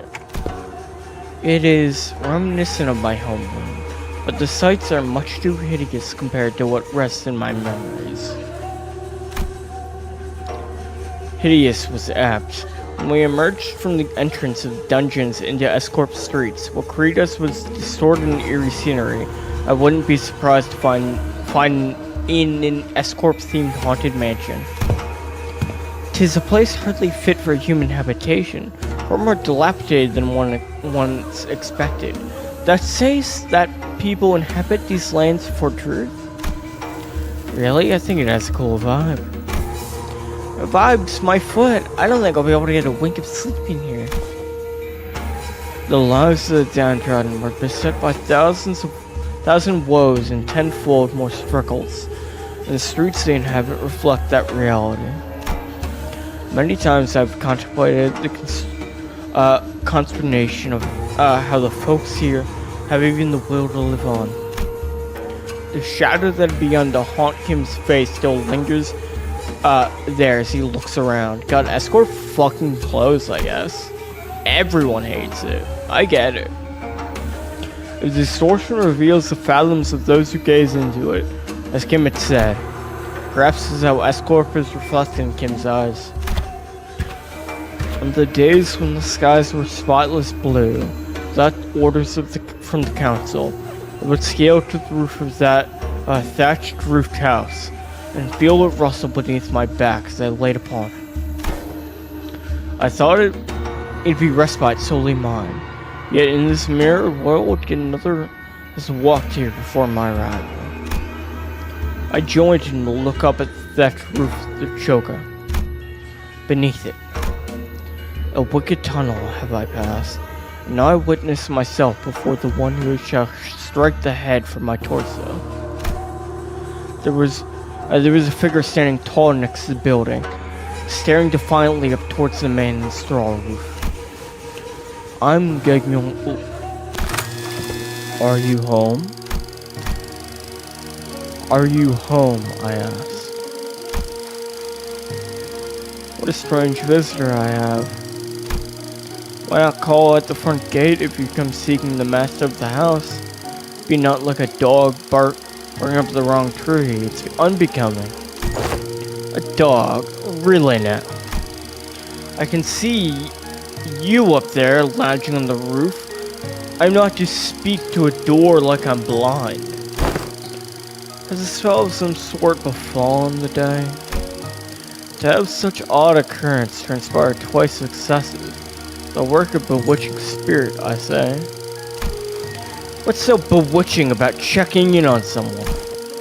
Isn't it odd that a high and noble military commissioner of our esteemed corporation would come in person and simply check in on how a lowly mercenary fares? You know me? She certainly knows her jests. She marches forth, vested in waist rider armor, yet expects no violence. She wields a two-handed great blade like a demonic yaksha, yet harbors no hostile intent. Why, who else might she be but Military Commissioner Guignon, the principal of the famed Im family? You are certainly in the habit of speaking in hyperbole. I'm not so noble that I deserve to be complimented with the epithet so grand as the principal. Not a compliment, you see, Commissioner. It is a merely rhetorical technique known as backhanded compliment, in which I damn you as praise. For you are so bound by your precious principles that you would rather be unreasonable than betray them. Does an officer ranked second ordnance have no wit to engage in such banter? Why am I out of line, as they say? You two are friends, right? This was our first meeting, so no. Not at that precise moment. I know, I'm just saying that if I were her, I wouldn't even let myself become friends with you after such a bad first impression. Can't imagine being friends with someone who keeps pushing my buttons. Maybe. People do find friendship in such personalities if they have a taste for prickliness. You got a friend in us, don't you? Fine, you have a point. I guess you do have a habit of pushing people's buttons too. But still, I hope you're not seriously comparing the way I talk to a statue gotcha-digging pun-riddled... Well, the world we live in is a vast and diverse one. Consider yourself lucky that you're surrounded by so many quirky characters. Me looking at my Discord buddies. It's because of that same luck that she took the joke rather than responded by trying to cut off my head. You are at the line, yes. But I know you would be, so I take no issue with it. Though I must admit, the rumors of your sharp tongue do you no justice.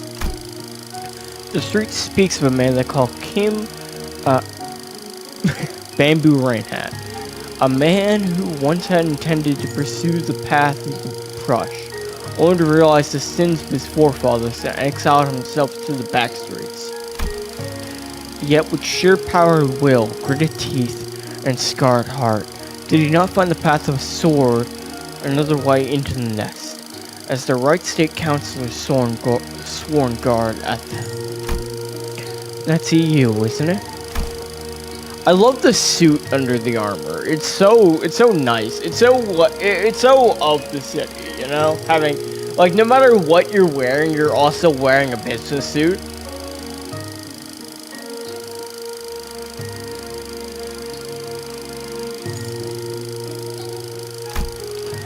Direct any compliments you have towards the right state councilor, if you will, for I am but a butchering blade that happened to fall into his right hands. Not a compliment, just word on the street. Huh, you're a quick learner. And spare me the fancy greeting of my name, watching you pretend that pompous posturing comes naturally is painfully enough already. Keep it simple and spelled as Bamboo Head Kim, thank you. And does he continue to veer away from the line? I'd rather be a corpse cold and dead than stay in line. Have a shred of mercy on me, almighty one. If I'd come all the way up here just to punish you for every little misdeed and ill manners, I would have laid you out and split you in two, through ways poor riveting dialogue brought us this far.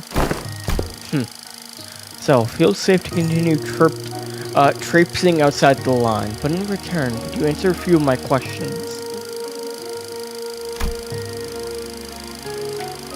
I've been watching you from a distance for a while now, and... Really? Stalking someone's not very principled of you. You sure she didn't give you a good wallop after that?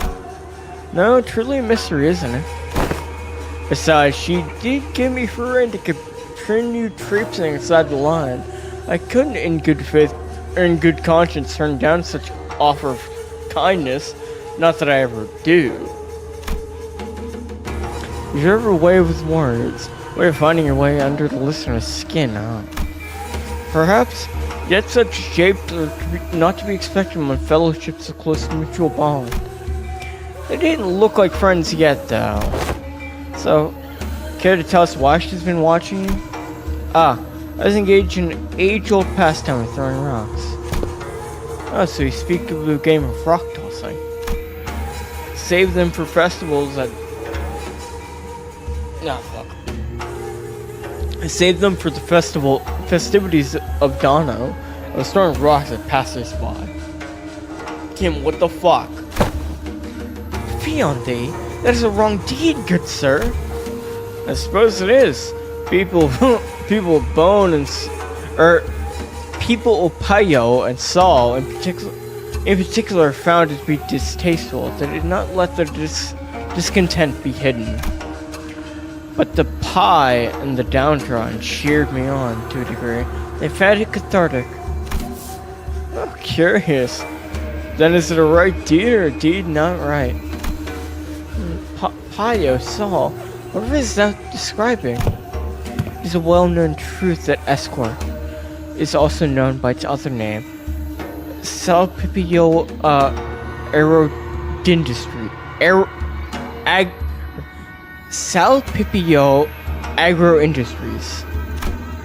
A wing specializes in general agricultural and livestock industry in the city. The vastness and depth of its responsibilities have necessitated such a division of labor. Thus, District 19 is split into 3 court circles responsible for different aspects of industry, Sal, Pi, and Payo, each meaning flesh, blood, and bone, respectively. Sal, responsible for the cultivation of rice and grains. Payo, responsible for meat and livestock. And Pi, in charge for the technological aspect of both. That is so fucking base that it's just like it's a big fucking farm company just split up into 3 big fucking 3 branches. You got your animals, you got your plants, and you got your farm equipment. I can't wait to see the like distortion that is like John Deere, like Mr. John Deere that makes the tractors.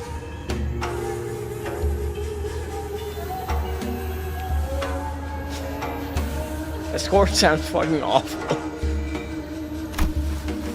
As a scientist and a researcher once toiled at Escort, you must have felt the persecution of the Pi faced firsthand. It is to be believed that Trinity was designed for balance. They would provide assistance when requested and keep one another in check when needed. It was once a promise of cultivating a fair and sustainable Escort. Alas, the noble intentions of yesteryear now lie sullied. The Trinity now degraded into 3 quarreling bands of profiteers blinded by avarice, relying not on honor but betrayal and perforated perfidy? What? To claim the top of the triangle. An adherent to the flesh claim the position of the chief state councilor and monopolize rice as common folk starve. No! It's always about withholding rice with these fucking people. Everywhere you go in any fantasy setting, this is what they're doing to each other, withholding rice. It's fucked up. Can't they like not starve each other?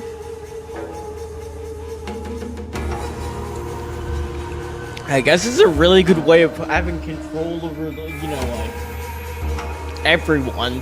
If you just starve them to death if they don't fucking comply. Man, I can't believe Mao came up with this one little trick. He wrote all his strategies and cheats in his little red guidebook. It's just that easy.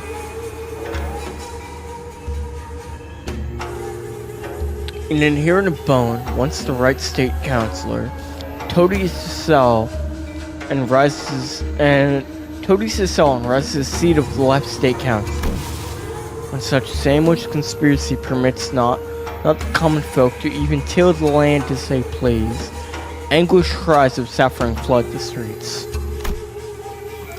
Thus, the common folk are reduced to livestock bleeding out, hanging from a hook, while bone and flesh collude like they're that of an emaciated dead.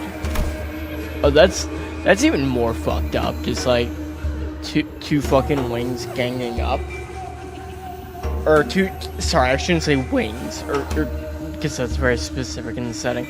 2 factions ganging up on the third.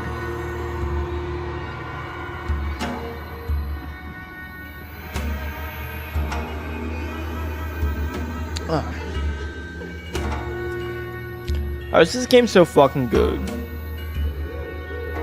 Who shall claim the severance of flesh and bone and force them both to yield? An oft-heard poem when waking the streets of Escorp.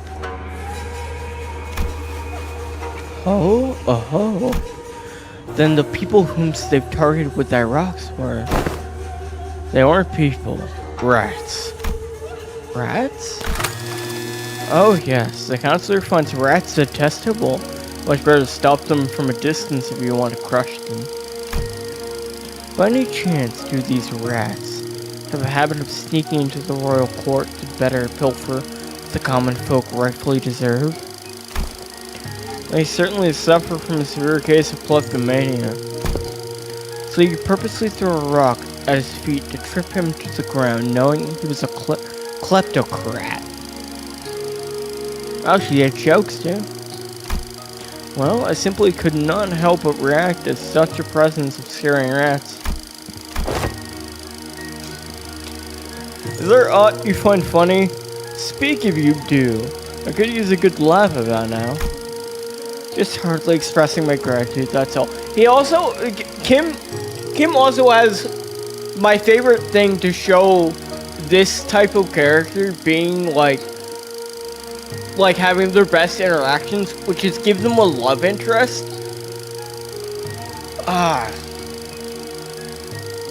What the fuck?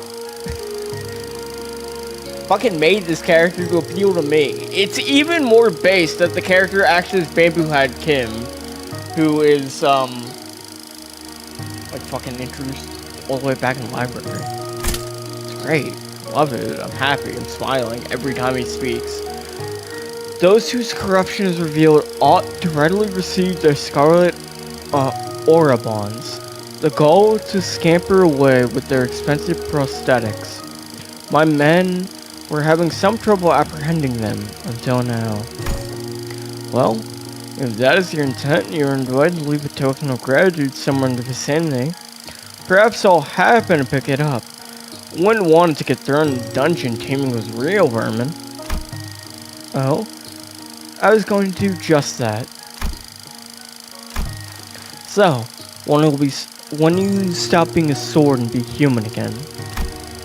What? When do you clock out? The way I see it, you're not the kind of person who ever let a drop of liquor get to his tongue while on duty for the right state counselor. Return to this chungo when you're human again. I'll buy you a drink as thanks. Huh. She's a funny one, huh? Mentor, then this fellow you often mention fondly was. Correct. When I mentioned her a few times as a drinking fellow I had left behind in escort. I must say, I myself found the relationship most intriguing. She even has, like, cool military armor. I mean, like, she's so cool, and dreamy, and hunky. And the military commissioner of the Sol faction would fraternize with the bodyguard of the right state counselor, who was in the Pi faction. Still, I knew not that the fellow was none other than a military commissioner of escort. Ongdu's eyes had gone wide in shock, her voice rising unconsciously. It is news to me that there had been ties to a second ordnance official, and a military officer with command over high-ranking employees of the wing at that.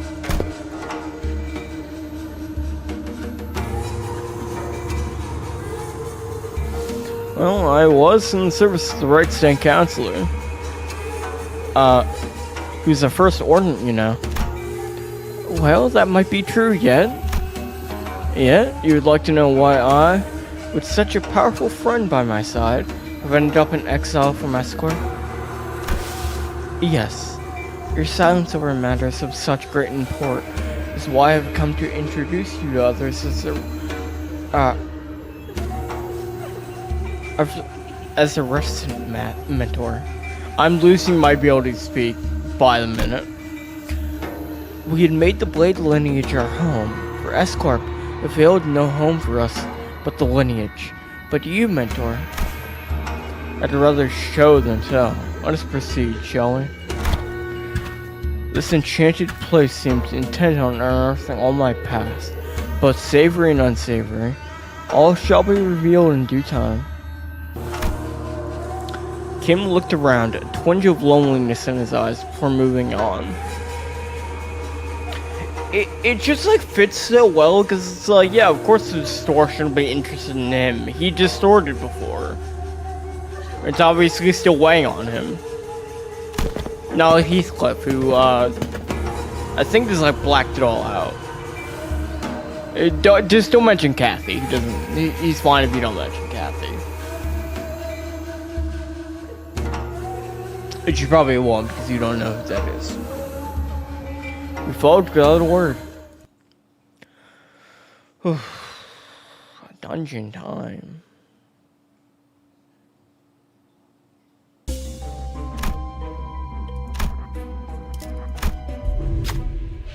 We emerged into a dark and muddy cavern filled with air so stale it almost felt stifling.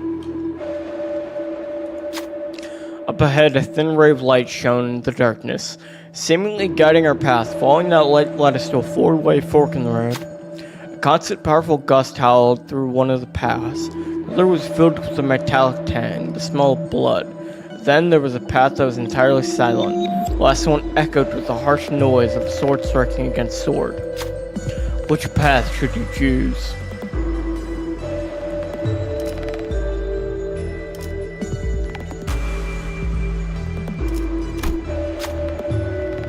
The passage was quiet, but that only intensified the uncanny dread pervading the silence. Nervous, the Sinus progressed through the passage, accompanied by an absolute lack of sound, save for the deep echoes of their own footsteps. Once you reached what appeared to be a pedestal made of stacked stones. On top of the pedestal was something we've become familiar with at this point. A can made for inhaling. Yay! I got whippets.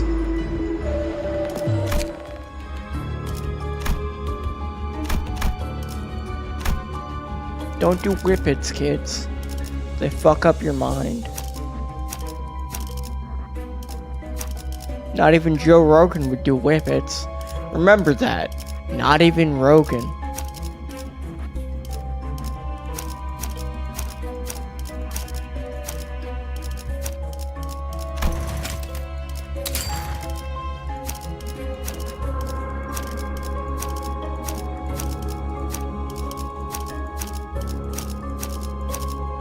서두르지 말고 느긋하고 여유롭게. Thank you. 도시에선 저런 형태로 사람을 강화하기도 하나 봐.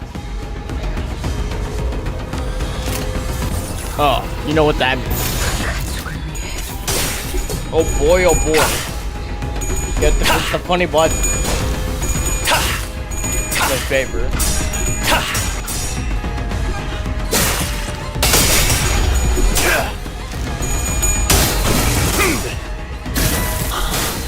행진했고 이것이 서곡의 피날레다. Looking forward to opening that chat and seeing what you guys do on the show. 엄마는 무리하는 뭐든 잘다르고 그중 제일 뛰어난 게 검역. 뚫려라. You know, I didn't see anyone say they're proud of me for actually playing the content within the first week. That really took a lot. I had to work hard to get that 의도는 back. 모르겠지만 이걸로 공평해졌네. Little congratulations, little pat on the back. Something like that. 그려낸데. You know, keep motivation up.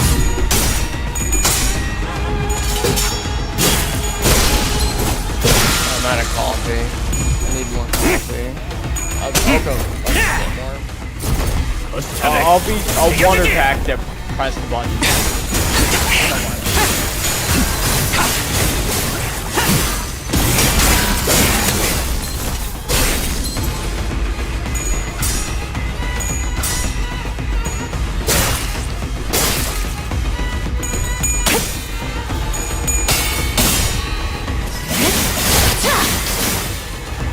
이 순간이 다 되어내리라.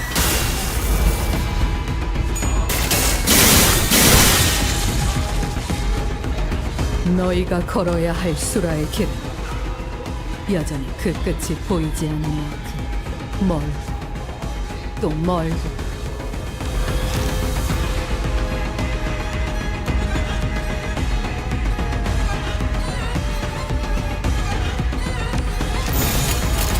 그대는 어디까지 각오했을지.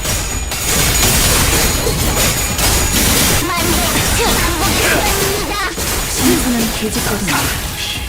내가 인내심 많고 자상하다고 선녀까지 그럴 거라 생각해요.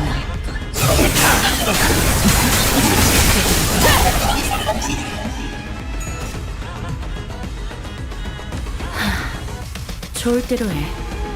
죽음의 고통과 공포를 겪어야 하는 건 어차피 내가 아니라 너희들이니까.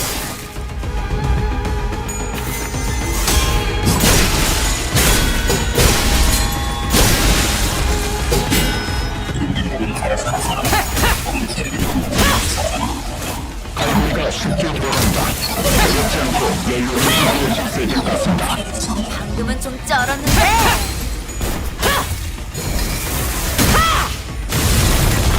우와, 지금 완전 삼촌들이랑 고무대 같았어.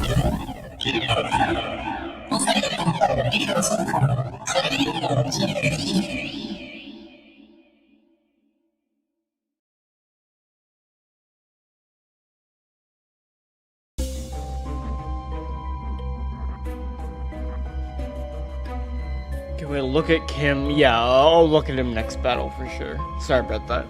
I'll be back in 1 minute. I just have to get my drink.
Sorry about that.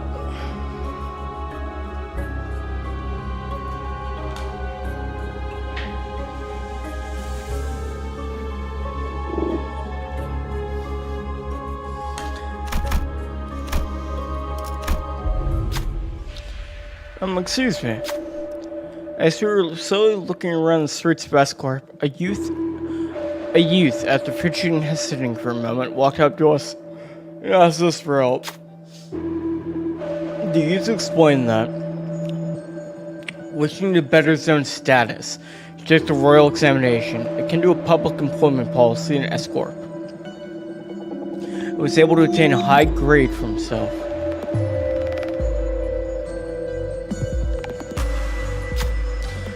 And that was when his problems began. As far as he knew, people who passed the exam with flying colors like him had their travel expenses paid for the homeward trip and were to be granted a guide. But there must have been a misunderstanding or something, because when he left the exam grounds, there was no one there to escort him. Confused by the unexpected turn of events, he wandered away from the exam grounds in search of his escort, lost his bearings, and found himself in these alleys. He's asking if we could help him with directions. What should we do?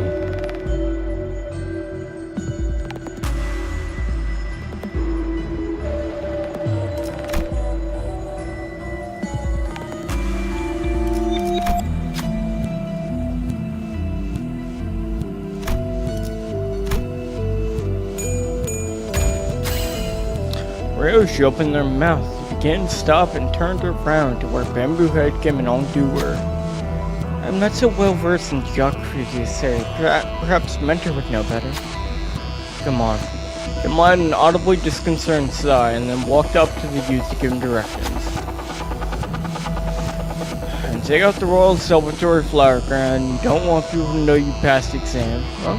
But why would? It's for a good reason. Just do as I say and you'll thank me one day. The youth stared back at him in puzzlement before seemingly deciding that giving proper gratitude to Kim's assistance took precedence. He handed us what appeared to be a small ceramicware vessel. Might this be water dropper for brush calligraphy? Though you may know practical need of this, for I see none of you are much acquainted with the art of grinding ink against inkstone, I impart this gift to you in hopes that this dropper may form a small flow in your rivers of life. Huh. That would have made a rather moving moment had it not been for the exaggerated scoff Kim gave. The youth hurried to you his path without minding sudden discourtesy. Ongdu later asked Kim what had sparked sudden outburst, but he did not give her a reply, instead choosing silence behind pursed lips. Yeah, that's it. 해왔던 숙제들에 비하면 별것도 아닌 일이나.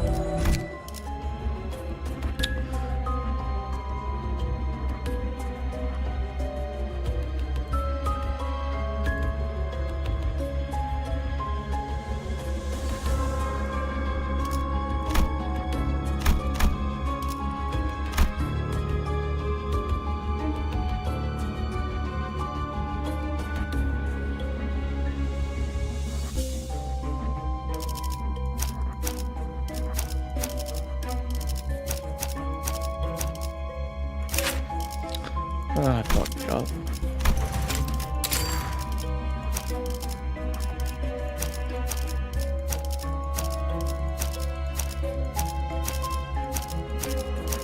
왕의 행진이다.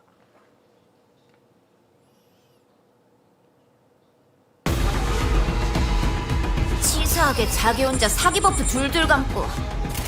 너흰 저런 거 없어? 아? 없다고? 그럼 쩔 수 없긴 하지. 거긴 킬존이다!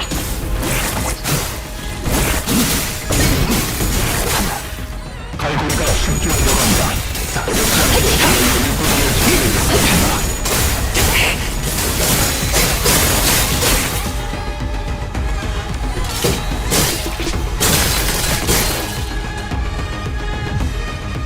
Oh, 420 subs! 420 subs! 420 subs! Blaze it! Blaze it!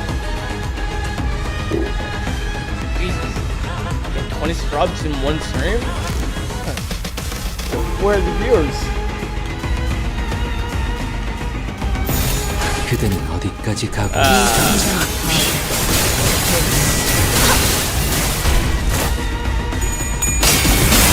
재밌네. 난 너희가 좀 더 어설플 거라고 생각했거든. 거스타네 새겨주지. 고모대 같았어. 낫도 강도치. 숨이 다 들어 배우네. 방금은 좀 쩔었는데.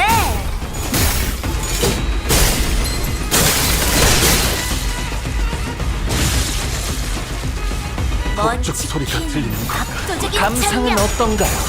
좀 질릴 때도 있지만 역시 늘 먹던 맛에서만 느껴지는 독한. Oh, I didn't read him.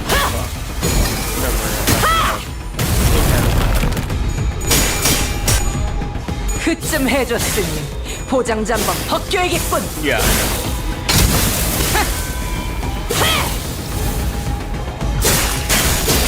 나가봐라. Crazy at that. 셋째 베르튜에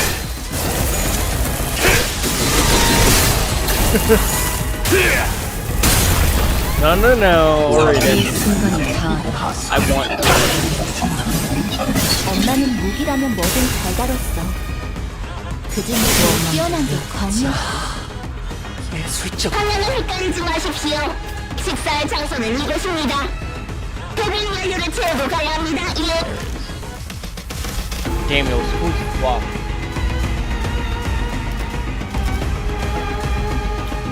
Roll the sword. Acupuncture.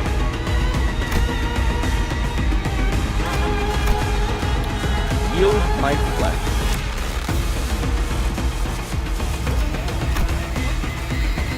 Overthrow. Claim their bones.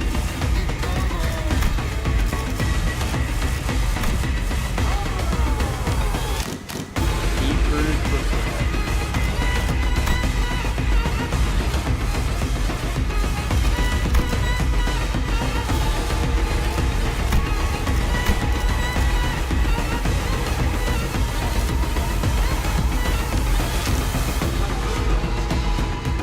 Oh yeah, Bamboo Kim's strong fuck.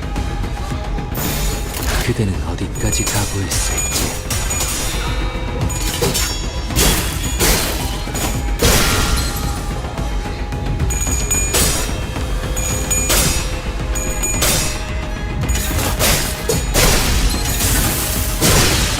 I mean, like, 이제 깨우치시게.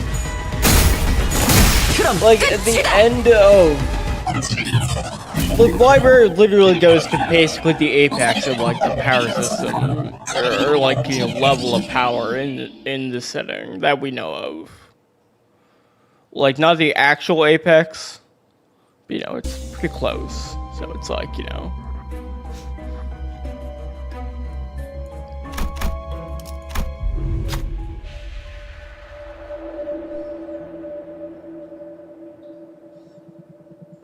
I catch a glimpse of a figure staring off in the darkness of the unit prison. Ha. Bamboo Head Kim let a sigh before he even fully exhales. Who goes there? A sharp cry cut through the stagnant air. Someone here must have noticed us. What should we do?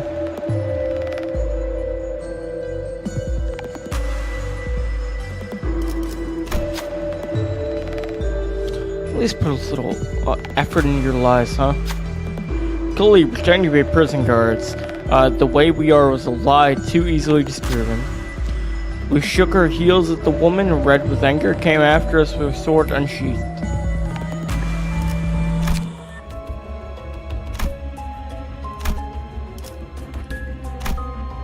왕의 행진이다. No, it can't be. My life is. The experiences, the memories I had recorded are different. Alas. Kim came to a stop with a grim look on his face. Again, I am returned to this day.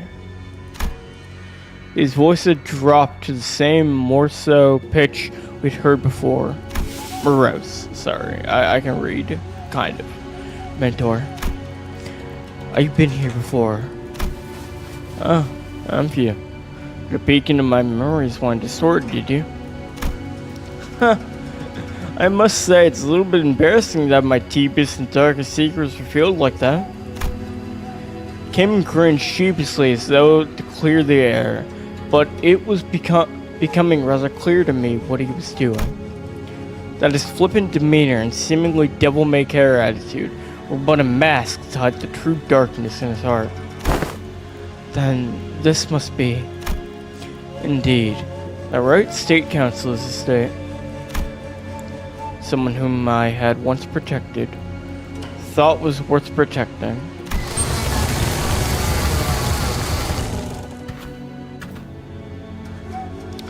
Kim pushed open the main gates and made his way into the front yard.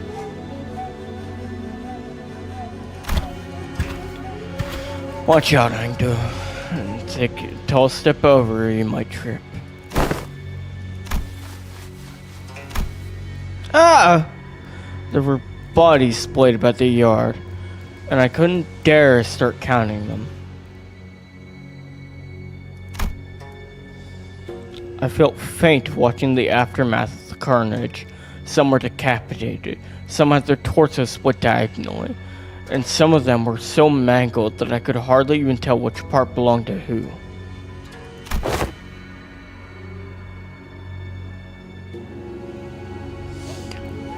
Are they not retainers of the royal court? What were they doing at the chancellor's? No, were they killed by assassins? Assassins did infiltrate the estate, yes. We're looking at what remains of them.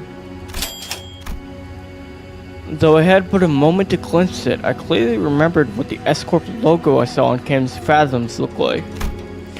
The hats of those corpses were wearing are adorned with the same logo. So why is Bamboo Head Kim calling them assassins? In this corrupt land, the right state chancellor's life was always as precarious as a candlelight in the tempest. Such is the fate of all those who have the guts to speak the truth in escort, where positions of influence are hoarded by the corrupt sycophants whose chokehold on power is ironclad.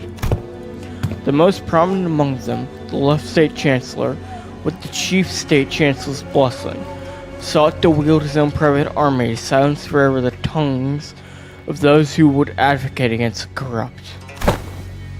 Private army? But they're prohibited in our homeland. So they're kind of like how the Great House of Agincourt each had their own armies. That is similar to what's happening, but not exactly, and it's kind of racist for you to assume that. If S-Corp circumstances were to be explained in plainer terms, it would be akin to a situation in which a company, whose employees outwardly appear to all be working on the same side, is in fact fractured within, with certain departments pledging allegiance to a different individual than the chief executive. But assassins there had been, in the past, at least wore a mask to hide their allegiance. I thought this no different, though with assassins significantly less invested in maintaining their disguises. Not realizing that I had just placed my stone inside the Tiger's Maw.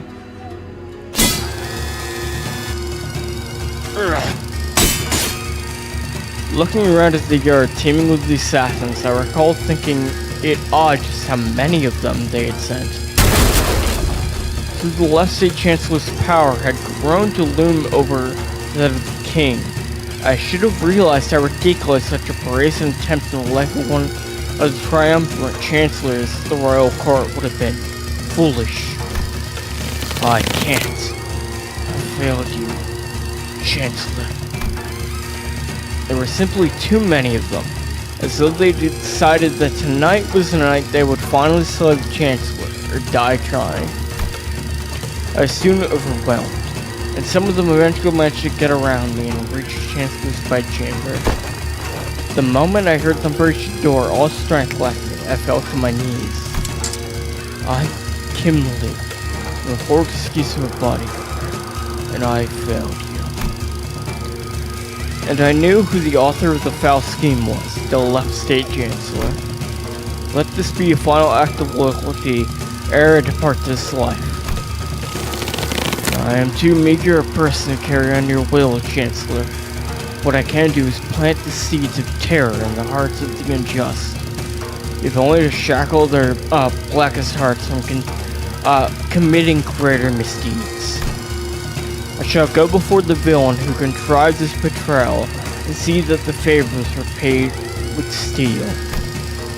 Only by such vengeance will the Chancellor at last close his eyes in his grave.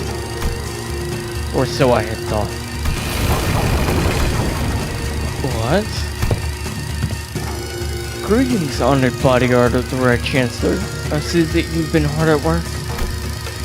Accursed parasites. I'd flay you alive and reveal the wretched soul underneath. Some gall you have to show your face here. Oh? Here, you mean the home of the Honorable Right State Chancellor, who toils day and night in service of the royal court? I know the assassins were sent by the left state chancellor. Get out of my way. I shall collect your head once my task here is over. Alas, this unsettly display of anger shames us all. Are all those who live by the sword as uncouth as you? The cruelty of your damning words is oppression upon decent men like myself. Let's see how long you can. Heed me, soldiers! Arrest that mad butcher! What? The accursed shall heed his crimes. 1 moon ago, an anonymous letter threatening to take the life of the revealed right state counselor arrived at the royal court. The audacious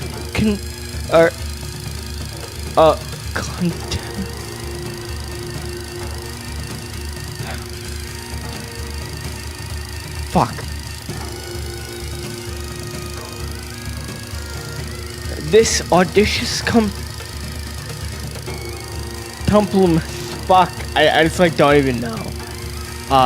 Effrontery is an affront not only to the royal court but to the heavens and men alike. The real left state chancellor, who had long been in disagreement with the right state chancellor on matters of the state, found his offense to be so heinous that he has personally commanded his men to protect his political enemy on the day on the letter. Yet a tragedy is struck. All those lives sent to protect the noble chancellor is slain, the bravery and justice of their honorable hearts trampled upon by the grounds of this villain. And now the villain promises death to yet another pillar of the royal court? Thus we are, perforce, to arrest the criminal and restore the rule of law. Spout senseless drivel. I saw your men make their way into the Chancellor's bedchambers with their blades drawn. Chancellor? Might you be looking for the right state Chancellor here, alive and well? My lord? The vile wretch leaned down next to my ear and whispered, "Perhaps you should have known where not to stick your nose. Did you really think you could overcome the entire private army while of State Chancellor's service? He sent so many of his men to their deaths, just to lure me into a trap. Why? Now, don't take this as a compliment, you're not even the apex blade of the homeland, nor are you the cloud blade, but you have been a rather egregious obstacle to the execution of my plans. Couldn't get through with the first thing in my plan, with you constantly getting in my way. Let's keep you nicely locked up and out of trouble. This can't be. For what it's worth, young man, I am sorry. I've come to realize the error of my ways. The truth is, the escort is indeed a pawn and tribute, trepid water. It was those like us who had stirred the dirt from its bed and turned it cloudy. Fearing the worst, we arrived to protect the Reverend Right State Counselor. 1,000 curses upon the villain. In his quest for the Right State Counselor's life, the butcher's man had already watered the grounds of Escort's laborers. The very lifeblood that runs in the veins of the most serene wing. And that charcoal-hearted villain is none other than the Counselor's sworn guard, Kim Limbus. Heed us, O villain. Han Ho Bay! And let the O'Hara bond take you. You've fallen far, my friend. You were once considered candidate to honor the Ungong. And with that brand of Nova sapping your strength. Even your mastered the blade will only dull. Are you to be my future young Nova? I hadn't received the orders to behead you, if that's what you're asking. Nor would it befit someone of my station so that my hands with an executioner's duty. How will you live now? I don't know. The council has abandoned me. There's no path forward. Salpipio Agro Industries is more corrupt than I had thought. Rotten to the core. There is where the game ends. Time to resign my stone. Indeed it is. Why are you freeing me? Once the game has been lost, you start anew and test other gambits in the next round. Why don't you stop playing this unfair game where the opponent always starts with stone placed on all 9 start points on the board, and find a place where you can begin anew in equal standing. As soon as they realize it is eager freedom, they'll come after you. It's okay, unlike someone who made a fool of himself and fled after passing the royal examination. I have royal court's backing in its military as its military commissioner. My position in the court isn't so fickle that it would cast me down very late just because I let go of someone like you. You're a branded criminal. In the eyes of the royal court, you're as good as inconsequential. I report that even if you were to flee, you would still be nothing more than a plaything in the palm of their hands. I didn't think you were the kind to let me go against your honor principles. Some things can't be done without bending a ruler too, and you are needed. Escort's future is in need of those who were less bound by expectations, like yourself. Besides, it's not the rules that I stand by, it's my own principles. I dare say I owe you a token of gratitude, didn't I? Consider this a settlement of that. Gratitude and vengeance, after all, share a common quality. They are both debts to be repaid. Come with me. There's no hope left in Escort. You said it yourself, didn't you? We'll never win as long as they're playing their rigged game.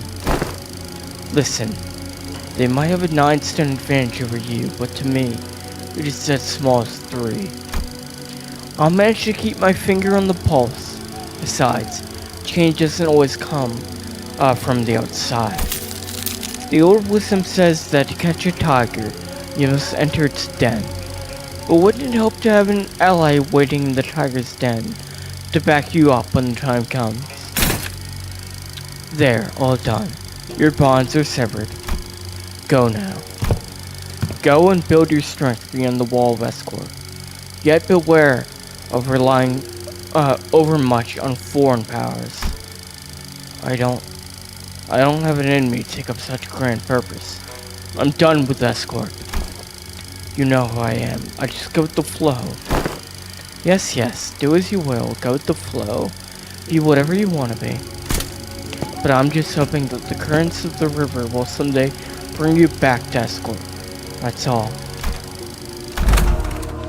So I hadn't left the rigged game. My records afterwards weren't stolen. The laying of stones on my board was always full of holes and mistakes. I joined the Blade lineage, became their mentor, dragged them into the library, to eventually cut down those who would place their faith in me. Self-defeating move after self-defeating move. When Gang Young had let me go, I thought I escaped the tiger's maw. But as I let the game progress with the flow, I soon came to the realization that my life was an endless sequence of connect and dies. I was in a losing play from the start. Shadows dancing by the distant humanoid form began to grow like wildfire. And in the attire of the Blade lineage, one by one, leapt over the wall and approached us. Like the projections of Kim's darkened fathoms. They're from his memories. Films and photographs can sometimes remain undocumented, but the impression of a person gets from viewing the photograph is malleable. And they must be after. Yeah. Kim believes that the Blade lineage were to come back to life, they would want to kill it.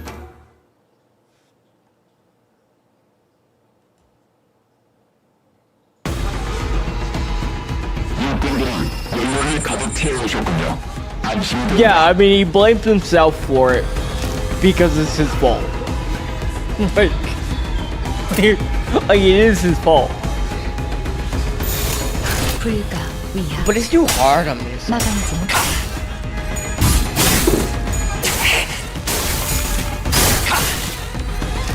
I love characters who've made terrible mistakes and they're constantly fucking suffering over it. They can never be happy because of. literally my favorite archetype. For real. 매뉴얼을 만들어두고 If you didn't hear already. 그렇게만 해.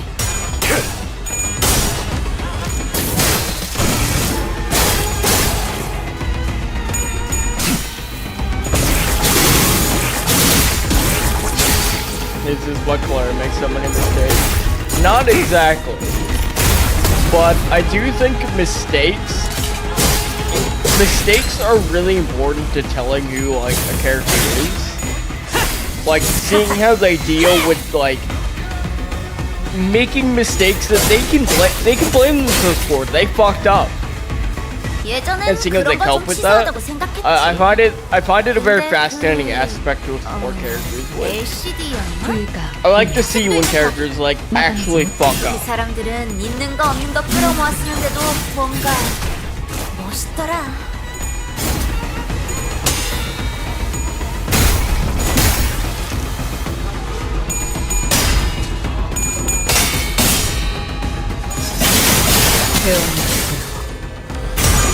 I'm not so easily baited, Maxie.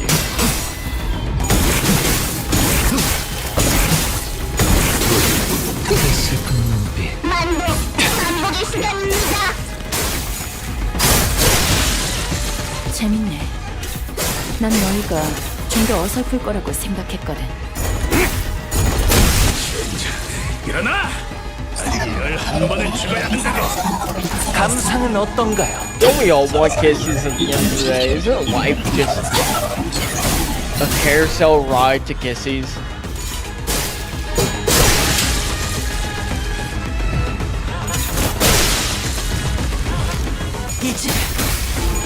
Thank God I'm ending soon. I'm starting to like my brain's starting to turn to mine. I should record a movie again. 지금처럼 엄마와 함께 이곳저곳을 다니며 많은 기억을 쌓아줘. 언젠가 그 중에서 Thank you, 가장 Ryan. 멋진 곳에 나를 Thank you, 데려갈 Ryan. 수 있게. That's enough. Oh, we're almost done. You can't hear me over the game? What the fuck? I lowered it already.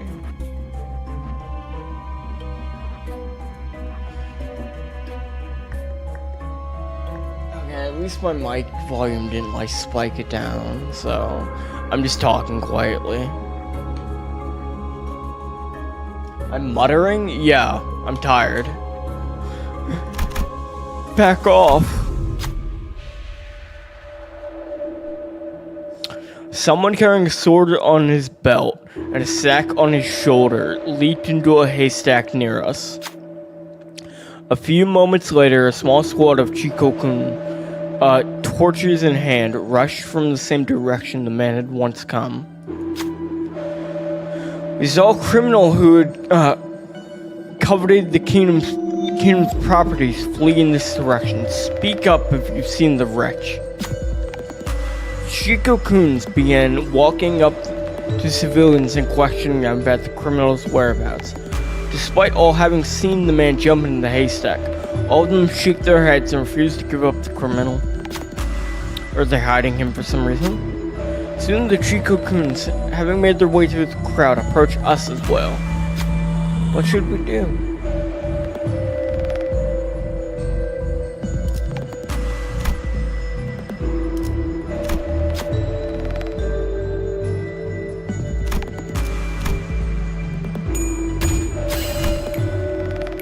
때로는 검이 문제를 해결해주기도 합니다.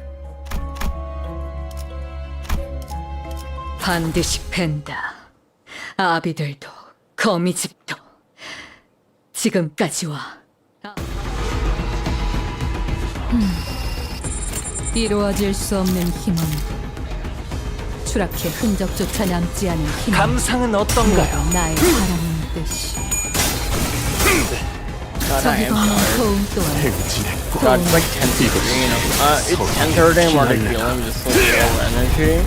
왕의 비율을 엄마는 무기라면 뭐든 잘 I 다뤘어. gotta fix that before speed though. 요즘 제일 뛰어난 게 I have 검이야. to like adjust my sleep schedule and like just like another couple hours is good enough.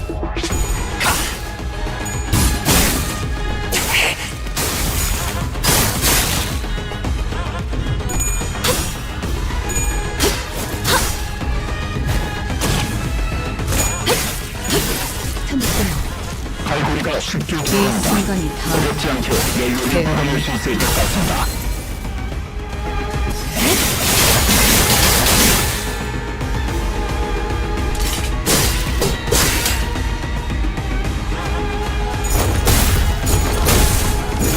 의식 불명. 좋아, 한 줄 지워주지.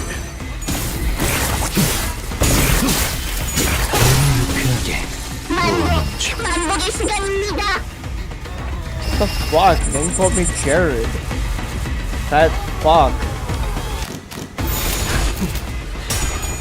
거긴 킬존이다.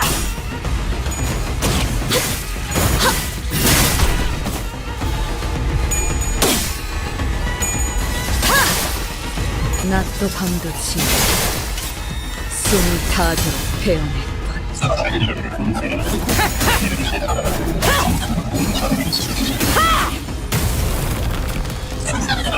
그쯤 해줬으니 포장 잡. 매뉴얼을 만들어두길 잘했네. Photography. 그렇기만 해. Can't wait to learn more about Merceau. I really want to fucking know why the fuck Merceau's like this. 도시에서는 누구도 자유롭지 못해. 저 손님이라고 예외는 아니겠지. 거긴 킬존이다.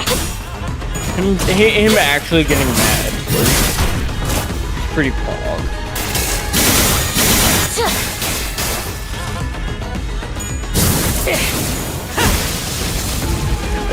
I just love game reviewer Merceau just being like, there's no such. 나보다 먼저 엄마가 I shouldn't have to say in my opinion when I'm doing 학교 game 마치고 review. 집에 돌아왔을 때 Everything is everyone's opinion. There's no objective fact. 그 울림에 신이 나고 When you're stating anything, you're stating your personal opinion. 거긴 킬존이다. Disgusting. What type of games do you think Merceau would make like 고모대 같았어. video essays on? Like a genre, console, like maybe. 다산피 너는 가족이 되기 분들이 다 함께 불을 이루었습니다. 어머니의 기쁨 벌써부터 느껴지는 것만 같습니다. Oh boy, Marcel posted another video going over another one of the Xbox 360 shooters I like.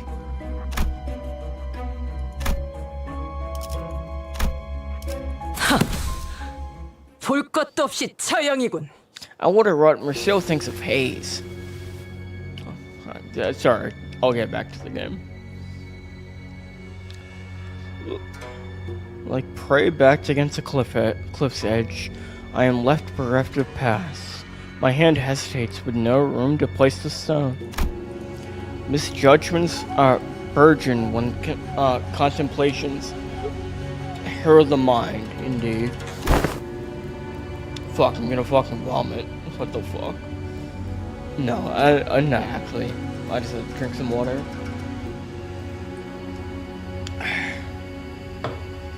I'll keep it down, don't worry. Now all that remains is to neutralize that one enemy combatant in the yard. Tell me, who's waiting for us there? You should know this place and its enemies are projections of your memories. Not the hardest guess to make, is it? I expect to find Gayong-up in there. Fuck, I have no idea how to pronounce this name. Gayong-up was a woman of loyalty and principles, even as a military commissioner.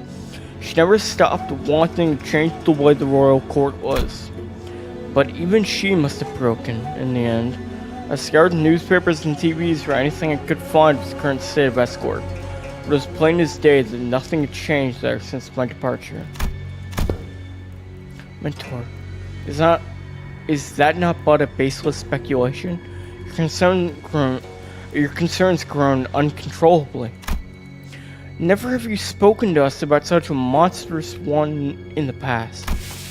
Thus, what lies before you is but a figment of distortion reflecting upon your memories. Did this Im Gong Yop appear as that monster does, Mentor? No. Ging Yong Up wasn't like that. Ging Yong Up. I still believe in that Salpipio Agro Industries deserves to die. But destruction's not the point. The point is that I want it to be a place where I can cut away the avarice corrupted in. Have it be a wing that cares for its common folk. If I didn't know better, I would have thought you were seeking to supplant the current Escort. You know that's not what I'm talking about. I'm just a wanderer, floating down the river's flow to where the current takes him. When the river's bent and hit a wall, someone picked me up and made a blade out of me. Once abandoned, I returned to the flow and found myself a mentor. To those who afford me, the end is their faith. And the river continues to wind.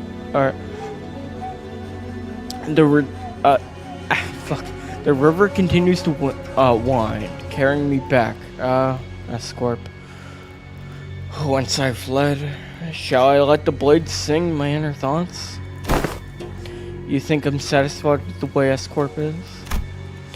But your method, as it is now, goes against my principles. I expected better from someone of your wiles. If you enjoy those principles so much, then why ask me to leave the game? Because someone has to stay behind to try and bring change within the limits of their principles.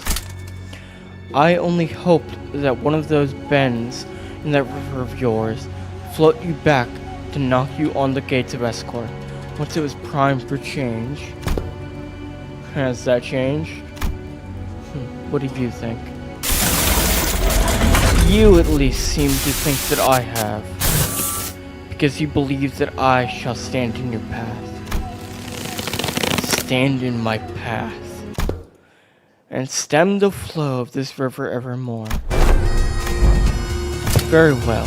The law states that denial of the will of the royal court is a crime deserving as death by beheading. I am Gongyo, second ordinate of the Salpipio Agro Industries, official of the sword, and military commissioner to the royal court, shall uphold the command. and sever the buds of rebellion before they propagate. Oh, Jesus. She's so pretty.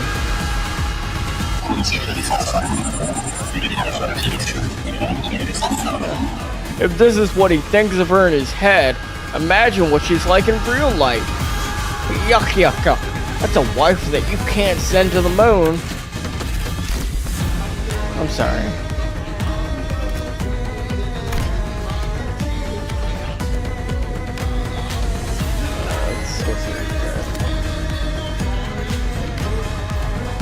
I don't have errors that help. You can. No wonder. Fucking level 66. Ah, fuck.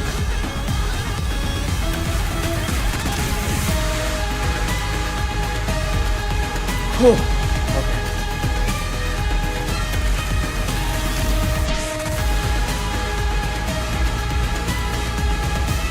Sorry, let me just like take a breath and compose myself.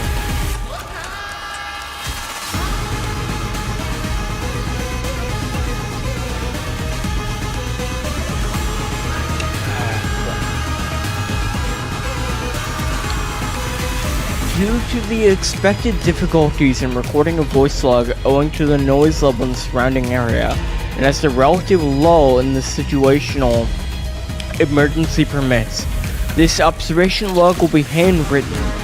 Am I too quiet? I really hope I'm not too quiet for this part when I'm reading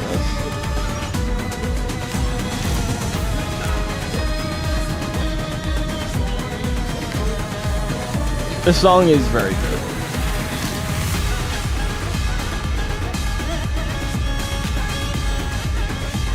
The flash is followed by anomalous alterations to select entities or surroundings.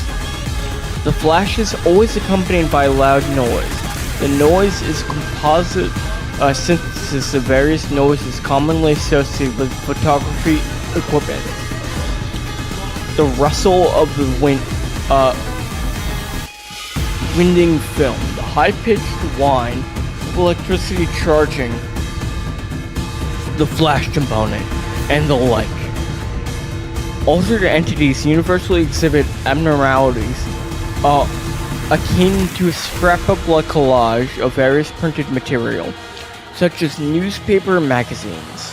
For humans, these anomalies were most commonly observed on the face. After a certain point, most altered entities began to exhibit identifying elements associated with District 19, and once the alteration progress caused by distortions was halted, they returned to pinframe team staff members of NCorp service deploys. It does not appear that the main mode of interactions is spawning sub-entities or summoning their illusions, but overlaying certain appearances to entities already in the vicinity. Noticeable boosts to the overlaid entities' combat capabilities have been observed. The exact cause is unknown. Current working theory constructed by the LCD on-site investigation reasoning team posits a high level of likelihood that it is a location type distortion. Following that reasoning, it can be concluded that this case cannot be resolved simply by defeating the altered entities. No further discoveries can be made. The observational log is concluded. Merceau. I assume. It's very matter of fact. So I assume that's who wrote it.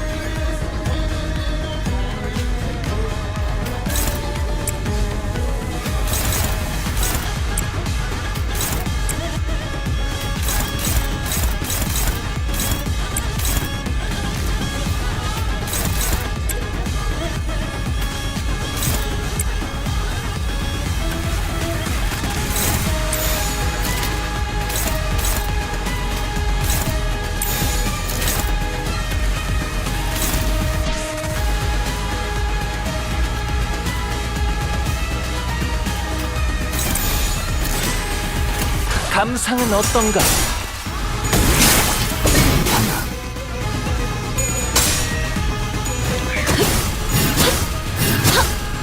We're almost done, boys. Reading time is almost over. 배운 일이야. the voice can rest. 낮도 밤도 지나 That's how I want you to refer to me, as the 다 voice. 베어낼 거기서는 왼쪽으로 가서. 그렇지, 좀 치는데.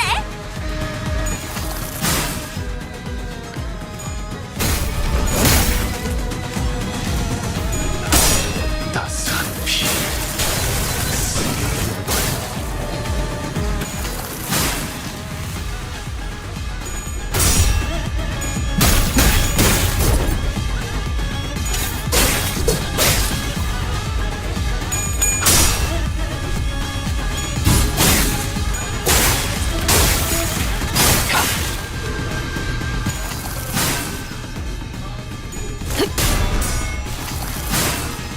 무뭉정. 엄마가 검을 들고 나갈 때마다 내가 정말 두려웠던 건 엄마가 돌아오지 않는 거였어. 너희는 어떠려나? 무사히 돌아올까? 아니면 엄마처럼 거짓말쟁이가 되어버릴까? Turn the volume up a bit. Cause I'm not gonna be talking a lot because I'm just thinking I'm tired. I'm hungry. Wah.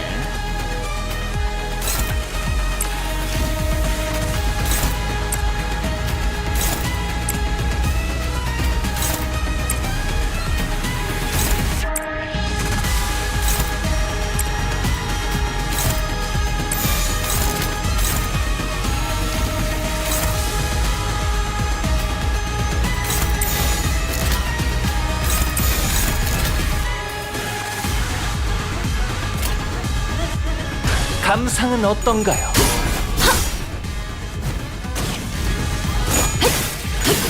틈끊어 바로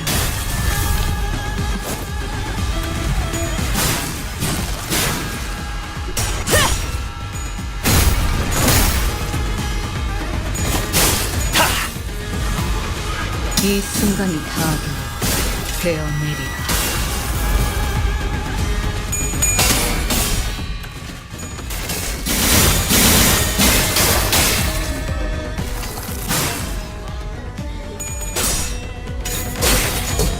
Oh man, doing one of these intervallos.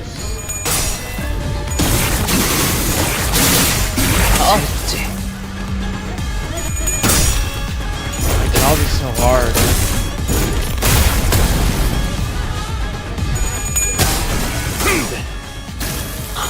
Give me head guys. But God, Limbus is so much fucking reading. Other than I'm on. When it like voice at all, I really notice it.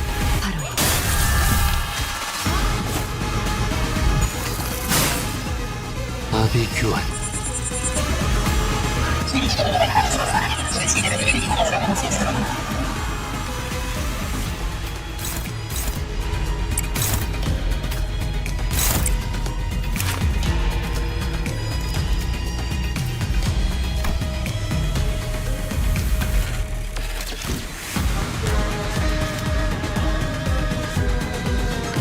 The fans could have helped me.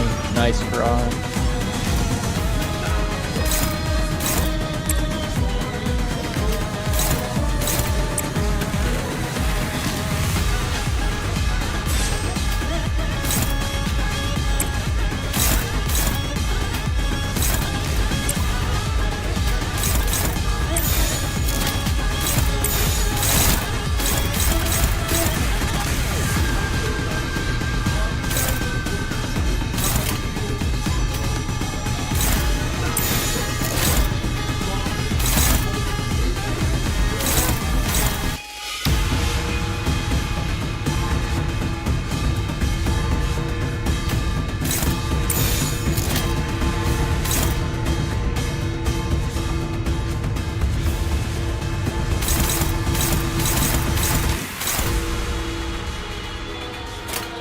불가비야 막아내지 못하리.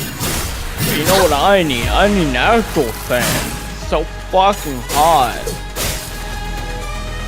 It's actually pretty cool today. 베어내리라. it was a bit less like unbearable outside than the past couple days. Like the past few days, it's been so fucking humid.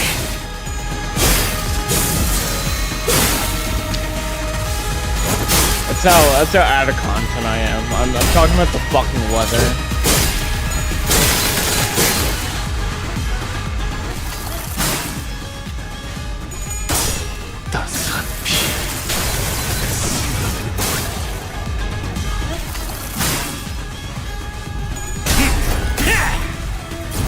거쳐내 세워주지.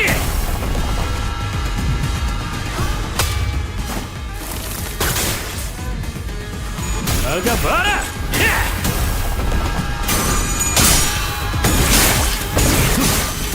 여섯째. Yeah, it's funny. My birthday's in summer. You know, I'll keep chilling it till it happens. Keep mentioning special birthday boy coming up. But I vastly prefer like fall and winter. Actually don't like summer very much. You know, it was like fun when you were a kid and you had like summer vacation. It's like hot it's so hot.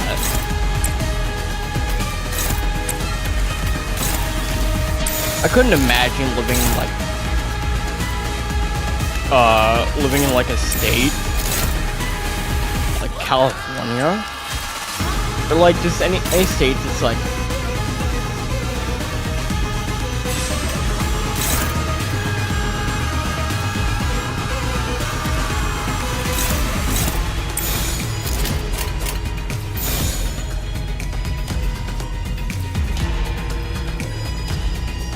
yeah, it always made like celebrating birthday things like funny. It's like, oh, we're celebrating your birthday. It's like, that's fun. But like, I don't want to do anything outside. It's probably fucking way too hot. And you know, it feel like a punishment. Going to summer camp was a punishment.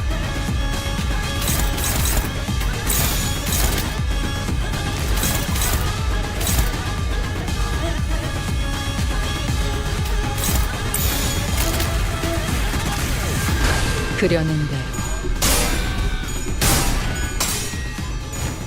You know, that's why I always admire Jesus, you know? Like, December 25th, perfect time. It's just, 이 순간이 다도 can't help but feel a little jealous of the guy, you know?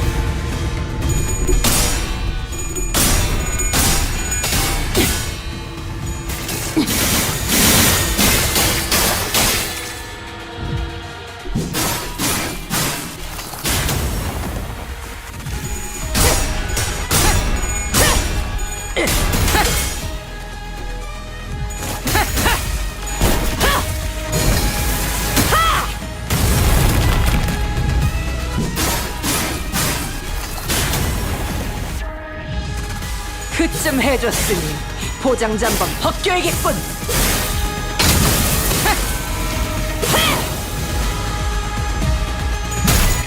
저리 꺼져라.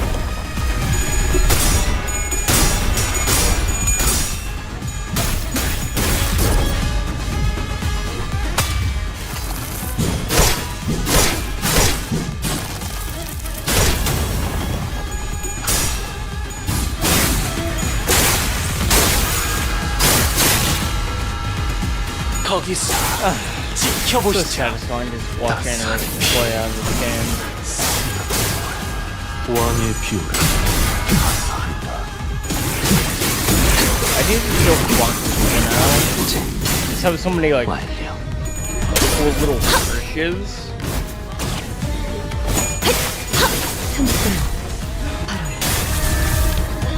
They really like hit the roof when it comes to like it making IDs and like having them just like seem 숨막히도록 견뎌왔고 like 절박하게 dang neat. 갈망했으니 헤아릴 수 없이 저주했으니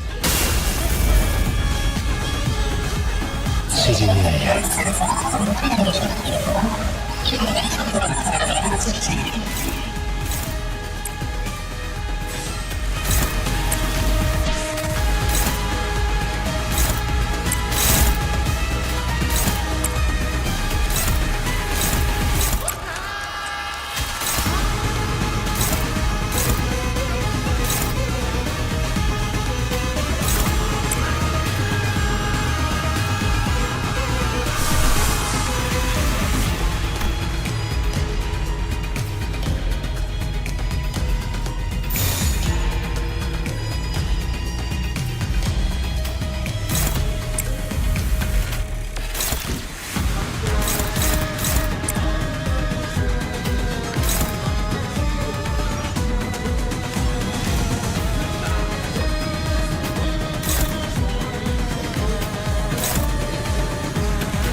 선상은 어떤가요?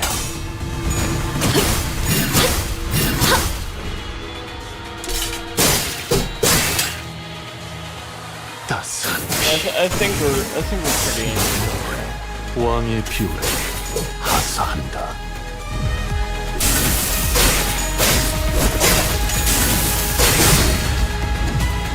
이 순간이 다들 되어내리라.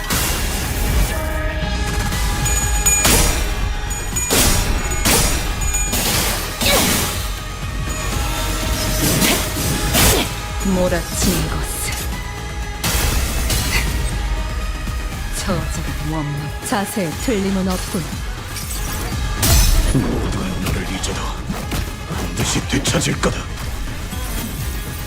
엄마는 무기라면 뭐든 잘 다뤘어. 한쌍의 상황골과 24개의 늑골이 자아내는 티비아의 멜로디가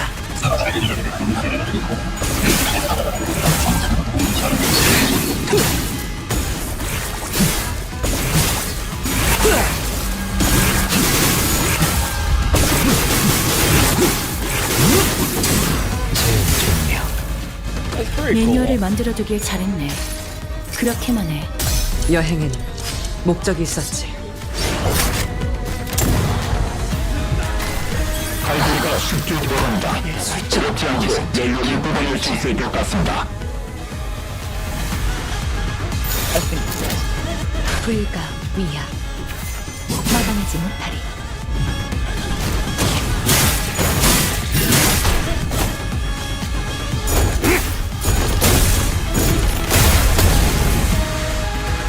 이 순간이 다들 되어내리라.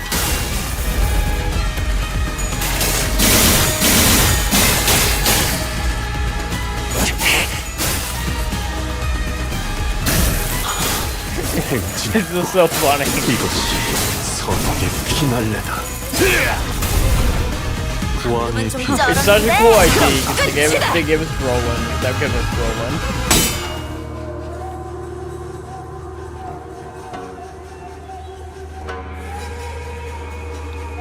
She's not as powerful as I recall, yet weighed down by the brand, I am not so far ahead or behind. I don't know. I think you're doing pretty well.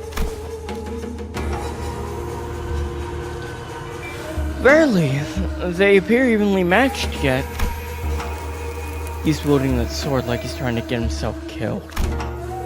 The blade work is far beneath him, seeking the end here, is he? Can you afford to look away in a duel? What are you doing? Rather to left his sword with mine than carry it away? Gonna recover his sword prior to the blade lock though, huh? A duel between the mentor of a syndicate and a military commissioner of S-Corp is neck and neck, clash after clash. The two warriors eventually lock their blades in a contest of might before it comes to a close in a final fatal bout. When dust settles, the mentor lies in the sand dead. If that is what you want, I will grant it. Good, let's finish this. Just as Bamboo-Head Kim and Im Gong-uk are ready for the final bout, Angdu leaped between them. Angdu?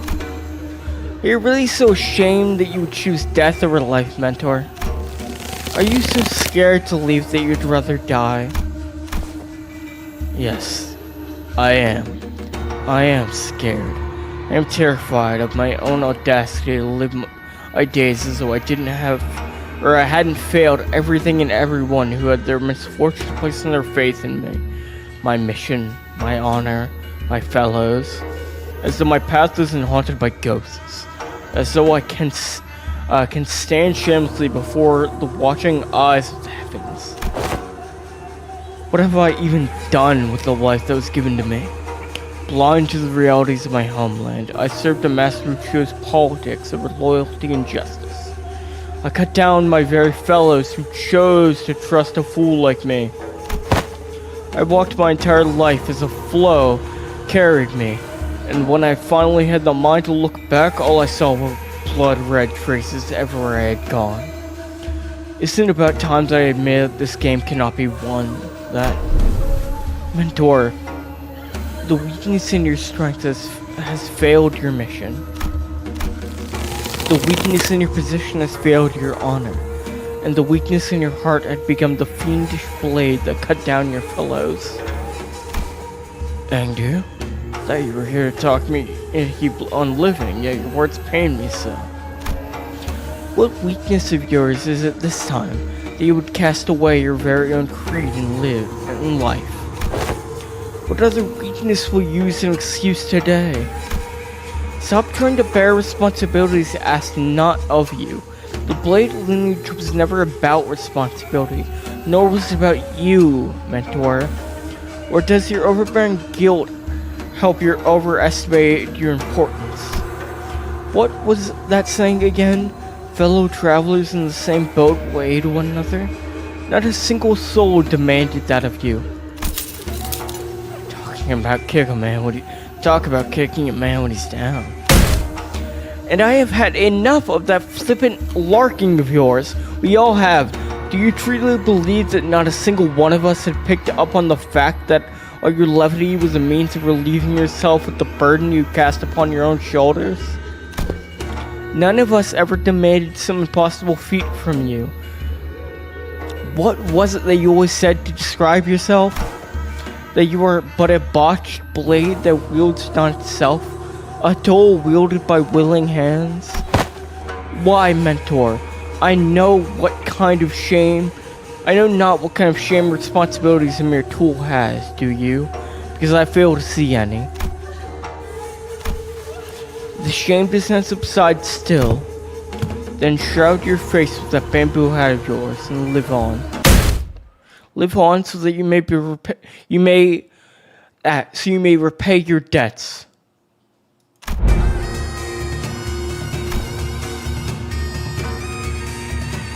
And the blades out of arrows. Even the heart that sought death lies defeated at your feet. There's none stone left for my next gambit. There is nothing more.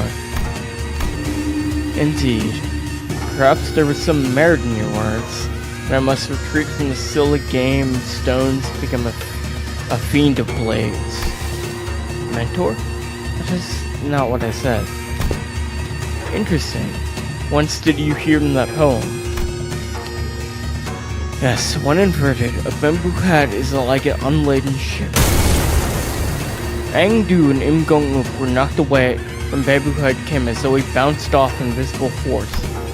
Kim raised his gaze to meet the empty air as if someone were there, a hollow laughter escaping his lips. We know who he's talking to. It's the voice.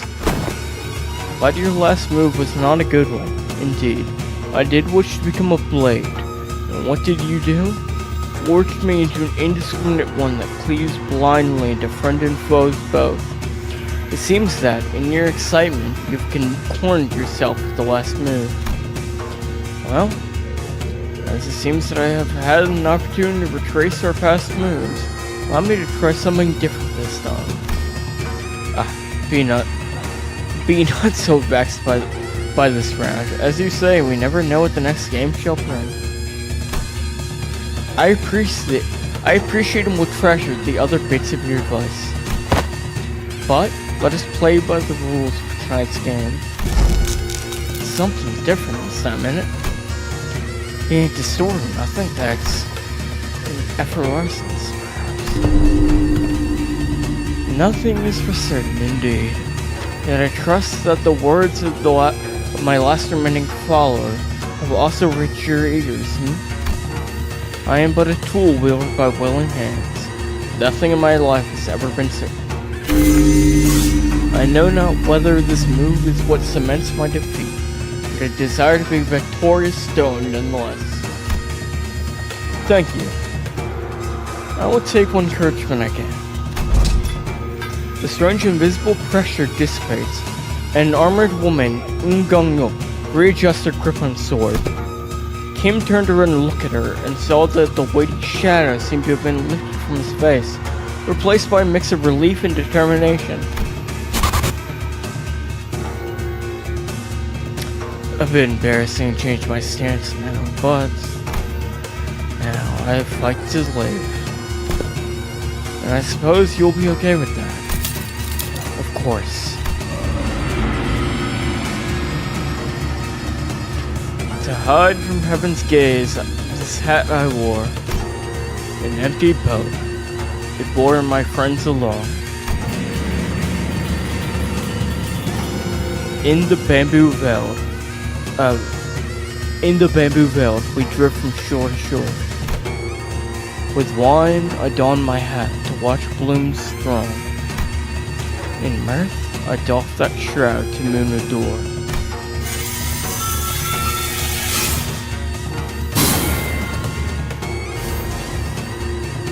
So with this bamboo hat to veil my brow, though winds and rain may rage, I shall not crow.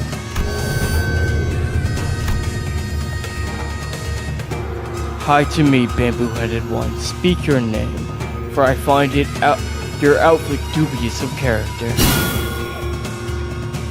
I'm the one who mentored the lineage of blades to its premature end.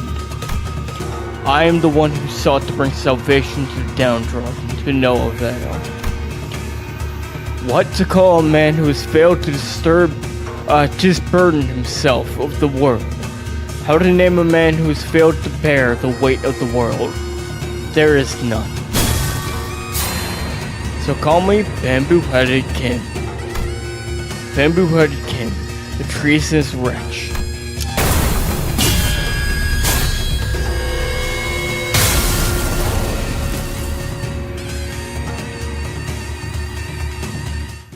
지금처럼 엄마와 함께 이곳저곳을 다니며 Right, you're kind of ruining it.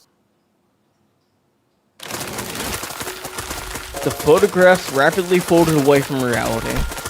Perhaps because Kim had successfully managed to face his own past, and went through the photographs and memories that were overlaid upon the fathoms are pulled away. What remains is a man in dirty, ragged clothes. The fathoms of escort slowly lose grip on the world, and soon reveals the fathoms of distortion that was hidden beneath. I see residents of the backstreets and their blissful highs from taking the canned experience, and a man who watches them with disapproval. Why is everyone running away from all this? A baker was surrounded by the smell of freshly baked bread, a florist who makes lovely bouquets for graduating youngsters, a photographer who captures beautiful sights to remember. They're yours. Our lives, our experiences. You want to be a billionaire with extravagant mansion, nest, a legendary fixer who can make the syndicates cower in fear just by going on a stroll? What you get from those cans is not real. Is everything in your lives, all of this, just empty means to an end so you can get high on fake purchase experiences nailed into a can? If that's all your life is, then my life, and the photographs I've taken are all. No, it can't be. My life. Those experiences and memories I photographed are different. You're all blindly consuming fake experience after fake experience without a care about the real thing. That's why you're all floundering, grasping at illusions. So, let me show you the things I've shot. The memories. The experiences. The reality of your lives. It was only in passing, but I glimpsed an unmistakable grimace, a scowl on Merceau's face. I reflected upon the events of today. I could at least begin to guess as to why that might be. You don't believe there's any experience in either the canned experience or that guy's photographs, do you, Merceau? Because experience and memories aren't the same thing. What really distinguishes them? I wasn't sure. Correct, manager. But what I knew was that distinction was, for whatever reason, important to Merceau. Huh? The figure materialized in humanoid form, swinging out the projector.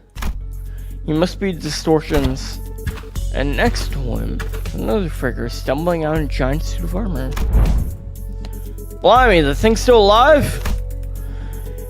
It is, but an overlay of the fathoms created distorted space. The concept of life and death has little meaning in such a thing.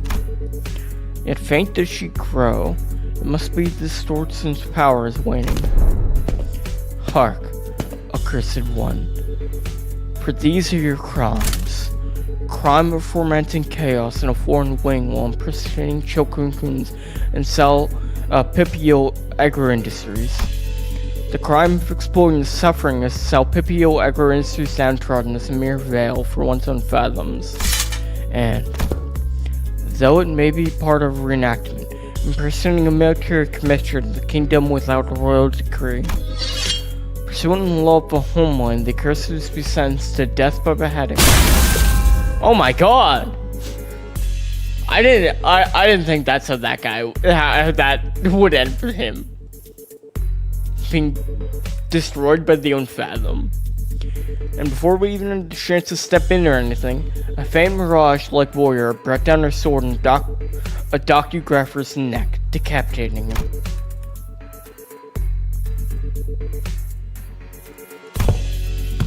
Can an entity of the Fathom slay one outside it?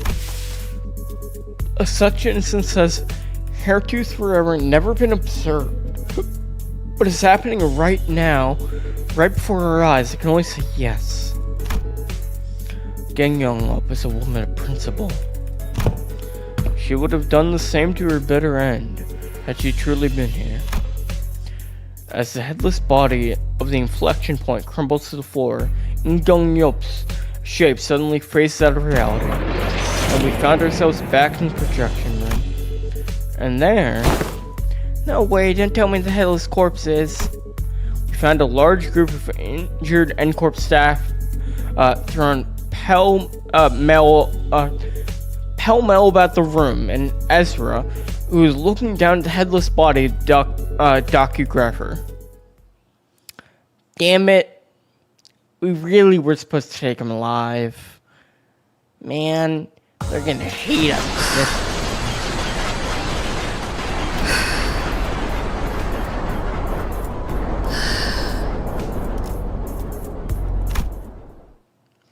The subject. Yep, right on, gotcha, team leader. Not seen a show report done. Good work, guys. Tugging the radio back in, Ezra commended us in a relieved voice. The distortion has perished in the mission. Will this not cause trouble?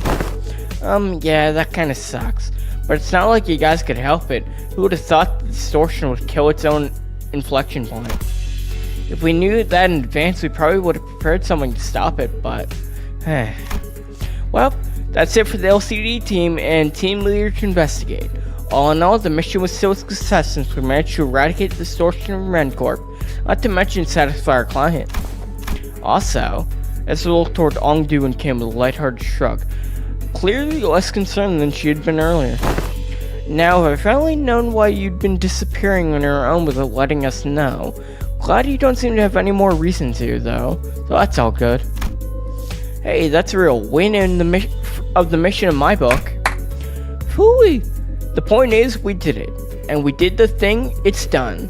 Gosh, I swear, I am never doing one of these without team leader ever again. Seriously, I got this close to losing it more than a few times. It seemed that the responsibility of looking after her LCD juniors had kept her stressed and high-strung throughout the mission. I had noticed, though, her brows had finally relaxed, bringing back the chipper Ezra I was more familiar with. Thus, I shall not abide by more of your insolence. You will now join us on our mission and task as you expect to do. Is that understood, Mentor?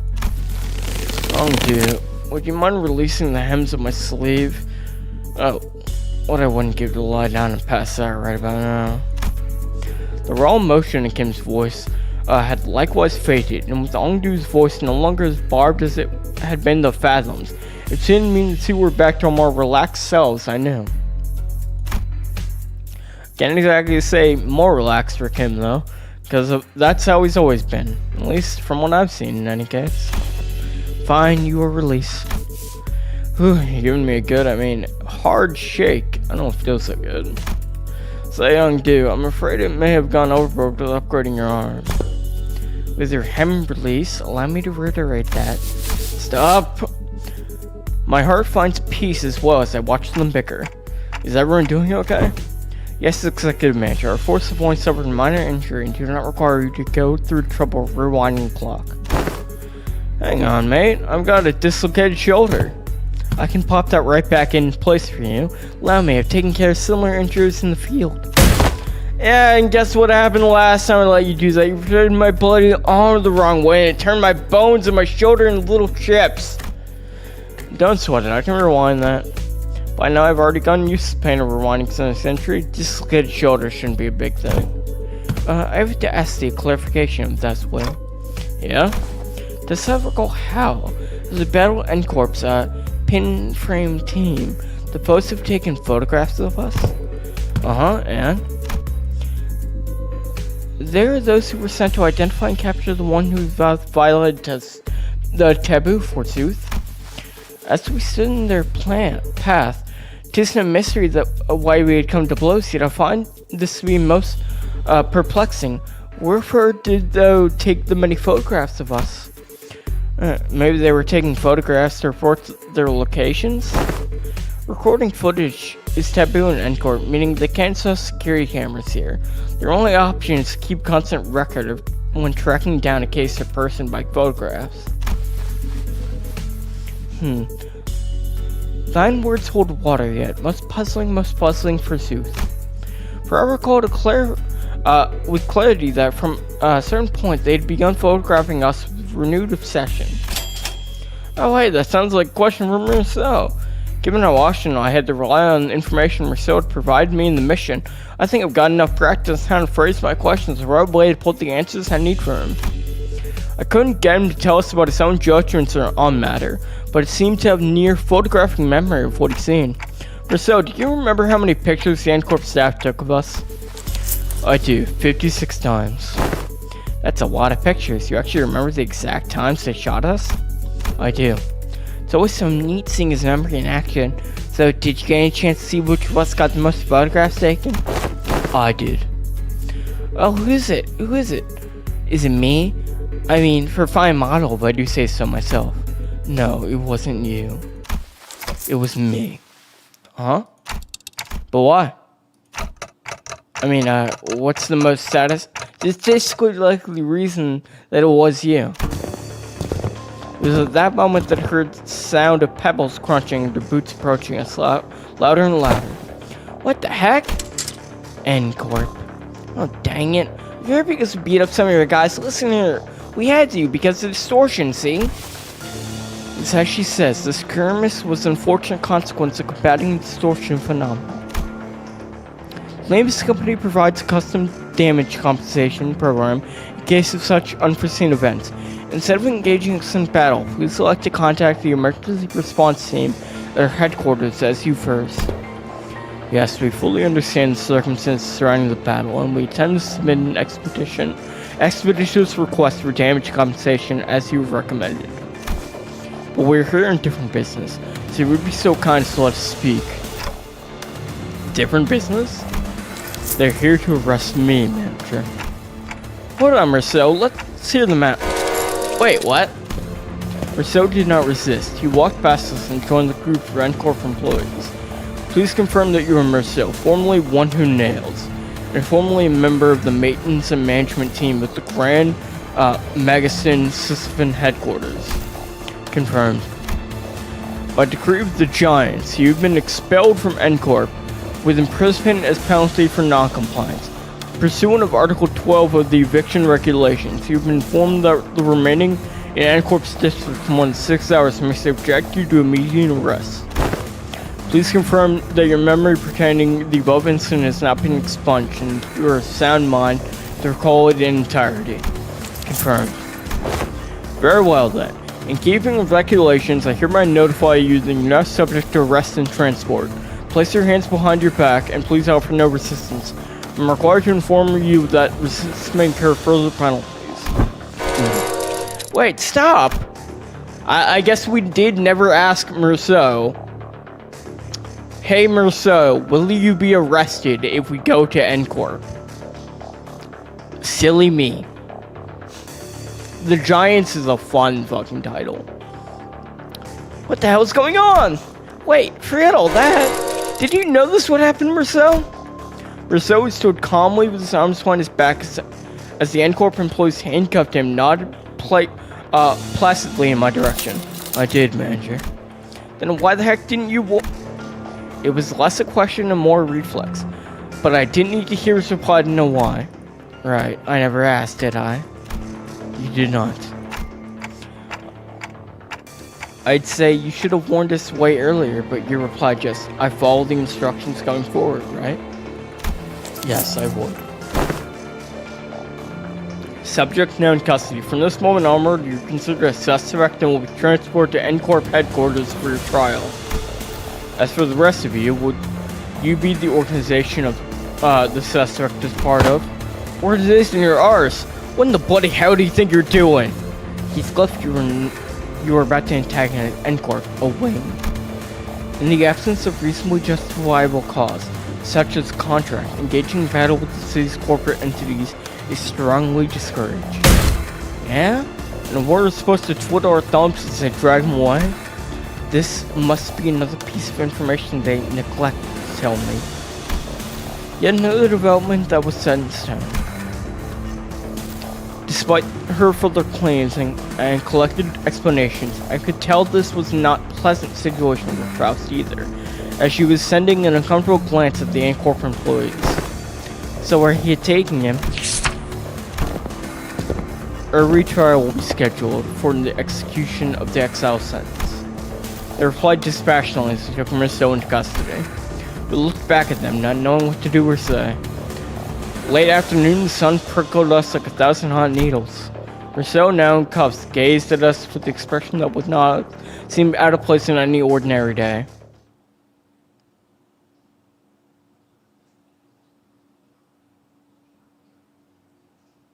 How are they so fucking good, man, at like writing shit? And that's it.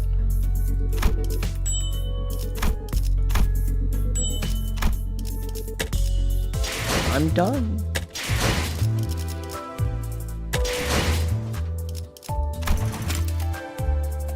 Ooh, just enough for 10 full poggies. No.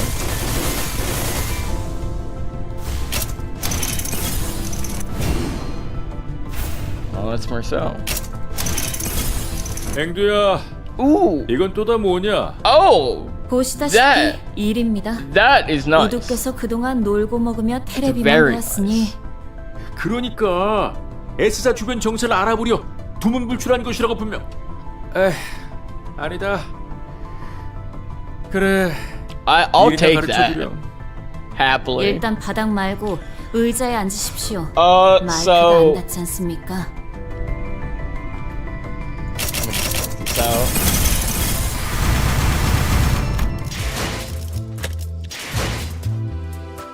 So yeah, no, I hope you guys enjoyed that. I did a lot.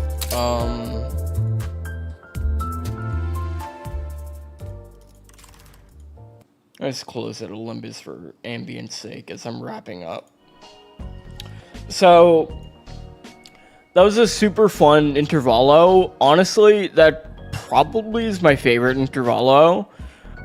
With the bamboo-hatted Kim, like, scene at the end of him awakening his ego. And like, you know, basically saying he was retracing his steps so he could take a different decision when facing Carmen is just, it's perfect. It's a chef's kiss. Just like so fucking cool. Like, holy fuck. Yeah, no, Bamboo-Hatted Kim is the most based man alive. And I'm all here for it. I was very happy to experience it in Intervallo. I think I didn't guess at first it was like all about him, but it makes sense. Like, you know, I thought I thought it'd like be a, but like it was really all about him, and it really was just a joy to go through. And yeah, I don't really have much more to say on that besides it was great. I really loved it, and I hope you join me. I will do another Limbus stream before the Kanto. I'll do the railway content, or at least try to. I don't know when that will be, but I will do that before the Kanto. I have time. But yeah, no, thank you all for joining me. If you're still here, or if you're watching the VOD, you weirdo. But yeah, please check out Records of Remnant, our RWBY tabletop game. My friends Liam and Ben Spiva down below, and have a good night. Please tune in to me, Genix.